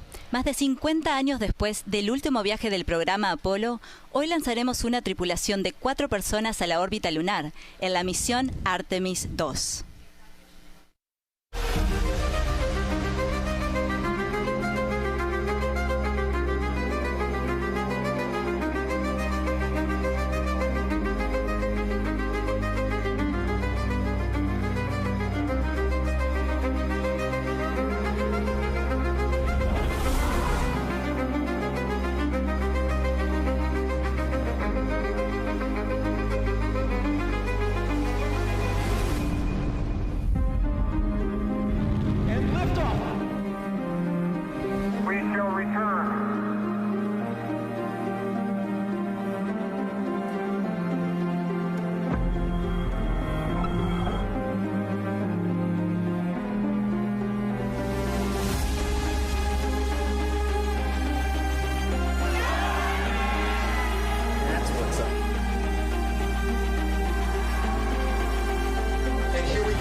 Están viendo la nave espacial Orión ubicada en la parte superior del cohete Sistema de Lanzamiento Espacial en vivo en la plataforma de lanzamiento 39B del Centro Espacial Kennedy de la NASA aquí en Florida.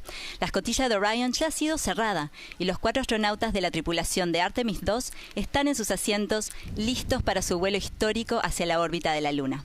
Artemis II encarna una nueva era de exploración espacial y es un paso crítico para futuras misiones con seres humanos a la superficie lunar y en el futuro a Marte.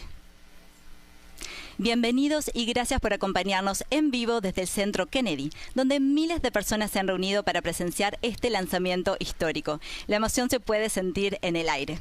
Soy Noelia González, del equipo de comunicaciones de la NASA, y me acompaña el ingeniero de la NASA, Luis Saucedo. Luis trabaja con la misión Artemis II como director interino de la Oficina de Integración del Vehículo de Orión. Bienvenido, Luis. Hola, mucho gusto. Muy contento de estar aquí. Y justo detrás de nosotros, el cohete Sistema de Lanzamiento Espacial de la NASA y la nave espacial Orión en la plataforma de lanzamiento 39B. Artemis II tiene como objetivo validar la capacidad de la NASA para volar alrededor de la Luna antes de que intentemos aterrizar en la superficie lunar con la misión Artemis IV. Luis, la nave espacial Orión con la que trabajas tan de cerca es una de las piezas clave de esta misión. ¿Cómo te sientes ahora a menos de 2 horas del lanzamiento? Noelia, pero muy contento. Yo sé que este día es un día histórico, viendo toda la gente por todos lados, y sabemos que este es el trabajo de muchos equipos por todos lados y es el siguiente paso para llegar a la Luna y tener una presencia permanente de los humanos. Luis, ¿y por qué la NASA quiere volver a la Luna? Mira, recordemos que esta misión no va a aterrizar en la Luna, pero nos va a dar mucha información del funcionamiento de todos los equipos que tiene esta nave. Eso va a ser muy importante para las siguientes misiones, es decir, este es el siguiente paso de una serie de misiones que tiene como meta Marte. Queremos estudiar el espacio profundo y la Luna es el laboratorio perfecto para hacerlo. Hay ahorita en construcción muchas naves que se van a usar para aterrizar en la Luna, y entonces con esa capacidad queremos llevar equipo de comunicación y equipo para usar recursos que ya están presentes en la Luna y hacer así combustibles, energías, también sistemas de comunicación. Queremos aprender cómo cuidar a nuestros astronautas en el espacio, y la Luna es un satélite natural perfecto para hacerlo. O sea que este es solo el comienzo. Esto es solo el comienzo. Y la ventana de lanzamiento de esta misión abarca 2 horas y se abrió a las 6:24 p.m. hora del este de Estados Unidos. Luis, es un gusto tenerte con nosotros hoy. ¿Puedes contarnos brevemente acerca de tu trayectoria aquí en la NASA? Sí, claro que sí. Yo empecé aquí con NASA en el año 2000, por cierto, en este Centro Espacial de Kennedy. ¿Has vuelto a casa? Voy volviendo a casa, es un lugar muy especial. Yo estaba trabajando aquí con el programa del transbordador espacial, procesando lo que le llamamos orbiters para llevarlos a la plataforma y lanzarlos de ahí. En ese programa estábamos teniendo lanzamientos a la estación espacial. Después del año 2007 me cambié a lo que es el centro de Houston, el Johnson, y de ahí empecé a trabajar con el mismo programa, pero más enfocado en las operaciones en la órbita y en el aterrizaje. Después que se terminó el programa del transbordador espacial, me transferí al programa que es Orión, que es parte del programa de Artemis, del que estamos ahorita aquí. Muy bien, muchas gracias, Luis. Y esta noche vamos a conocer de cerca a los miembros de la tripulación y a repasar los objetivos de la misión. Ahondaremos en las investigaciones científicas que van a bordo y conversaremos con diferentes expertos de la NASA que contribuyen su parte para que esta era de exploración espacial sea ya una realidad. Y por supuesto esperamos presenciar el tan anticipado despegue de Artemis II con la narración en español de nuestro colega Hamilton Fernández. Muchísimas gracias, Noelia. Es un placer compartir con ustedes estos momentos tan emocionantes donde presenciaremos un lanzamiento verdaderamente histórico. Soy de Puerto Rico y llevo 36 años trabajando para la NASA. Actualmente soy dirigente de misiones aquí en el Centro Espacial de Kennedy. Para todos los jóvenes estudiantes que nos escuchan hoy, este mensaje es para ustedes. Si hoy Artemis II viaja hacia la Luna, mañana podría ser tú quien diseñe la tecnología que nos lleve aún más lejos. Sigue aprendiendo, sigue explorando y sobre todo sigue soñando en grande. Quiero enviar un saludo para todos los alumnos y maestros del Colegio Nuestra Señora de la Fuensanta en La Algaida, en Murcia, España, que este año se han enfocado tan diligentemente en estudios espaciales y del universo. Son una inspiración para nosotros. Y también para la gente de mi querido pueblo de San Germán en Puerto Rico, especialmente a los alumnos y maestros de dos escuelas, la Escuela Lola Rodríguez de Tió y la Escuela Laura Mercado, que tienen un gran enfoque en ciencias y en agronomía. Ambas áreas de conocimiento se van a necesitar para poder vivir y trabajar en la Luna. Bueno, Noelia, el equipo de lanzamiento ha completado con éxito todas las fases iniciales del conteo regresivo. A esta altura del conteo, tanto la etapa central como la etapa superior del SLS ya están completamente cargadas con hidrógeno líquido y oxígeno líquido. Ambas se encuentran en modo de mantenimiento, compensando la evaporación natural de los propelentes mientras nos acercamos al lanzamiento. El equipo de tierra ha revisado la aviónica, la propulsión, los sistemas eléctricos y la estabilidad térmica del cohete. Todas las comunicaciones entre la tripulación, el centro de lanzamiento en Florida y el control de misión en Houston han sido probadas y confirmadas. En resumen, a T-90 minutos, Artemis II alcanza sin contratiempos, la tripulación está lista, Orión está configurada y el SLS continúa estable mientras nos acercamos a la fase crítica del conteo. No estamos escuchando ningún problema significativo. Y en pantalla tenemos una vista espectacular del SLS. El cohete tiene una altura de 98.3 metros, casi tan alto como un edificio de 33 pisos. También podemos ver los dos cohetes propulsores sólidos que están pintados de color blanco, uno a cada lado. Estos cohetes laterales del SLS usan segmentos metálicos que volaron antes con el transbordador espacial. Fueron recuperados, reacondicionados y hoy vuelven a despegar como parte de este nuevo cohete SLS.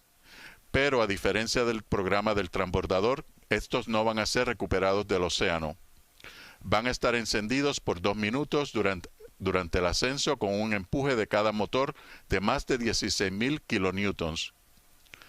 Bueno, y la etapa central de color anaranjado en el medio. Ese color tan característico no es pintura. De hecho, la etapa central no está pintada para ahorrar peso. Lo que ven es el color natural de la espuma aislante que recubre el tanque. La etapa central alberga los tanques de propelente criogénico para los 4 motores RS-25. Los 4 motores están montados en la parte de abajo. Estos motores RS-25 usan propelentes criogénicos tan fríos que parecen ciencia ficción. El hidrógeno líquido está a unos 250 grados centígrados bajo cero y el oxígeno líquido a unos 180 grados centígrados bajo cero. Esta temperatura extrema los hace más densos y es lo que permite que el cohete genere la enorme potencia necesaria para despegar. Van a estar encendidos después del despegue por unos 8 minutos y cada motor tiene un empuje de más de 2.200 kilonewtons. Encima de la etapa central tenemos la etapa superior con un motor RL-10 que también utiliza propelentes de hidrógeno y oxígeno líquidos. Finalmente, en el tope del cohete está la nave Orión, el vehículo que lleva a los astronautas a la Luna. Debajo de ella va el módulo de servicio construido por los europeos que aporta energía, aire y propulsión en el espacio. Y en lo más alto está el sistema de escape durante el lanzamiento, una torre con motores capaces de alejar la cápsula en milésimas de segundo si ocurre una emergencia. Bueno, en total, el SLS tiene un empuje de más de 39.000 kilonewtons. Regresamos contigo, Noelia. Muchas gracias, Hamilton. Y Hamilton va a estar enviándonos actualizaciones del lanzamiento, de las operaciones del lanzamiento a lo largo de toda nuestra transmisión. Y para quienes se acaban de sumar a nuestra transmisión, bienvenidos. Estamos en el Centro Espacial Kennedy de la NASA, desde donde en poco más de una hora estaremos lanzando el vuelo de prueba Artemis II, la misión que marca el comienzo de los vuelos tripulados del programa Artemis. Nos acompaña Luis Saucedo, director interino de la Oficina de Integración del Vehículo Orion. ¿Tienes preguntas para Luis acerca de Artemis II? Mándanos tu pregunta etiquetando nuestras redes sociales y no olvides seguirnos en todas nuestras plataformas. Intentaremos responder tus dudas durante esta transmisión o en nuestras redes. Cuéntanos de dónde nos acompañas y con quién estás, y un saludo a mi familia, a mis amigos y a toda la gente de México. Hace apenas unas horas, la tripulación de Artemis II se alistaba para la misión. Aquí los vemos, el comandante Reed Wiseman, el piloto Victor Glover y la especialista de misión Christina Cook, los 3 astronautas de la NASA y el especialista de misión Jeremy Hansen, de la Agencia Espacial Canadiense. Aquí vemos cómo se colocaban su traje espacial hace apenas unas horas, un traje que además está hecho a medida para cada uno. Luis, ¿los astronautas usarán este traje durante toda la misión? Mira, no, Noelia, este traje es solamente usado el día del ascenso, que es el lanzamiento, y el día del reingreso, que es el último día. Aproximadamente una hora después se van a quitar ese traje y se van a poner ropa como la que traigo yo y el resto de los días.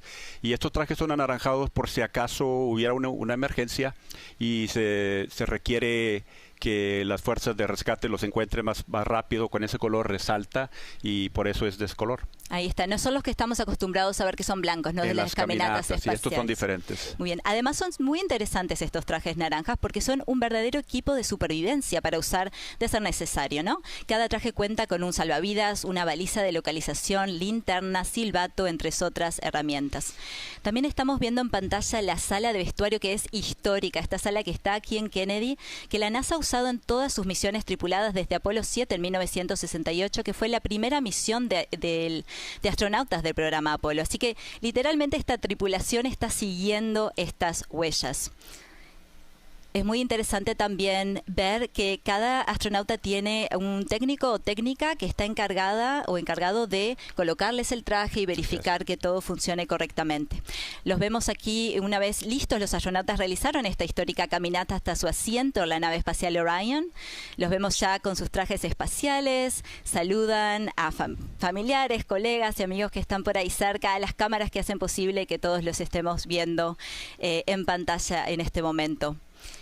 Además, Luis, cada astronauta tiene un asiento designado dentro de Orion, ¿no? Hay un orden específico por el cual están caminando. Así es, Noelia. Cada uno entra en orden. Primero entra lo que es el comandante Reed. Él se va a sentar al lado izquierdo, igual que Victor Glover, es el piloto de la nave. Ellos dos están al lado izquierdo, donde están las pantallas de controles. Después entrará Christina y entrará Jeremy. Van a estar del lado derecho. Por cierto, Christina va a estar al lado derecho. Bueno, ya lo está. Ya lo está, muy cerca de lo que es la escotilla, y ella ayuda a los grupos terrestres a cerrar la escotilla, que fue ya terminado hace rato. Muy bien, recordemos que estas imágenes que estamos viendo sucedieron hace apenas unas horas. Nosotros desde aquí, desde el centro Kennedy, pudimos verlos pasar en su astrovan, que les llaman, con sus escoltas camino a la plataforma de lanzamiento. Un momento muy bonito, sí. Aprendamos más entonces sobre esta misión de 10 días, la primera prueba de vuelo tripulada del cohete, sistema de lanzamiento espacial y la nave espacial Orion de la NASA. La misión Artemis II valida el funcionamiento de sistemas que son cruciales para la futura exploración lunar y ayuda a preparar a la NASA para misiones humanas de larga duración a la Luna. Este vuelo sienta las bases para futuras misiones tripuladas más allá de la órbita terrestre. El día del lanzamiento, la tripulación se pone sus trajes espaciales, completa las comprobaciones finales y viaja en el vehículo de transporte de la tripulación hasta la plataforma de lanzamiento 39B en el Centro Espacial Kennedy. En el lanzador móvil, el cohete Sistema de Lanzamiento Espacial o SLS, de unos 98 metros de altura, tiene montada la nave espacial Orión y está listo para su viaje después de recorrer unos 6 kilómetros desde el edificio de ensamblaje de vehículos. El equipo de lanzamiento llena los tanques de propelente del cohete con más de 2.650.000 litros de oxígeno líquido e hidrógeno líquido y verifica el sistema de guía, las comunicaciones y la aviónica. A los T-12 segundos, arranca el encendido por quema de hidrógeno, seguido del encendido de los 4 motores RS-25. Cuando la cuenta regresiva llega a 0, los cables de servicio se retraen y Orión comienza su ascenso. El cohete, que pesa 2,72 millones de kilos, produce 4 millones de kilos de empuje. El 75% de este empuje proviene de 2 propulsores sólidos del cohete, que tienen una altura de 17 pisos. Unos 2 minutos después de que comience el vuelo, se liberan los propulsores, mientras que la tapa central continúa impulsando a Orión. Después de 3 minutos, se expulsan los carenados protectores alrededor del módulo de servicio, exponiendo los paneles solares de la nave espacial. 6 segundos después, es eyectado el sistema de escape durante el lanzamiento. La tripulación llega a la órbita terrestre de forma segura y tiene la capacidad de abortar el vuelo, de ser necesario, utilizando los motores del módulo de servicio de Orión. Unos 8 minutos después del lanzamiento, se apagan los motores de la tapa central y Orión se separa de la tapa superior. Los paneles solares de la nave espacial se despliegan, proporcionando energía a Orión para su viaje de ida y vuelta a la Luna. Después de orbitar la Tierra durante 90 minutos, la etapa superior se enciende para elevar a Orión a una órbita terrestre alta. La tripulación y el control de la misión llevan a cabo una verificación de sistemas de casi 24 horas de duración mientras aún están cerca de la Tierra, para garantizar que todos los sistemas de la nave espacial funcionen correctamente. Una vez en la órbita terrestre alta, Orión se separa de la tapa superior, la cual luego sirve como objetivo para una demostración de operaciones de proximidad. Durante este ejercicio, los astronautas practican procedimientos de maniobra, acoplamiento y desacoplamiento, utilizando cámaras y las ventanas de Orión para evaluar el manejo y los sistemas de la nave espacial. Los datos recopilados durante estas pruebas verifican los sistemas de soporte vital, comunicaciones y navegación, a fin de confirmar la aptitud de Orión para las operaciones en el espacio profundo. Aproximadamente 23 horas después del lanzamiento, Orión efectúa un encendido de motores para la inyección translunar, colocando la nave espacial en una trayectoria a la Luna de 4 días de duración. El recorrido de la tripulación se extenderá por más de 370.000 kilómetros. Durante el viaje, la tripulación de Artemis II continúa monitoreando los sistemas de la nave espacial y practicando procedimientos de emergencia, incluyendo el uso del refugio contra radiación a bordo. El recorrido de la tripulación se extenderá por más de 370.000 kilómetros, llevando a los astronautas alrededor del lado lejano de la Luna y convirtiéndolos en los primeros seres humanos en llegar a esta región en más de 50 años. Orión regresa a la Tierra en una trayectoria de retorno libre y eficiente en combustible. El módulo de tripulación se separa del módulo de servicio antes de ingresar en la atmósfera. 12 propulsores orientan a la nave Orión, la cual luego reingresa a la atmósfera a unos 40.000 kilómetros por hora. La desaceleración puede alcanzar 4 veces la gravedad de la Tierra, y el escudo térmico protege a la nave espacial de temperaturas que rondan los 2.760 grados Celsius. Una sucesión de paracaídas se despliega para desacelerar el descenso de Orión. Después de recorrer más de 1,1 millones de kilómetros, Orión ameriza en el Océano Pacífico a unos 93 kilómetros de la costa de California. Los equipos de recuperación ayudan a los astronautas a subir a helicópteros, en los cuales son transportados al buque de recuperación, y Orión es devuelto al Centro Espacial Kennedy. Ahora conozcamos más acerca de uno de los miembros, de todos los miembros de esta tripulación. El comandante de Artemis II es Reed Wiseman, es originario de Baltimore, Maryland. Ya ha estado en el espacio una vez como ingeniero de vuelo de la expedición 41 a bordo de la Estación Espacial Internacional, de mayo a noviembre de 2014. Durante su misión de 165 días, Reed y sus compañeros de tripulación realizaron más de 300 experimentos científicos en áreas como la fisiología humana, la medicina, las ciencias físicas, las ciencias de la Tierra y la astrofísica. Además, establecieron un hito para la ciencia de la estación, al completar un récord de 82 horas de investigación en una sola semana. Reed también ocupó el cargo de jefe de la Oficina de Astronautas de la NASA desde diciembre de 2020 hasta noviembre de 2022, y Reed tiene 2 hijas que vemos ahora en pantalla. Victor Glover es el piloto de Artemis II. Victor es oriundo de California. La NASA lo seleccionó como astronauta en 2013. En ese momento trabajaba como asistente legislativo en el Senado de los Estados Unidos. Su primer viaje al espacio fue en noviembre del 2020, cuando despegó como piloto de la misión SpaceX Crew 1 de la NASA.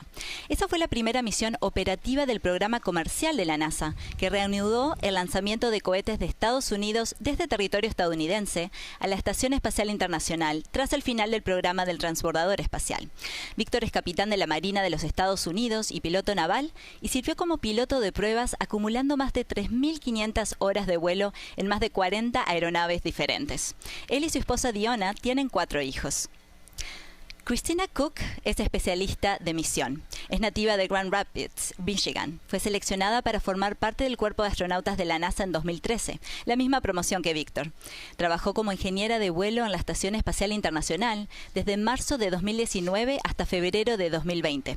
Durante ese tiempo, Christina estableció un récord de vuelo espacial más largo realizado por una mujer, con un total de 328 días consecutivos en el espacio. También participó en la primera caminata espacial realizada íntegramente por mujeres.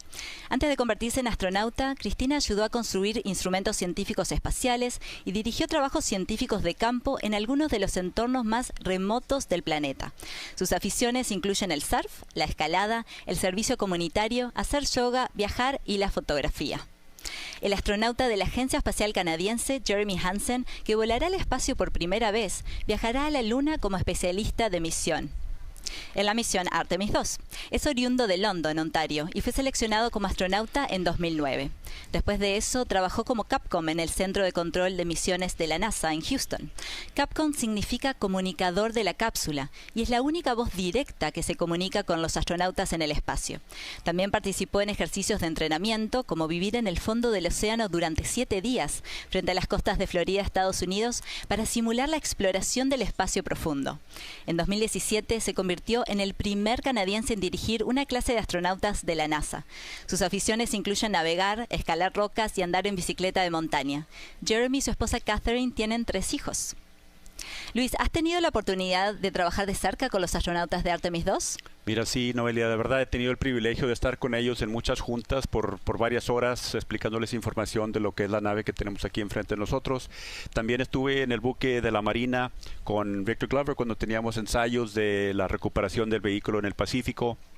La verdad te digo que son personas muy capacitadas, muy inteligentes, con muchas preguntas, mucha curiosidad, pero al mismo tiempo te digo que son personas muy, como se dice en México, campechanas. Siempre están dando las gracias a todos los equipos de ingenieros técnicos, dando las gracias por todo el trabajo que se está haciendo, porque ellos saben que todos trabajamos para que esta misión salga bien. Y te digo, tengo una anécdota que después de una de esas juntas que tuvimos, ellos querían tener una comida con nosotros, con nuestro equipo, y querían ir a comprar comida. Y le dije, no, yo les voy a cocinar. Entonces tuve la oportunidad de usar mi parrilla y hacerlo aquí lo que le llamamos un brisket, y estuvimos con ellos y compartimos esa comida. Fue un momento inolvidable, muy bonito. Qué honor, qué rico también. Bueno, y Reed, Victor, Christina y Jeremy son sin dudas las estrellas de esta noche, pero detrás de la tripulación hay decenas de personas que contribuyen para que esta misión sea posible, ¿verdad, Luis? Sí, mira, te digo, hay muchos equipos de todos lados del país.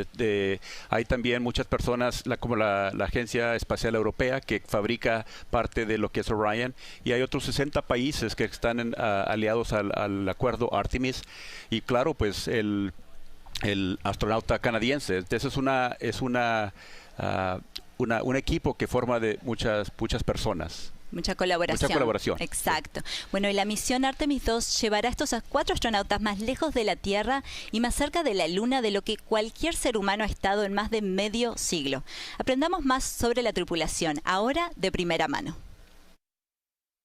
The moon, to me, it's the thing that connects me together with all the other humans in my life. We can all look up and see that moon, and it's always changing. My name is Reed Wiseman. I'm the commander of NASA's Artemis II mission around the moon. I grew up in a little town just north of Baltimore, Maryland. There was a National Guard base nearby my house, and there were A-10 aircraft that would fly over every now and then. I just would look up at them and be like, man, I want to be up there. I want to go do that. And that just started to grow and grow and grow. I think anybody who accomplishes something that they set their mind out to, there's no one thing that does it for them. It's a combination of everything. I mean, being given the freedom to make excursions and fail every now and then and regroup and carry on, I think all those things come together in the end. There have been challenges all throughout my life. By far, the biggest challenge was losing my wife in 2020 to cancer, and now raising 2 daughters. It is not easy. Being an only parent, trying to work a full-time job, and raising 2 kids is something that I think about every single day. I'm very proud of the work I've done. I haven't always done it well, but I've always shown up and tried as hard as I possibly can.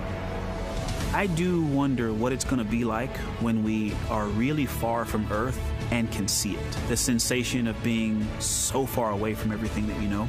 My name is Victor Glover, and I'm the pilot for NASA's Artemis II mission around the moon. When I was in 4th grade, I was 10 years old, and that's when the Challenger accident happened. And it helped me understand how the general public felt about the astronaut corps. These are the people that we want to be. The biggest fear that I've had to overcome in my life is doubting myself. Going to college when no one in my family had gone to college was a huge risk. I think addressing that self-doubt was a part of, swinging for the fence. Apollo is known for sending humans to the moon. Artemis has an opportunity to continue the Apollo story, but I actually think it's important for this story to stand on its own. When you look at our spaceship, you can see parts that were designed, built, and integrated in another country. When you look at our crew, you see that our crew is international. There are also men and women, and I just think that makes the story even richer. I don't use the word excited because I'm focused. This is very serious, and it's very risky. If we go out there and we're successful, and we can pass that baton on to Artemis III, that's something to really be excited about. I tell a story, which is one that my dad told me. Before the Apollo missions, when he was just a very little boy, he was looking up at the moon with his mom, and his mom said to him, "Don't worry, Ronnie, we'll never get there." Fast forward maybe 70 years later, it's his daughter that's actually going there. My name is Christina Cook, and I'm a mission specialist for NASA's Artemis II mission around the moon. When I look back at my dreams as a kid, I definitely never thought I would actually get here. I loved things that made me feel small. I loved looking at the night sky, or I loved the ocean. I loved how they made me feel and what they made me think about, and the vastness of the universe and how much out there was to learn. To me, the moon, it represents history. It is a witness plate. Every single person has looked at the moon. We see the same moon. That's something really special. It's just the epitome of something that's in each of our hearts, but that's also represents exploration and reaching. I have this very distinct memory of seeing an image of an astronaut standing on the moon, and I know it had a huge impact on me that humans had walked on the moon. My name is Colonel Jeremy Hansen. I'm an astronaut with the Canadian Space Agency, and I'm a mission specialist on NASA's Artemis II mission around the moon. I grew up on a farm outside of London, Ontario. I had a treehouse. I had a vivid imagination, and I changed my treehouse into a spaceship. I made all these dials and controls, and I was exploring space in my imagination. I believe that we all have gifts to contribute, and the goal is adding positively to humanity's existence. I love it when humanity sets big goals, like sending humans to the surface of the moon with an eye to eventually going to Mars, because when we do that, we can bring together the world. I've also learned from my indigenous mentors that they refer to the moon as Grandmother Moon, because Grandmother Moon is responsible for the water in their community. And I think that's a really beautiful thing for us as we go back to the moon, to think about all the different cultures around the world and how they view the moon differently, because we all share that same moon in the night sky. Ya estamos a aproximadamente 1 hora y 1 minuto del lanzamiento y hemos recibido ya varias preguntas de nuestra audiencia. Vayamos con una, Luis, si te parece. Claro. Clara, desde Uruguay, quiere saber una pregunta muy importante. ¿Qué van a comer los astronautas durante el viaje? Bueno, mira, la comida es algo que ellos escogen. Tienen un menú que incluye pechugas de pollo, pechugas de cordero, claro, siempre en todos los viajes casi tortillas. Y yo sé que hay tortillas incluidas en ese menú. Y también la otra cosa que sé que hoy hay comida de Canadá, porque Jeremy quería comida que él está impuesto a comer. Ellos pueden elegir un poquito. Ellos tienen un poquito de opción para escoger. Y entonces toda esa comida está preparada, no la comen como uno o yo en un plato, ¿verdad? Que está servida. Está empaquetada en paquetes porque tiene que proteger el valor nutricional, las calorías. Pero al mismo tiempo esta nave no tiene refrigeración, tiene que aguantar la temperatura del tiempo del regular, pero que al mismo tiempo guarde su nivel nutricional. Y también hay galletas, café, batidos diferentes, pero bueno, hay unas que están comidas embolsadas en secas o deshidratadas y que tienen que usar el agua potable. Hay un sistema de agua potable que se conecta y ahí se hidratan y después pueden comérsela. Bueno, están cubiertos entonces. Están cubiertos, claro, sí. Vayamos ahora a una nueva actualización de las operaciones de lanzamiento con Hamilton Fernández. Muchas gracias, Noelia. Bueno, ahora nos encontramos a menos de una hora del lanzamiento. El conteo continúa sin pausas. El equipo está aprovechando este tramo para completar las últimas verificaciones de comunicaciones, de los trajes de los astronautas y de todos los sistemas antes de llegar a la pausa crítica de T-30 minutos. Y justo a los T-30 minutos vamos a entrar en una pausa del conteo que es planificada.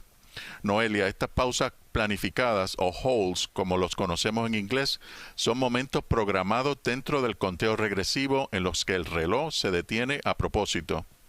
No son por fallas ni por problemas, son una parte normal del proceso. Estas pausas permiten al equipo de lanzamiento revisar sistemas, confirmar el estado del cohete, la nave y la tripulación y asegurarse de que todo esté listo antes de avanzar a la siguiente fase del conteo. Una vez completadas las verificaciones, el reloj se reanuda y el lanzamiento continúa según lo previsto. Y regresamos contigo, Noelia. Muchas gracias, Hamilton. Es muy emocionante estar en nuestro centro Kennedy en este momento tan especial. De hecho, nuestra compañera Estefanía Mitre estuvo conversando con algunas de las personas que han venido a ver el despegue de Artemis II, desde colegas de la NASA hasta familias que han viajado cientos o miles de kilómetros para estar aquí. Veamos. ¡Vamos, Artemis! ¡Vamos, Artemis! ¡Vamos, Artemis! ¡Vamos, Artemis! Así se vive el ambiente en el Centro Espacial Kennedy de la NASA, donde hace más de medio siglo se dieron los lanzamientos de las misiones Apolo. Hoy queremos conocer cómo se siente la gente a unas cuantas horas de presenciar el despegue de Artemis II, el primer vuelo de prueba tripulado alrededor de la Luna del programa Artemis de la NASA. ¿Qué te puedo decir? No hay palabras para describirlo. Aparte de estar emocionadísima, estoy bien agradecida de poder ser parte de este equipo que ha trabajado tanto para llegar a este momento. Estamos abriendo el paso para las misiones de exploración espacial humanas en el futuro y pues es bien emocionante. No, yo era muy chiquito, no recuerdo el proyecto Apolo, más allá de todo lo que he leído, estudiado y por supuesto casi como que uno lo sabe de memoria, pero el hecho de poder ver a 4 personas yendo a dar una vuelta a la Luna y volver es algo wow. Es muy esperanzador ver que regresamos a la Luna después de más de 50 años. Ya, quiero que se vaya y que regresen todos sanos y salvos. Como la humanidad se une para poder lograr algo tan grande y tan magno que nos une como humanos, y pues precisamente eso es lo más que me emociona, definitivo. Ser partícipes de esto es algo que no tiene nombre, es algo espectacular. Lo que conlleva a la humanidad, la cantidad de trabajo de miles de personas para que esto se produzca, creo que ahí uno empieza a acercar la ficha, como se dice, y entender lo que significa ir a la Luna. Algo que antes era un sueño de poder ver en libros, hoy día está de frente a nuestros ojos y para mí eso es la felicidad completa. Es una emoción increíble poder presenciar y poder hacer parte de la misión y añadir ese granito de arena para que se lleve a cabo. Vamos, Artemis, vamos para la Luna. Vamos, Artemis, y vamos de regreso, Noelia y Luis.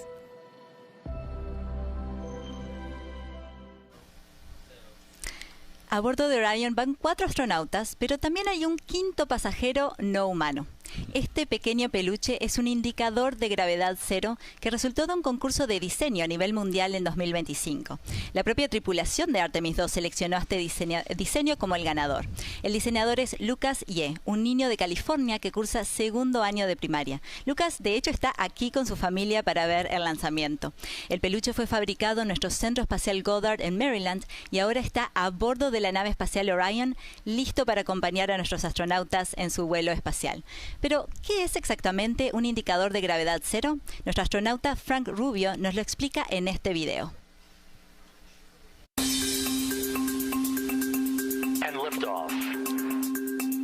Hola, soy Frank Rubio, astronauta de la NASA. Y hoy quiero explicarles cómo, tras un despegue, los astronautas nos damos cuenta de en qué momento hemos llegado al espacio. Lo hacemos con la ayuda de una pequeña y sencilla herramienta, el indicador de gravedad cero. Usualmente es un pequeño objeto, un peluche, algo que es especial para la tripulación, que se lleva en la nave espacial y colgamos de alguna parte de la nave. Y al llegar a través del espacio, sabemos que estamos ya en la microgravedad, porque ese peluche empieza a flotar un poco. El otro aspecto que tienen es que nos da una conexión a nuestra familia, a nuestro pueblo. La información que nos da el indicador es que nos dice cuándo hemos llegado al espacio. Entonces es el momento en que se para el impulso del motor principal y por eso deja que empiece a flotar el CGI. Yo volé con una tripulación rusa, entonces usualmente todos hablamos y platicamos de qué va a ser. Lo único que no puede ser muy pesado y tiene que ser un poco pequeño porque claro, no hay mucho cupo adentro de la nave. Como mis compañeros eran rusos, ellos eligieron un peluche que se llama Cheburashka. Es parecido a Topollillo, si tú sabes el ratoncillo, es casi igual que ese. Entonces para ellos, para su país es algo muy especial y por eso usamos a Cheburashka.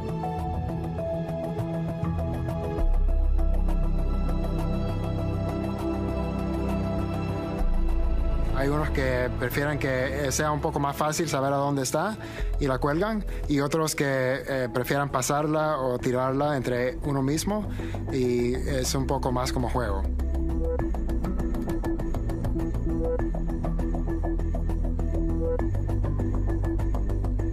Fue una emoción grande porque al fin uno sabe que ha llegado al espacio. Entre toda la tripulación empezamos a dar high fives sabiendo que había sido un éxito nuestro lanzamiento. Yo en realidad tenía un pequeño peluche en mi bolsillo que se llamaba Chimpo. Es un pequeño peluche que mis hijos habían usado por casi 20 años y lo puse en mi bolsillo. Aunque no lo usamos, yo sabía que estaba conmigo y tenía esa conexión con mis hijos mientras estábamos en el espacio. Como acabamos de ver, los indicadores de gravedad cero pueden ser muy tiernos, pero tienen una finalidad práctica. Cuando empiezan a flotar, indican a la tripulación que han llegado al espacio. Luis, ¿qué más sucede dentro de la cápsula Orion una vez que deja la Tierra? Sí, claro, Noelia. Mira, voy a usar este modelo para explicar que ya llegando al espacio, después de que nos separamos del cohete, hay sistemas de sustento vital que son en esta parte del módulo, y van a estar verificados por los astronautas y también el equipo de control de Houston.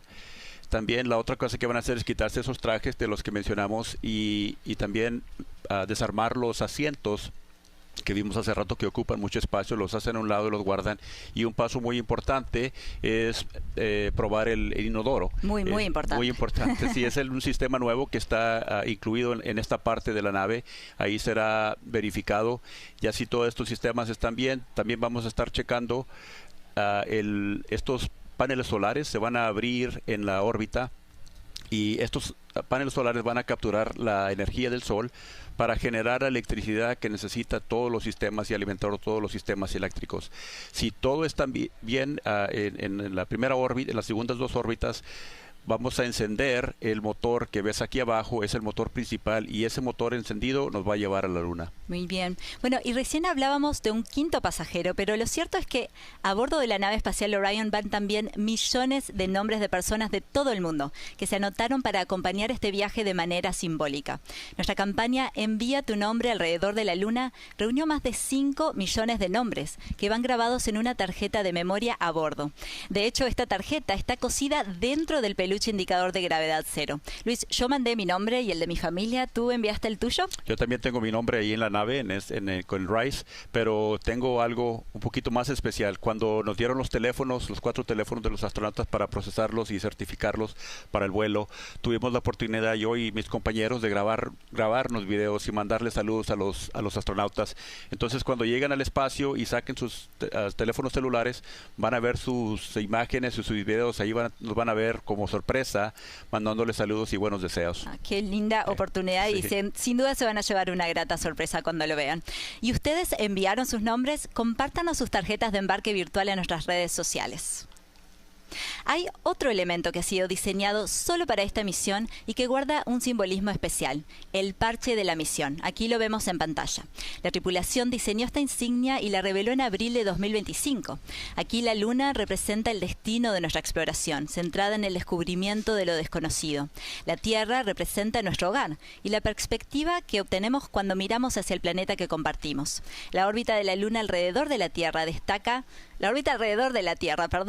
las misiones que han permitido a la NASA establecer como objetivo esta presencia a largo plazo en la Luna y más adelante en Marte. Luis, ¿qué te parece esta insignia? Mira, pues me encanta tanto, Noelia, que siempre lo traigo puesto. Tengo muchas prendas con este parche y tiene un mensaje muy significativo, que usaran la letra A de Artemis y los 2 números romanos, el número 2, para ponerlos juntos y decir all, como diciendo, eso es en inglés, todos. Este es un mensaje que ellos quieren mandar, que todos vamos a la Luna, todo el mundo va con ellos. Totalmente.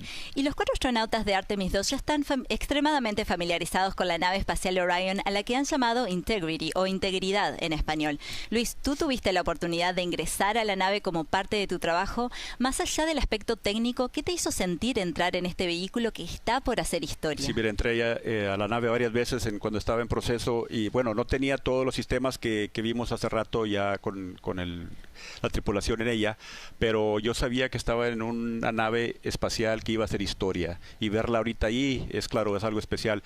Pero al mismo tiempo te digo que no es muy grande, es más o menos del tamaño de 2 minivans juntas, y lo que estaba yo pensando es que estar ahí 10 días con otras 3 personas sin poder salir, pues de veras que necesitas preparación para hacer eso. Realmente que sería toda una experiencia. Sí. Y hace varios meses conversamos contigo, Luis, para aprender más acerca de esta nave espacial y tu trabajo con ella. Veamos. La misión de Artemis II es muy importante porque la misión de Artemis I no tenía tripulación. Esta nueva misión incluye astronautas y una tripulación, y nos da una oportunidad de hacer pruebas en todos los sistemas que se han añadido.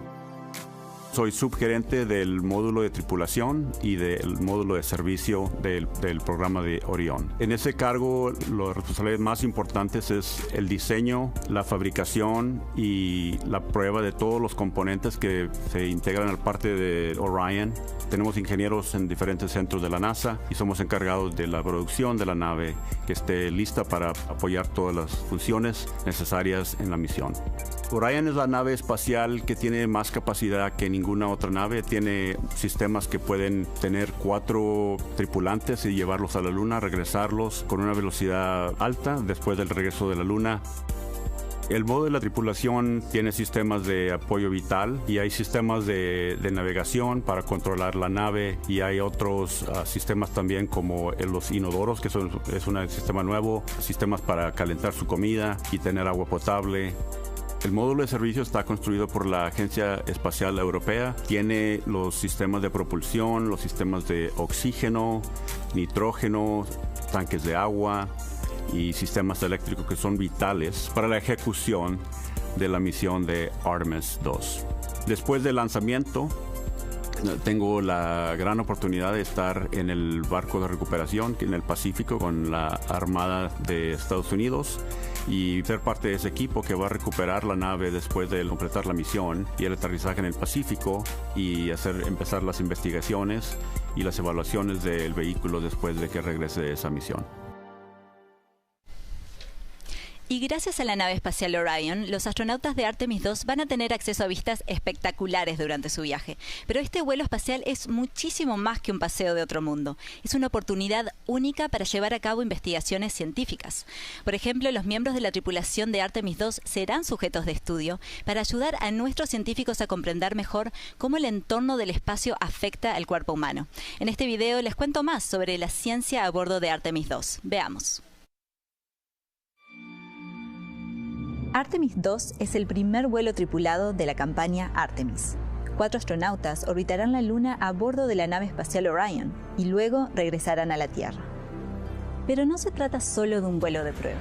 También estaremos llevando a cabo una gran labor científica que allanará el camino para futuras exploraciones con seres humanos en la Luna y en Marte. Durante Artemis II realizaremos una campaña de investigación y ciencia muy emocionante. Esta nos ayudará a comprender el entorno del espacio profundo y cómo este afecta a nuestros astronautas, nuestros sistemas y la vida en general. Y vamos a contemplar de cerca el lado lejano de la Luna, por primera vez en 50 años. Echemos un vistazo a algunos de los experimentos científicos que volarán a bordo de Artemis II. El programa de investigación sobre seres humanos incluye 3 estudios dentro de la misión de Artemis II, medidas estándar, que se enfoca en la salud y cómo se ve afectada utilizando una variedad de medidas como por ejemplo muestras de sangre, de saliva, pruebas psicológicas y el equilibrio, biomarcadores inmunológicos que estudia nuestro sistema inmunológico utilizando y analizando la saliva seca preservada en un papel especial para poder examinar las hormonas del estrés, el ADN viral. Y Archer, un estudio que se enfoca en el sueño, el rendimiento y el movimiento de los astronautas para poder ver cómo ellos están desenvolviendo en un entorno tan confinado durante toda su misión. Estos 3 estudios nos van a ofrecer una oportunidad sin precedentes para nosotros poder entender cómo se ve afectada la salud y el rendimiento humano al viajar al espacio profundo. Pero eso no es todo. Los astronautas de Artemis II también participarán en un experimento para estudiar cómo reaccionan sus células ante los factores estresantes del espacio profundo. El estudio se denomina Avatar, por las siglas en inglés de respuesta análoga de tejidos virtuales de astronautas, y utiliza una nueva tecnología de vanguardia, la de órgano en un chip. Recogeremos muestras de cada uno de los astronautas y fabricaremos órganos en un chip a partir de los mismos astronautas. Así, cada miembro de la tripulación tendrá su propio avatar a bordo. Mediante estos modelos de órganos en un chip, podremos evaluar los efectos de la radiación del espacio profundo y el entorno de microgravedad en nuestros astronautas. Esto nos ayudará a prepararnos para futuras misiones tripuladas a la Luna y a Marte, al tiempo que contribuirá al avance de la medicina aquí a la Tierra. Pero la investigación del cuerpo humano no es la única que tendrá lugar a bordo. Nuestros astronautas también recopilarán datos científicos de la Luna y pondremos a prueba las operaciones de las misiones científicas y su integración en el control de vuelo. Hay mucho que aprender sobre la Luna, en nuestro vecino celestial más cercano. La tripulación va a estar haciendo observaciones. Esas observaciones son bien importantes para científicos alrededor del mundo. Esas observaciones serán fotografías con cámaras en la mano, serán anotaciones, serán dibujos y también serán notas de voz. Se van a estar grabando la voz y van a estar describiendo todo lo que vean en la superficie de la Luna. Los astronautas estarán trabajando como científicos. Tenemos astronautas, pero también científicos aplicando esa ciencia que estudiaron aquí en la Tierra y también adquiriendo datos, toma de datos importantes que nos ayuden a entender cómo se forma la Luna, preguntas generales sobre la Luna y también ayudarnos a próximas futuras misiones. Al igual que Artemis I, Artemis II también contará con un conjunto de sensores de radiación dentro de la cápsula Orión. El objetivo es que podamos comprender y apreciar plenamente el entorno de radiación que los astronautas y sus avatares van a experimentar en este viaje de 10 días alrededor de la Luna. A bordo del cohete Sistema de Lanzamiento Espacial de Artemis II, también viajarán 4 CubeSats de países socios. Estos satélites del tamaño de una caja de zapatos serán liberados de la cápsula Orión y realizarán sus propias investigaciones, que complementarán las futuras misiones de Artemis. Mientras nos preparamos para enviar seres humanos a la Luna y más adelante a Marte, la ciencia es un pilar fundamental que hará posible la exploración futura. Vamos, Artemis. Luis, cuéntanos más acerca de estos pequeños satélites, los CubeSats, ¿no? ¿Dónde van a estar colocados? Mira, estos satélites, ya después de que se separa lo que es la nave del cohete, están integrados en la parte superior, en la tapa superior del cohete. Después de la separación, esos son liberados y cada uno de esos satélites mini CubeSats se van a su propia órbita para estar transmitiendo información a los científicos en la Tierra. Esos CubeSats se quedan en el espacio. No son como la nave que ves aquí que va a reingresar a la Tierra. Entonces, eso es la diferencia entre los dos. Bien, y si bien los objetivos de estos satélites no guardan relación con los objetivos de la misión Artemis II, sí nos pueden ayudar a mejorar nuestra comprensión del entorno espacial. Cada uno de esos 4 CubeSats fue desarrollado por una agencia espacial diferente. La Comisión Nacional de Actividades Espaciales de Argentina, la CONAE, la Administración Aeroespacial de Corea del Sur, la Agencia Espacial Saudita y la Agencia Espacial Alemana. Ahora estamos a cerca de 40 minutos del lanzamiento y Luis, nos siguen llegando preguntas de la audiencia. Claro. ¿Estás listo? Listo. Bueno, aquí un usuario de Instagram pregunta ¿qué parte de la nave Orión ha sido la más difícil de diseñar? Mira, sin duda alguna que es el módulo de tripulación, que es esta parte de la nave. Ese sistema, este módulo tiene muchos sistemas. Tiene el sistema de navegación, el sistema de sustento vital, y la cosa que lo hace un poquito más complicado es que tenemos que interactuar con los astronautas. Y muchas veces cuando estábamos diseñando las pantallas de control, cada uno tenía su preferencia de cómo se vieran todos los sistemas. Entonces eso requirió un poquito más de tiempo. Y también el sistema de inodoro, que es algo un poquito más complicado. Todo vive en esta parte. Entonces, sin duda, el módulo de tripulación es el más complicado. Y un gran desafío además en comparación con Artemis I, que no llevaba tripulación a bordo. Sí, esa es la diferencia de esta nave, que lleva una tripulación y todos los sistemas para el sustento vital. Bien, bueno, tenemos otro usuario de Instagram que primero nos manda saludos desde Ecuador y te pregunta cómo funciona el sistema de energía de la nave camino a la Luna. Sí, mira, ya que estemos en el espacio, había mencionado hace ratito que estos paneles se están abriendo en el espacio y capturan la energía del Sol, la convierten en energía eléctrica y suplementan todo el sistema. También tenemos 4 baterías muy grandes que se usan cuando la nave no está expuesta al Sol. Entonces esas baterías entran y producen y distribuyen la energía necesaria para todos los sistemas.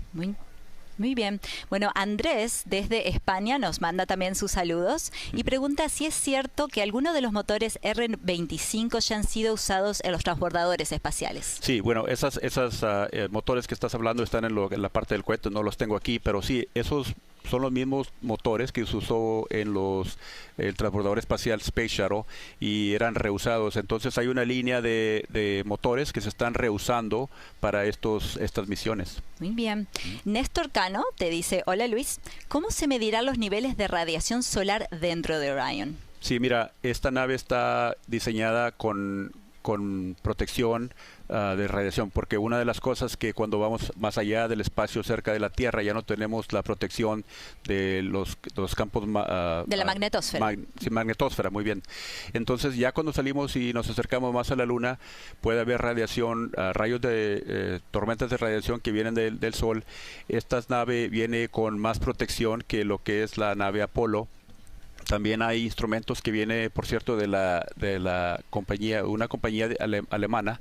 Entonces, también se está mandando la señal diciendo si hay alguna tormenta que viene, y al mismo tiempo cada uno de los astronautas tiene dosímetros que los van a tener puestos por los 10 días de esta misión, y si acaso hubiera una tormenta que no era esperada, hay un protocolo que se van al centro de la nave y se protegen con materiales que están en la nave.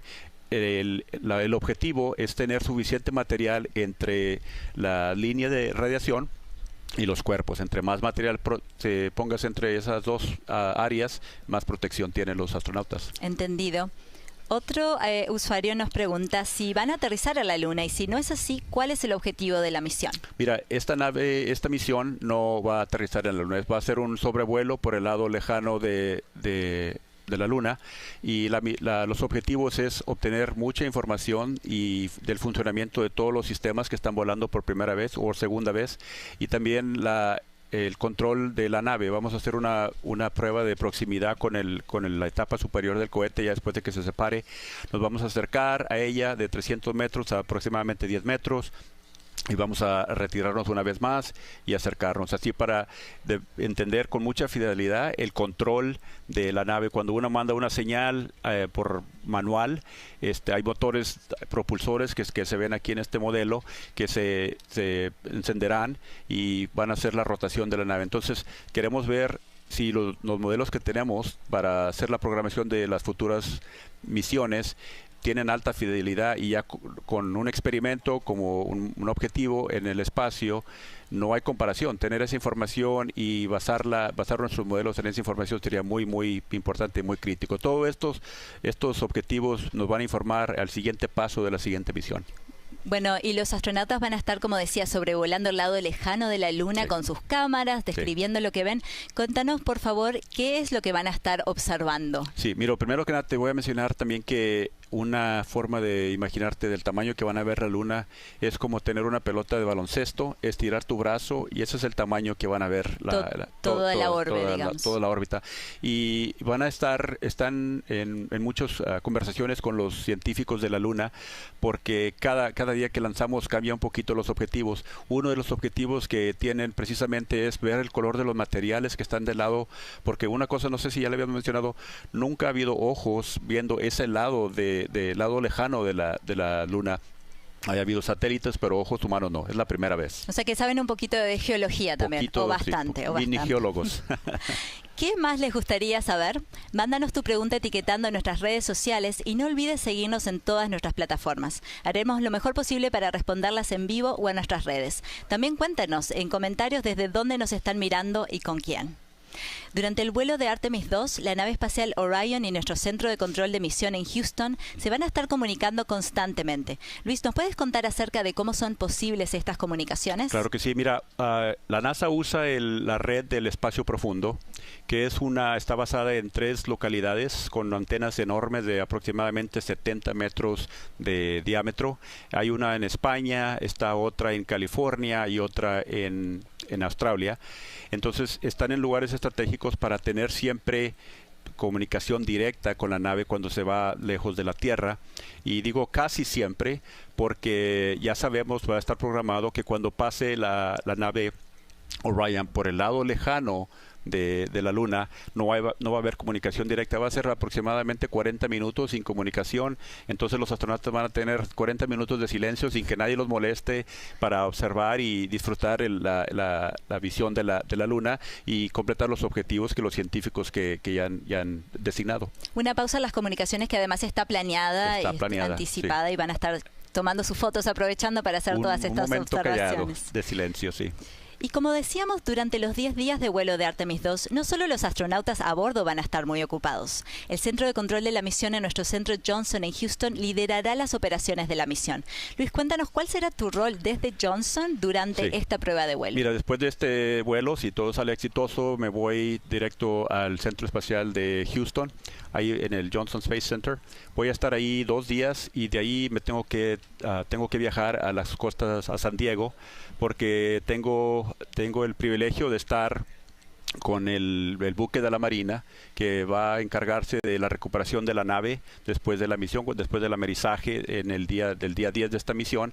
Entonces vamos a recuperar esa nave después de extraer a los astronautas, los vamos a poner en el buque y vamos a empezar las evaluaciones de los sistemas después de la nave, de la misión de 10 días. Vamos a sacar los experimentos, cosas personales de los astronautas y por empezarlas a procesar mucha información y mandarla a Houston para que sea procesada un poco más y muchas imágenes que vamos a estar poniendo en las redes sociales y compartiendo con todo el mundo. Qué emocionante ver a la nave espacial Orión enseguida de su regreso a la Tierra, además. Sí. Y bueno, estuvimos conversando, les cuento, hace un tiempo tuvimos la oportunidad de conversar con Liliana Villarreal, quien dirige las operaciones de aterrizaje y recuperación de Artemis. Veamos. El momento que podría ser el más desafiante de la misión para nosotros es esperar el amerizaje después de que el vehículo entre a la atmósfera. Yo lidero el equipo responsable de recuperar a la tripulación y la cápsula tras su amerizaje en el Océano Pacífico al regreso de su viaje alrededor de la Luna. En los últimos años, nuestro equipo ha estado desarrollando el equipo de apoyo terrestre el marco conceptual de las operaciones y los procedimientos para garantizar el éxito.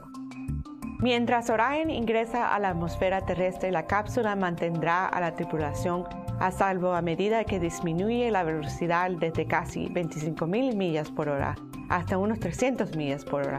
Y entonces su sistema de 11 paracaídas se desplegará en una secuencia precisa para ayudar a desacelerar la cápsula y la tripulación hasta una velocidad relativamente suave de 20 millas por hora para el aterrizaje, a unos 60 millas de la costa de California. Una vez que sea seguro acercarse a la cápsula, los helicópteros y un equipo de buzos de la Marina en botes pequeños, junto con el equipo de líder de operaciones en aguas abiertas de la NASA, comenzarán a dirigirse a la cápsula. Luego, los buzos de la Marina evaluarán el entorno alrededor de la cápsula para asegurarse que no haya peligros presentes. Los equipos van a estabilizar a Orión antes de que la tripulación salga de la cápsula en mar abierto. Los buzos también instalarán una balsa inflable llamada el porche delantero debajo de la escotilla lateral de Orión para ayudar a la recuperación de los astronautas de la cápsula. Cuando los 4 miembros de la tripulación están fuera de la cápsula, el porche delantero será reposicionado para permitir que los astronautas sean subidos individualmente a un helicóptero y llevados al buque. Se usarán 2 helicópteros para recuperar a la tripulación. Una vez en el buque, los astronautas serán llevados a un compartimiento de cuidados médicos para recibir una evaluación posterior a la misión, antes de volar en helicóptero desde el barco de regreso a la costa o luego a Centro Johnson. Con la tripulación a salvo fuera de la cápsula, los equipos trabajarán en el remolque de Orión hasta la cubierta inundable del buque. Los buzos de la Marina asegurarán un sistema de líneas a la cápsula a través de varios puntos de conexión en un anillo para ayudar a remolcar a Orión hasta el interior del buque. Después que Orión esté en su soporte, se vaciará el agua de la cubierta inundable y después el buque comenzará su regreso a la base naval de San Diego.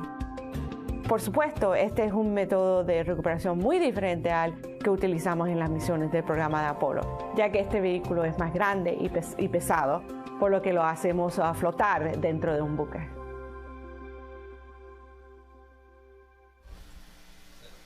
Un gran saludo a Lili Villarreal. Luis, nos contabas que tú también vas a estar allí en San Diego para las evaluaciones iniciales de la nave Orión, pero ¿qué sigue después? ¿Qué podemos aprender de esta Orión que nos va a ayudar para futuras misiones de Artemis? Mira, aparte del sistema de sustento que mencioné hace rato, el sistema de navegación es muy importante.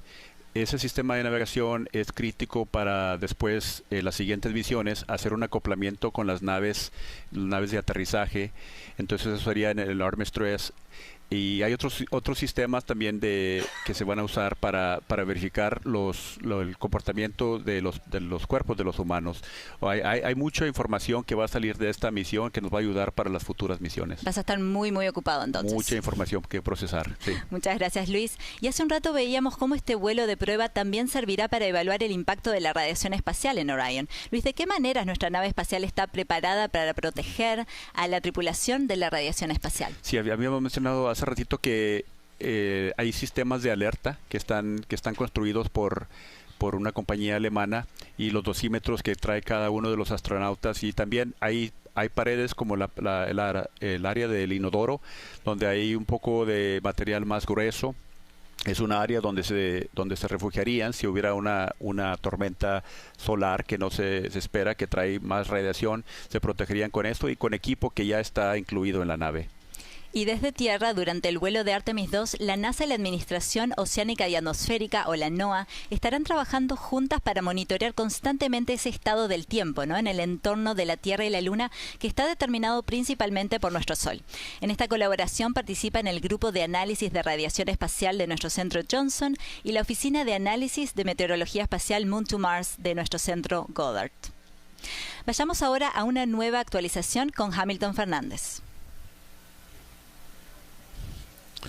Muchas gracias, Noelia. Como habíamos anticipado, en estos momentos nos encontramos dentro de otra pausa del conteo. Esta pausa ha comenzado a los T-30 minutos y es una pausa totalmente planificada.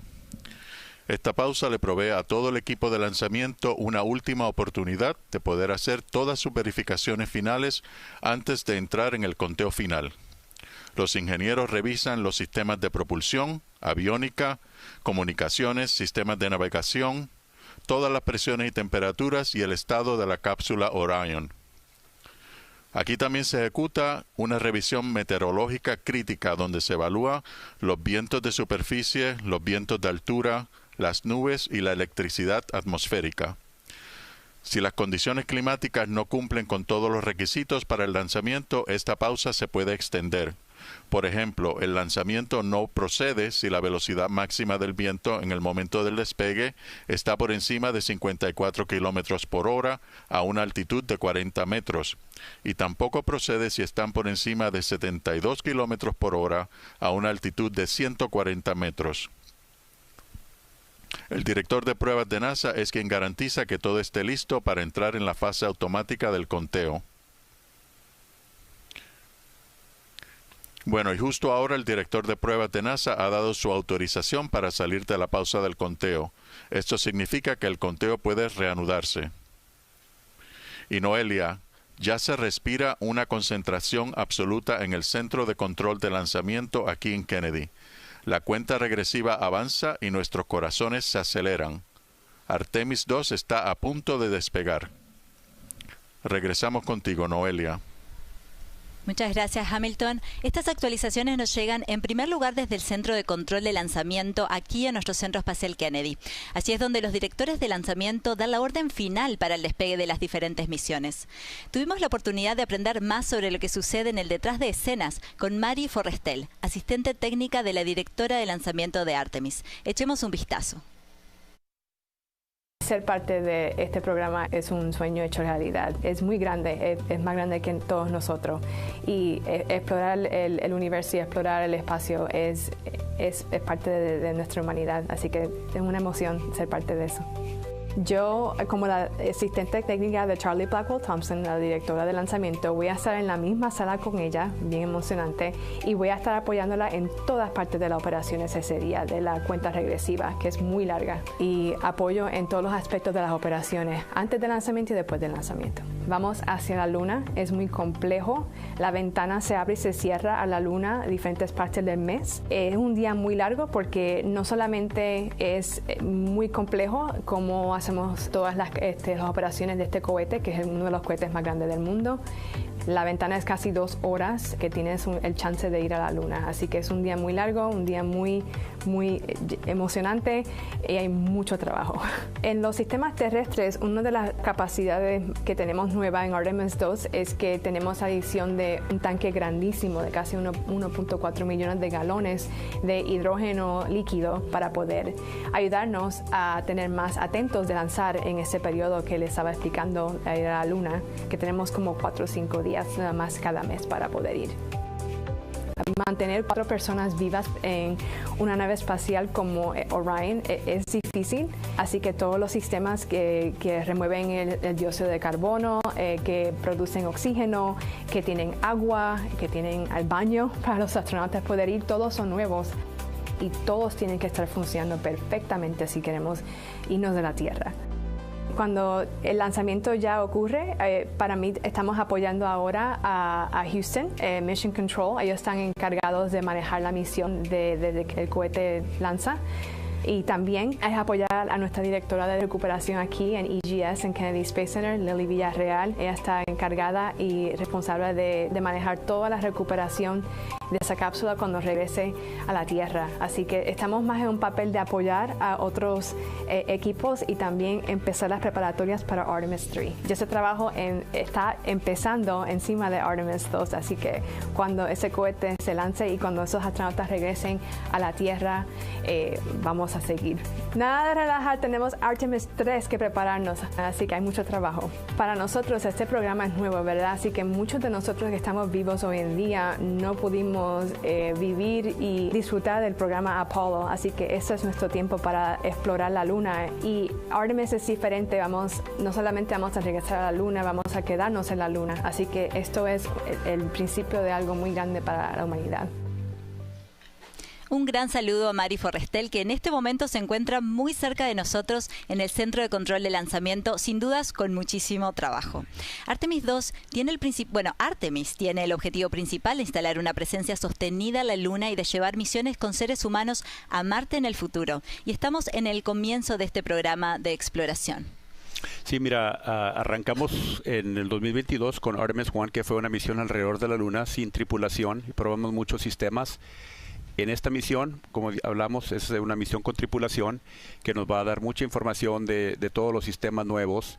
Artemis III será en el 2027 y es una misión en órbita baja, donde nos va a permitir hacer un acoplamiento con las naves comerciales de aterrizaje.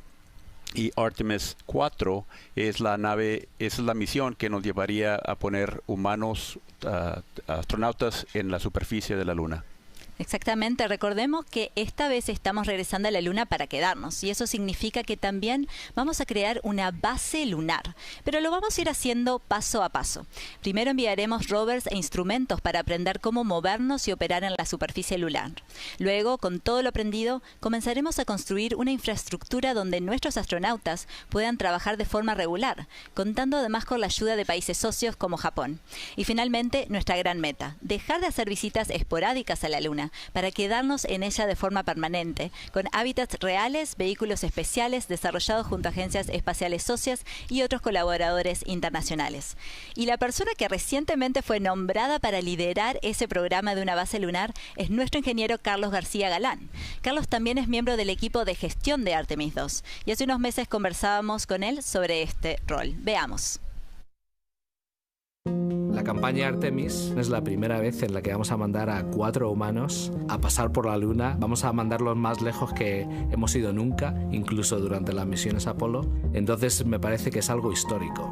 El equipo de gestión de la misión Artemis II, en la que yo participo, es un grupo de líderes de la agencia, de la NASA, que son responsables de tomar decisiones durante la cuenta atrás, hacia el lanzamiento y después durante la misión. Por ejemplo, en la cuenta atrás, antes de mandar la tripulación al cohete, vamos a evaluar el tiempo que hace, cuáles son el estatus de los sistemas del cohete y de la nave Orión, y vamos a tomar la decisión de mandar a los astronautas o no allí. Después, poner combustible es otra decisión que nosotros autorizamos. El primer día de la misión empezaremos una órbita de 24 horas alrededor de la Tierra, en la que queremos evaluar que todos los sistemas están bien para poder mandar a los astronautas a la Luna, que es un viaje de varios días.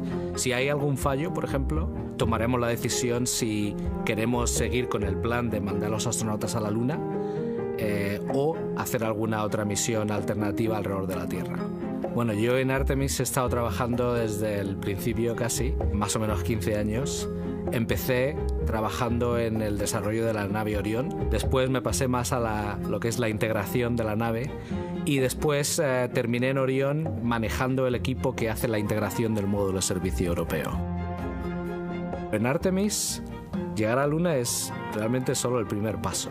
O sea, queremos llegar, establecer bases, desarrollar tecnologías, aprender a hacer operaciones en el espacio profundo permanentemente, sosteniblemente, para aprender todo lo que necesitamos para ir a Marte. Yo creo que vamos a aprender cosas que no lo hemos hecho nunca. Eso es ahora mismo ciencia ficción y lo vamos a hacer realidad.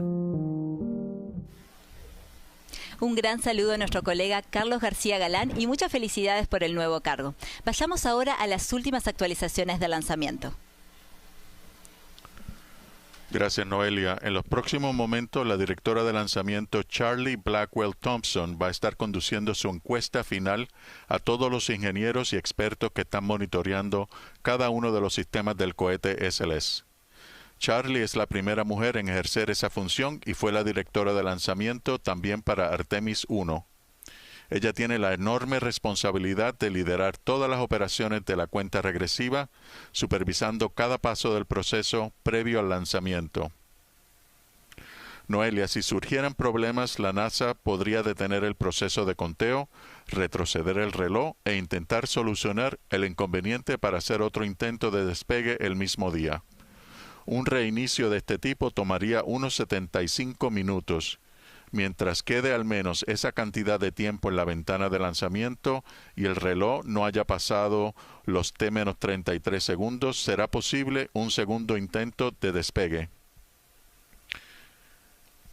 En estos momentos los astronautas están cerrando las vísceras de sus cascos. Este paso es importante para ellos porque crea un sistema hermético dentro de sus trajes de astronauta. Se regula la presión interna del traje y se activa el flujo de oxígeno independiente dentro de los trajes. Esto asegura que sigan respirando aire seguro durante el ascenso. Una vez cerradas las vísceras, los astronautas ya no dependen de micrófonos ambientales en la cabina. Usan los micrófonos internos del casco, lo que mejora la claridad durante los momentos más ruidosos del lanzamiento.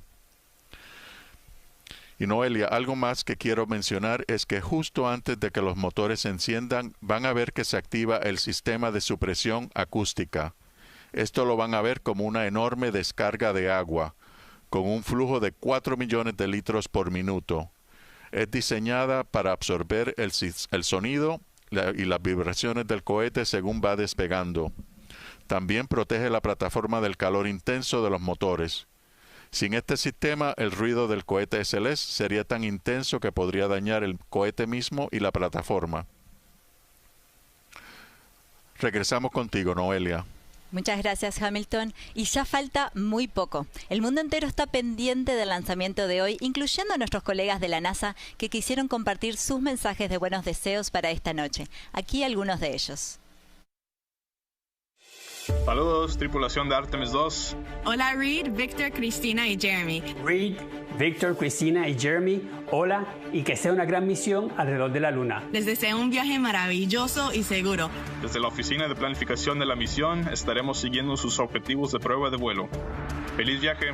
Les deseo un viaje seguro y una misión exitosa. Les deseo el mejor de los éxitos en nuestra misión y buen retorno a casa. Mis amigos en JPL, que tengan buen viaje a la Luna. Después te esperamos en Marte. Desde el ROI Mars Exploration Analog en JSC, Artemis II nos recuerda que nacimos para explorar. Gracias a ustedes, hoy la humanidad vuelve a soñar en grande. Buena suerte, Artemis II. Desde la antena 56 de la Estación Espacial de Madrid, estamos preparados para apoyar a los tripulantes de la misión Artemis II. ¡Nos vamos a la Luna! Enhorabuena a toda la tripulación de Artemis II, a todos los que lo han hecho posible y los que lo están haciendo posible. Enhorabuena, muchas gracias y mucha suerte. Ciencia a través de la exploración. Vamos, Artemis II. Desde los laboratorios de Kennedy Space Center. ¡Vamos, Artemis! Saludos desde Houston, Texas, hasta la Luna Artemis II. Llegó el día tan soñado. Vayan, vengan, no se detengan y saluden la Luna por mí. ¡Go, Artemis! Y les deseo mucho éxito y bendiciones. Espero que tengan ustedes y su grupo de operaciones mucho éxito en esta misión. Las misiones de meteorología espacial de la NOAA están dedicadas para proveer los datos y las observaciones críticas para pronosticar los eventos solares y proteger nuestra nación y los astronautas de Artemis. ¡Vamos, Artemis! Saludos, Artemis, desde Goddard Space Flight Center. Artemis, ¿están listos para el lanzamiento? Porque nosotros ya lo estamos. 3, 2, 1. Boosters in ignition. And liftoff. Desde la Tierra hasta la Luna los estamos apoyando. Vamos, Artemis II. No podríamos estar más orgullosos de ser parte de la misión de Artemis II. ¡Buena suerte! Vamos, Artemis. Go, Artemis, and Godspeed. Nos vemos en Houston, Artemis II. ¡Vamos, Artemis! ¡Vamos, Artemis! ¡Vamos, Artemis! Qué video tan emocionante. Luis, ¿tienes tú también un mensaje para la tripulación y todos los equipos que han hecho posible Artemis II? Sí, Noelia, mira, este es el fruto de nuestro esfuerzo que ha sido un largo plazo, lleno de difíciles retos que solucionamos para llegar a este día. Ahora vamos a mostrar al mundo que esto es posible cuando nos ponemos nuestra energía y nuestro enfoque en grandes metas. Y este es el siguiente paso de la humanidad para la exploración del espacio. A Reed, Victor, Cristina y Jeremy, vamos a estar con ustedes cada segundo. Disfruten su misión y nos vemos en 10 días. Vamos, Artemis. Me sumo a ese saludo a la tripulación. Gracias por representarnos a todos en esta misión y buen viaje. Y ahora sí, el momento que todos hemos estado esperando. Pasamos al conteo final del lanzamiento de la misión Artemis II con 4 astronautas a bordo que iniciarán un viaje de 10 días que los llevará a la órbita de la Luna. Hamilton, adelante. Muchas gracias, Noelia. Bueno, y acabamos de escuchar de la directora de lanzamiento que estamos listos para proceder con el lanzamiento. We are go for launch. Sin embargo, mientras vamos a entrar a los menos 10 minutos, vamos a esperar tener una de esas pausas programadas y esa pausa va a durar unos 30 minutos.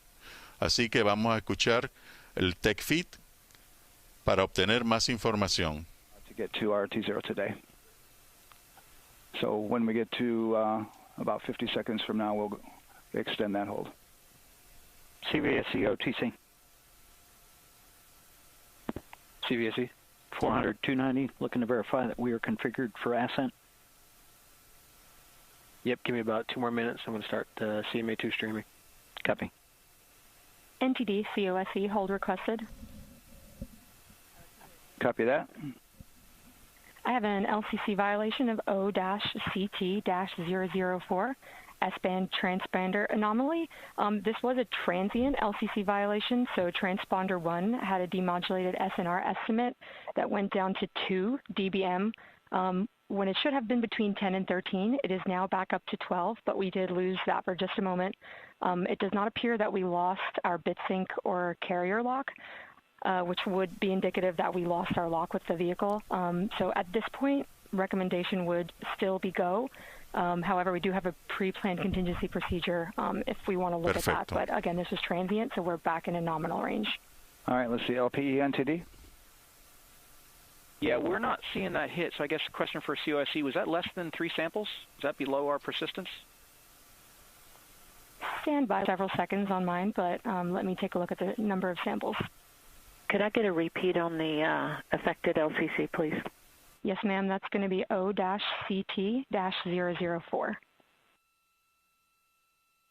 Thank you.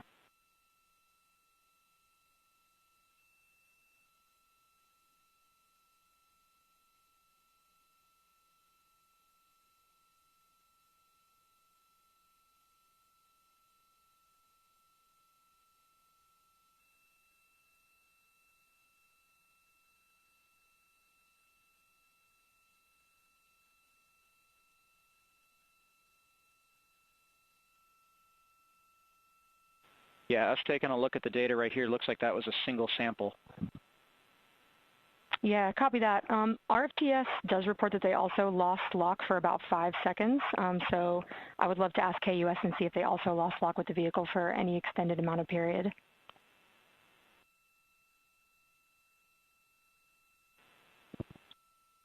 And COSE, while we're doing that, these are 1/10 hertz measurements, correct? So we would have had to lose it for over 10 seconds to get a second sample?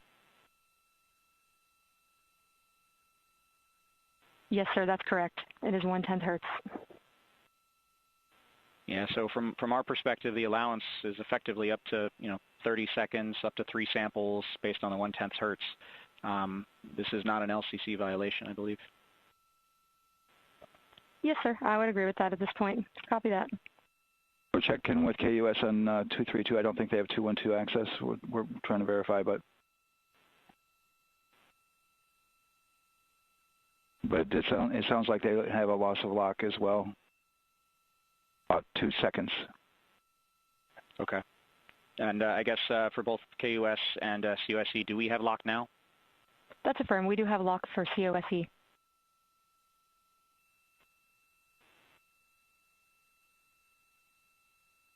Yeah, so from the integration console perspective, we did have a temporary loss there within the allowable, and per the requirement, let's go.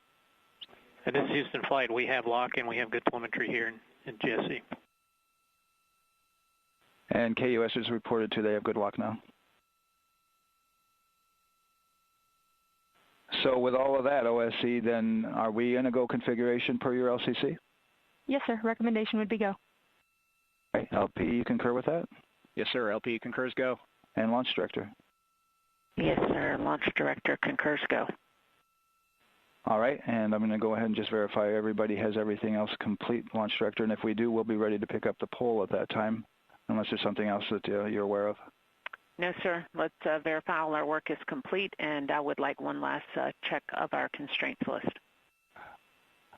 All right, let's see. OTC, are you still waiting for ComConfig, or are you? That is affirmed, sir. Okay, is that your only open item? Yeah, OTC, this is CVSC. That 400 step 290 is complete. Copy. Okay, so OTC, you're complete with all of your work? That's affirmed. All right, copy that. STC?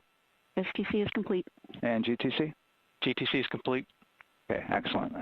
All right, and LPE, just want to verify we have no open constraints at this time.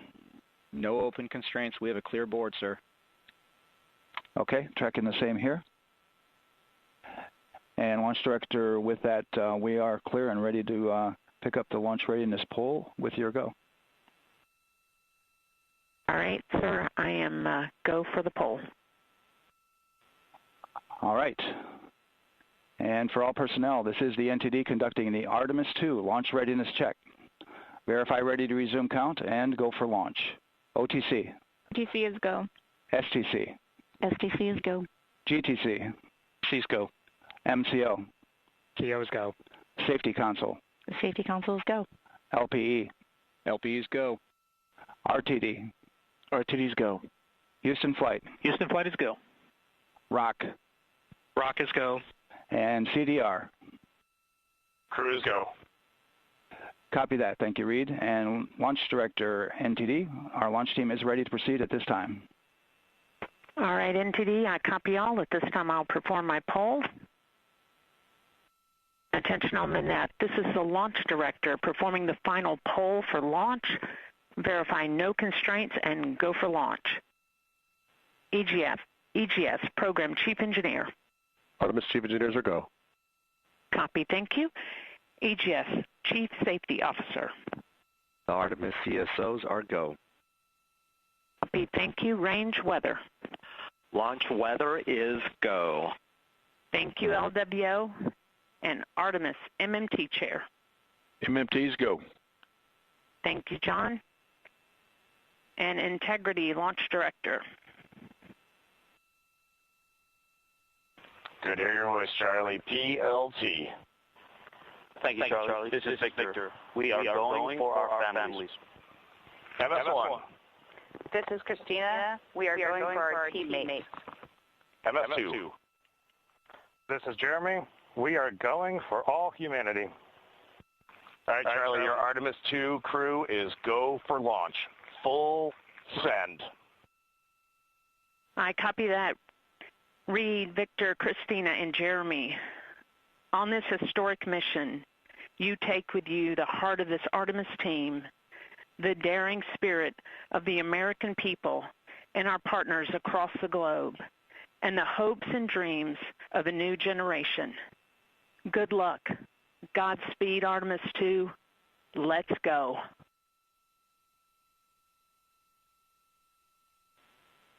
And NTD Launch Director. Go ahead, Launch Director. Yes, sir. You have a go to proceed with countdown. Copy that. I'll put it in work. CDR, NTD. Go. Your risers and initiate short purge per your EPROC 10.1.1, steps 8 and 9. Están listos para pick up their clock. 10.1.1, 8 and 9 going to work. Copy. CVSC, NTD. Start and verify recordings of our Orion cameras. Copy and work. Thank you. RSR, NTD. RSR. All right, perform the booster ignition SNA arm rotation. Enable at this time, please. RSR in work.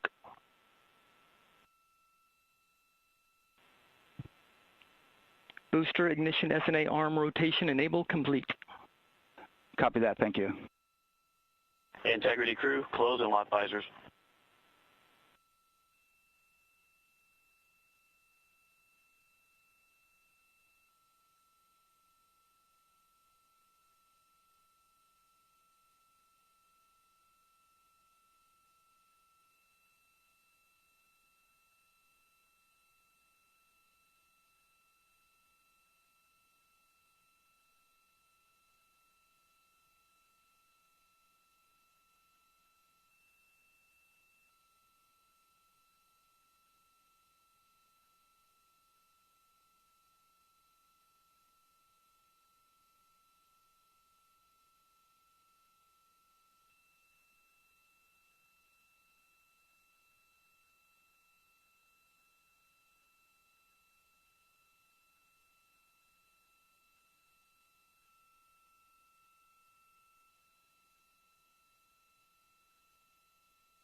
And ECL NTD will be waiting for your verification on the short purge.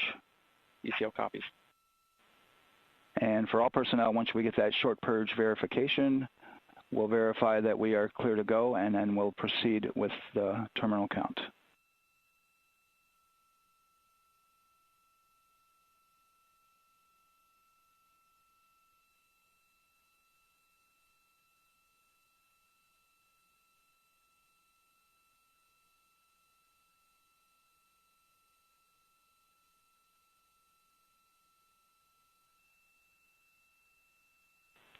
ECL time estimate? About a minute. Copy.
NTD CCL 212, short purge initiation is verified. All right, copy that, and we're verifying our constraints.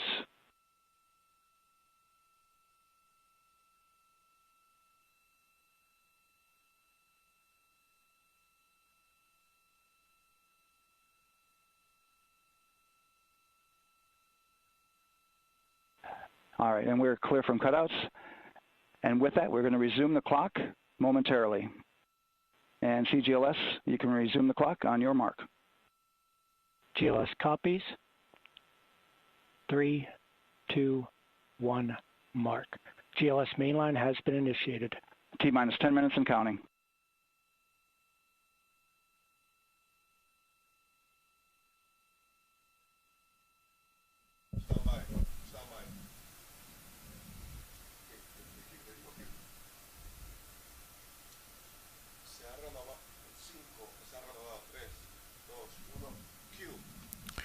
Bueno, saludos de nuevo. El conteo de la cuenta regresiva se ha renovado.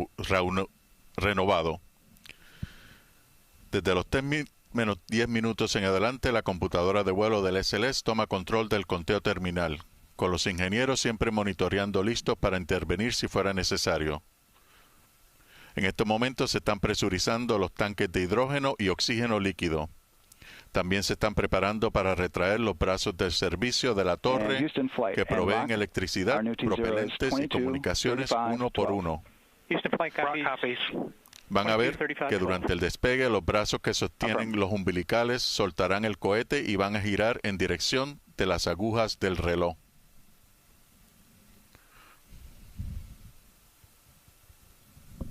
En estos momentos nos estamos acercando a la retracción de la plataforma de acceso de la tripulación. Esta es la plataforma que los astronautas usaron para entrar en la nave espacial Orión.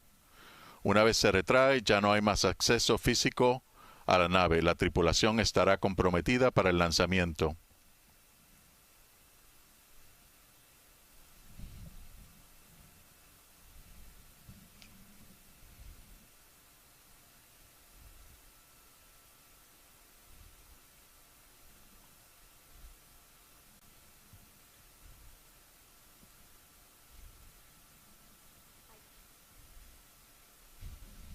GLS is go for crew access arm retract. Y ahí va, el brazo de acceso de la tripulación ahora se está retrayendo, un proceso que toma unos 90 segundos. Esto es una señal visible importante de que avanzamos profundamente en la fase final de las operaciones del lanzamiento. En estos momentos varias cosas van a suceder simultáneamente. Comienza la presurización de los tanques de la tapa central, se arman las cargas pirotécnicas para el ascenso de Orión y Orión comienza a utilizar energía interna.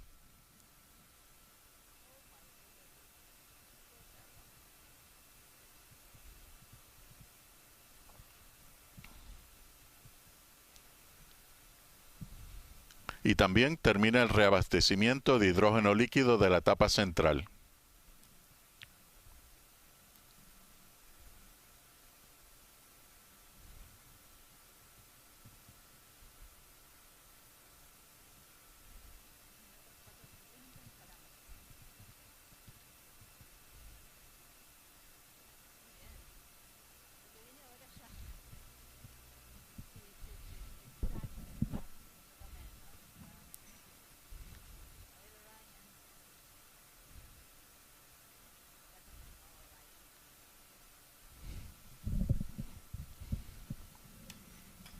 En unos momentos el sistema de escape durante el lanzamiento se va a activar y esperamos que el director de prueba de NASA le informe esto al comandante de la tripulación, Reed Wiseman. Este sistema le da la capacidad a la tripulación de escapar si algo sale mal en la plataforma o durante el ascenso. Si algo fallara, su motor de escape se enciende con una fuerza brutal, arrancando la cápsula Orión del SLS en un instante. Mientras la aleja del peligro, tiene unos pequeños motores que la estabilizan y la guían hacia una trayectoria segura. Es como un guardián silencioso diseñado para actuar solo cuando todo lo demás falla.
termina el reabastecimiento de hidrógeno líquido de la etapa superior. Y allí vemos el cohete majestuoso bajo un cielo despejado. Un día perfecto, una escena que parece hecha para este momento. Tenemos la luna llena que ilumina el horizonte. Ese es nuestro destino.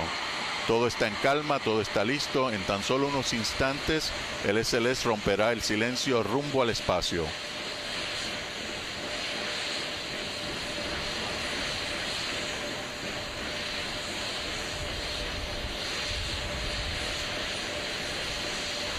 GLS go for ALS.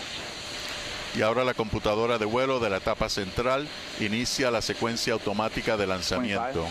El equipo de lanzamiento ya no puede reiniciar la cuenta regresiva. Si se detiene ahora, se termina el lanzamiento por hoy. En unos momentos vamos a ver el flujo de agua de supresión de sonido bajo la plataforma móvil. Y los motores principales se van a encender a los primeros 6 segundos. 10, 9, 8, 7, 6, 5, 4, 3, 2, 1, 0. Y despegue, tenemos despegue. Artemis II despega con fuerza deslumbrante. Los astronautas Reed, Víctor, Cristina y Jeremy ascienden llevando los sueños de toda la humanidad, reabriendo el camino hacia la exploración de la Luna y hacia un futuro en el que nuestra presencia allí será permanente. Integrity, AMT high.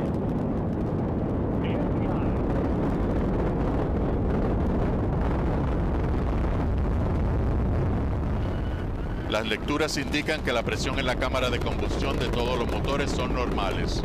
Estamos presenciando un lanzamiento exitoso del SLS desde la plataforma de lanzamiento 39B del Centro Espacial Kennedy de la NASA. Verdaderamente un lanzamiento espectacular. Hemos sentido las vibraciones en nuestro edificio desde donde estamos transmitiendo para todos ustedes. Esto es una demostración impresionante de ingeniería, fuerza y propósito. En estos momentos los motores RC-25 estarán reduciendo un poco su empuje. Esto es una maniobra intencional para disminuir el estrés aerodinámico mientras la nave se acerca a Max Q. Max Q es el punto en la trayectoria donde el cohete va a experimentar la mayor presión dinámica en su estructura.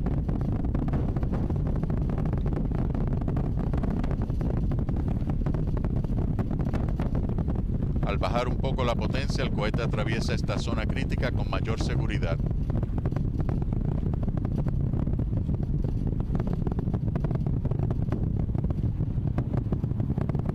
Los motores están aumentando su fuerza de nuevo para continuar el ascenso hacia el espacio. Y casi exactamente en este momento los dos enormes cohetes propulsores sólidos laterales han consumido todo su combustible. Vamos a ver cómo se separan de la etapa central. Allí los tenemos. Van a caer en el Océano Atlántico en unos 4 minutos adicionales. Integrity, guidance converged, performance nominal, upper stage RCS ready. Copy all, Stan. Integrity, SM priming complete. SM priming complete.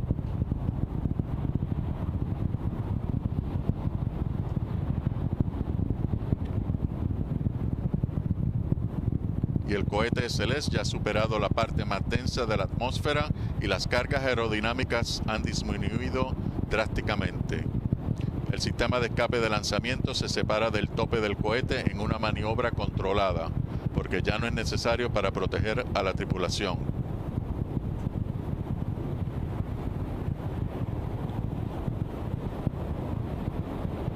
Se aleja del cohete y también va a caer en el océano.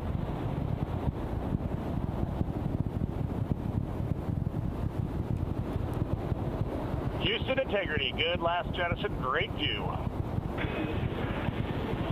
Copy jettison, Team Eco 8+02. Y en unos momentos también se van a soltar las 3 cubiertas que protegían. And Houston has you loud and clear on Tidris at the Common Line. Outstanding, Stan. We have you the same.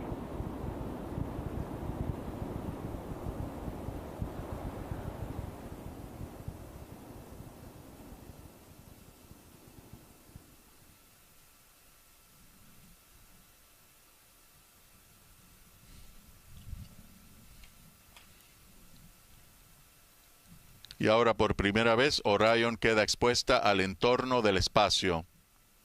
En estos momentos los astronautas deben estar sintiendo que su recorrido en el cohete se vuelve más suave. Las vibraciones disminuyen, el ruido cambia de tono y la aceleración se vuelve más estable. Siguen sintiendo una fuerte presión contra el asiento, pero ya pasó la parte más fuerte del ascenso. A partir de aquí, el vuelo debe sentirse controlado y más suave mientras el cohete gana velocidad hacia el espacio.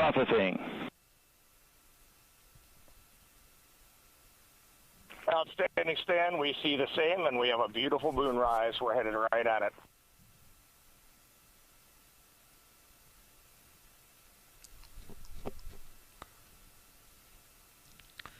La etapa central continúa operando con eficiencia máxima.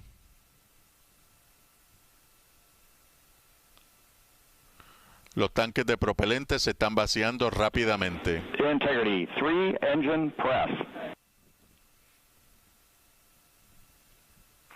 Mientras el vehículo asciende, la masa del cohete va disminuyendo por el consumo del propelente.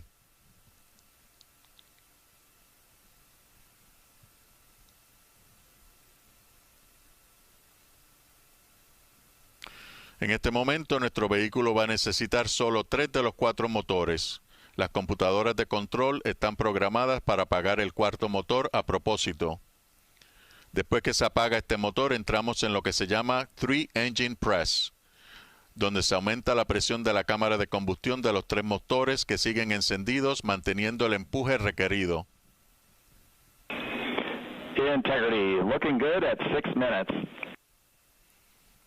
El sistema de control va ajustando el empuje para mantener una carga estructural segura en el vehículo y también para mantener la aceleración dentro de un límite cómodo para los astronautas.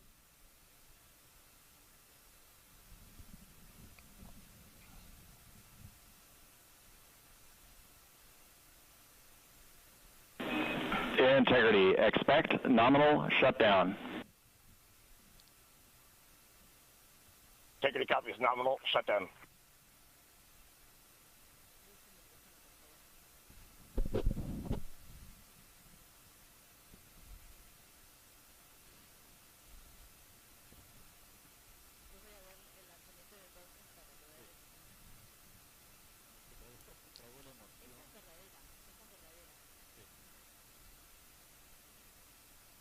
Bueno, y comienzan los preparativos para lo que conocemos como MICO, Main Engine Cutoff. Es aquí donde se van a apagar los motores RS-25 de la etapa central de manera controlada.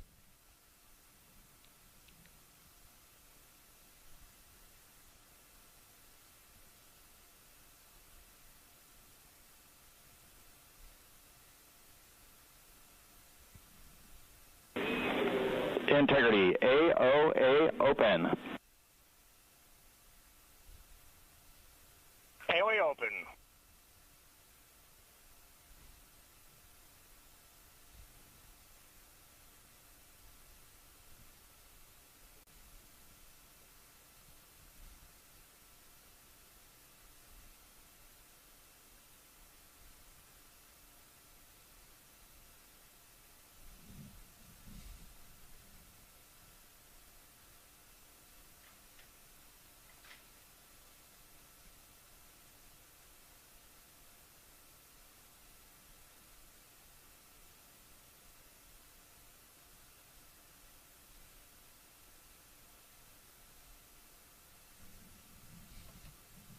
Bueno, y tenemos MICO. La etapa central ha cumplido su función y en estos momentos la etapa superior se desprende del enorme tanque anaranjado y va a estar tomando el control para la siguiente maniobra orbital. En este punto la tripulación ya está oficialmente en el espacio. Bueno, y hasta aquí llegan mis comentarios. En unos momentos esperamos que la etapa superior se encienda un par de veces para ajustarse a su órbita correcta. Con Artemis II, la humanidad vuelve a extender su mirada hacia la Luna con propósito y determinación. Hoy hemos presenciado un momento que va a definir una nueva era. Y ha sido un verdadero honor compartirlo con ustedes. Bueno, que esta misión nos recuerde que el futuro nos espera, se construye. Y a los astronautas les deseamos un viaje seguro. Gracias por recordarnos que la humanidad avanza cuando alguien se atreve a dar el siguiente paso. Adelante, Artemis II, siempre adelante. Regresamos con ustedes, Noelia y Luis. Muchísimas gracias, Hamilton, por traernos la narración de este momento tan espectacular que acabamos de presenciar en persona. Luis, ¿cómo te sientes? No tengo palabras, tengo una emoción tremenda, tengo un nudo en la garganta, mi piel chinita. No, un día increíble, inolvidable. Obviamente las imágenes son espectaculares, pero verlo en persona es realmente una experiencia sensorial porque se ilumina el cielo de tal manera y el sonido que se escucha, la vibración del suelo es impresionante, y más aún saber que allá arriba están los 4 astronautas amigos, sí, en la nave espacial Orión, que tanto trabajo le has puesto, sí, Luis. Increíble, increíble. No tengo otras palabras más que decirte eso. O sea, no puedo creer que estamos en este día. Llegó por fin. Fue muchos trabajos, muchos días y horas en el equipo por todos lados del mundo, con partes y sistemas que vienen de otros países.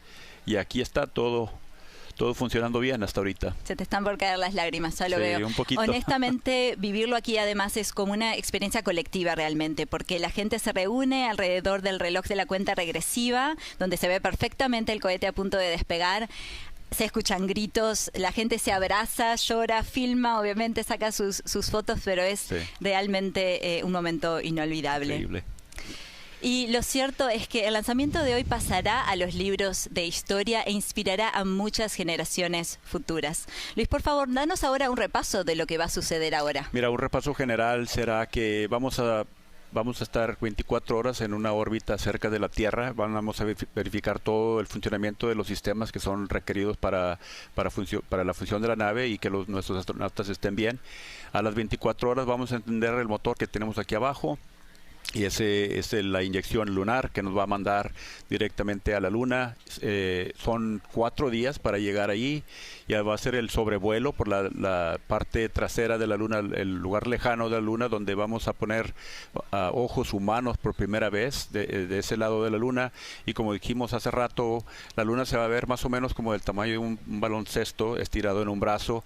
Y va a haber muchos estudios de nuestros astronautas que han trabajado con geólogos, traer su información, y sería otros 3 días y medio, 4 días de regreso, y el reingreso sería el amerizaje en las costas del Pacífico, cerca de San Diego, y ahí estaré yo con un privilegio de estar viendo esa nave aterrizar y empezar a trabajar con ella después del lanzamiento y después de esta misión. Increíble. O sea, que por el momento se quedan relativamente cerquita de la Tierra por ahora. 24 horas más o menos, sí. Muy bien. Artemis II marca el regreso de la humanidad a la órbita lunar en más de 50 años y es un paso crucial en nuestro objetivo de sentar una presencia permanente y sostenible en la Luna para llegar con astronautas a Marte en el futuro. Le deseamos lo mejor en este vuelo espacial a la tripulación. Reed Wiseman, Victor Glover, Christina Cook y Jeremy Hansen vamos a estar esperando con ansias las imágenes que nos envíen desde las cercanías de la Luna. Luis, ¿qué es lo que más te entusiasma a ti en este momento? Mira, he tenido una imagen ya por 2 años, imaginándome a Reed, Christina, Victor y Jeremy viendo por la ventana cuando están alrededor de la Luna con unas sonrisas muy grandes, tomando muchas imágenes y fotos. Pero la verdad, esto lo que me entusiasma más es que metas como estas, que son grandes, llegan a equipos a trabajar juntos y a hacer grandes hazañas, y ojalá que estos eventos inspiren a niños y niñas en un futuro a convertirse en astronautas, ingenieros, físicos, geólogos, porque ellos son la siguiente generación que necesitamos para seguir explorando el espacio. Muy bien, así que a los niños y niñas que nos estén mirando, un mensaje muy importante de Luis. Y esto concluye nuestra cobertura de lanzamiento en español de la misión Artemis II. La cobertura sigue en inglés en nuestra aplicación NASA Plus. Para seguir las principales actualizaciones en español sobre la misión, pueden ingresar a nuestra web ciencia.nasa.gov y seguir nuestras cuentas de NASA en español en Facebook, Instagram, YouTube y X. Además, los invito a suscribirse a nuestro boletín semanal en nasa.gov/suscríbete. Y por último, pueden explorar la temporada más reciente de nuestro podcast en español, Universo Curioso de la NASA, donde ahondamos en varios temas relacionados a este regreso histórico a la Luna y nuestro objetivo de llegar más adelante al planeta rojo. Quiero agradecer enormemente al ingeniero de la NASA, Luis Saucedo, y a nuestro comentarista Hamilton Fernández por haber estado con nosotros hoy. A todos ustedes, muchas gracias por acompañarnos esta noche. Hasta la próxima y vamos Artemis. Estamos ahora dando el gran paso de la humanidad fuera de la Tierra. Sepan que no viajan solos, viajan con todo el trabajo y la confianza y los sueños de miles de personas que creen en esta misión y en ustedes. Deseamos expresar nuestro agradecimiento y hacerles saber que no van solos. Gracias por representar a la humanidad en una misión tan importante y por llevarnos otro paso más cerca de la Luna. Dale, Artemis. De parte de todos en el laboratorio de fotografía, les deseamos una misión exitosa y que toman muchas fotos. De sus colegas en JPL de Pasadena, California, vamos Artemis. Buena suerte, vayan con Dios. Les deseamos un viaje seguro y los vemos cuando regresan. De parte mía y de todo dominicano en USA, la República Dominicana y el mundo entero, queremos desearle un buen viaje, seguro, productivo y lleno de diversión. Son una inspiración, ya tú sabes, dale Artemis. Y les queremos desear un exitoso viaje a la Luna. Ad Astra. Buena suerte. A la Luna y más allá, somos Artemis. Que tengan un viaje seguro y lleno de descubrimientos. Vamos, Artemis. Estamos muy orgullosos de todo lo que han hecho y de que nos representan y representan todo el esfuerzo de nuestro equipo. Muchas gracias y buena suerte. Y les deseo un excelente viaje hacia la Luna. Vamos, Artemis. ¡Vamos, Artemis! Desde el Laboratorio de Campos Eléctricos en Goddard les deseo un buen viaje y mucha suerte. ¡Vamos, Artemis! Artemis es la prueba de que los sueños se alcanzan con trabajo, talento y corazón. Gracias, equipo. Artemis vuela gracias a ustedes. Les deseamos una misión exitosa a la Luna. Go Artemis. Aquí en NASA Langley Research Center estamos muy orgullosos que nuestras contribuciones sean parte del exitoso lanzamiento de la misión Artemis. Hola, Grupo Artemis. Les mando un gran saludo y agradecerles por la buena energía que transmiten, el compromiso y el gran trabajo que hacen. Un abrazo, seguimos sumando y nos vemos en lo que viene. Bien viaje, con todo sale bien Artemis 2. Buen viaje del equipo de Artemis desde JPL. De parte del equipo de Mission Integration and Test de Peraton, les deseamos mucho éxito en la misión. ¡Vamos, Artemis! Desde la ciudad de Nueva York, les deseamos mucho éxito. ¡Vamos, Artemis! Vamos a la Luna Integrity, vamos Artemis II. Les deseamos un viaje seguro y exitoso. Vamos NASA, vamos la humanidad, vamos todos juntos, vamos Artemis. Que tengan bien viaje, valientes astronautas. Sabemos que su misión va a ser un total éxito. Y que disfruten la mejor pista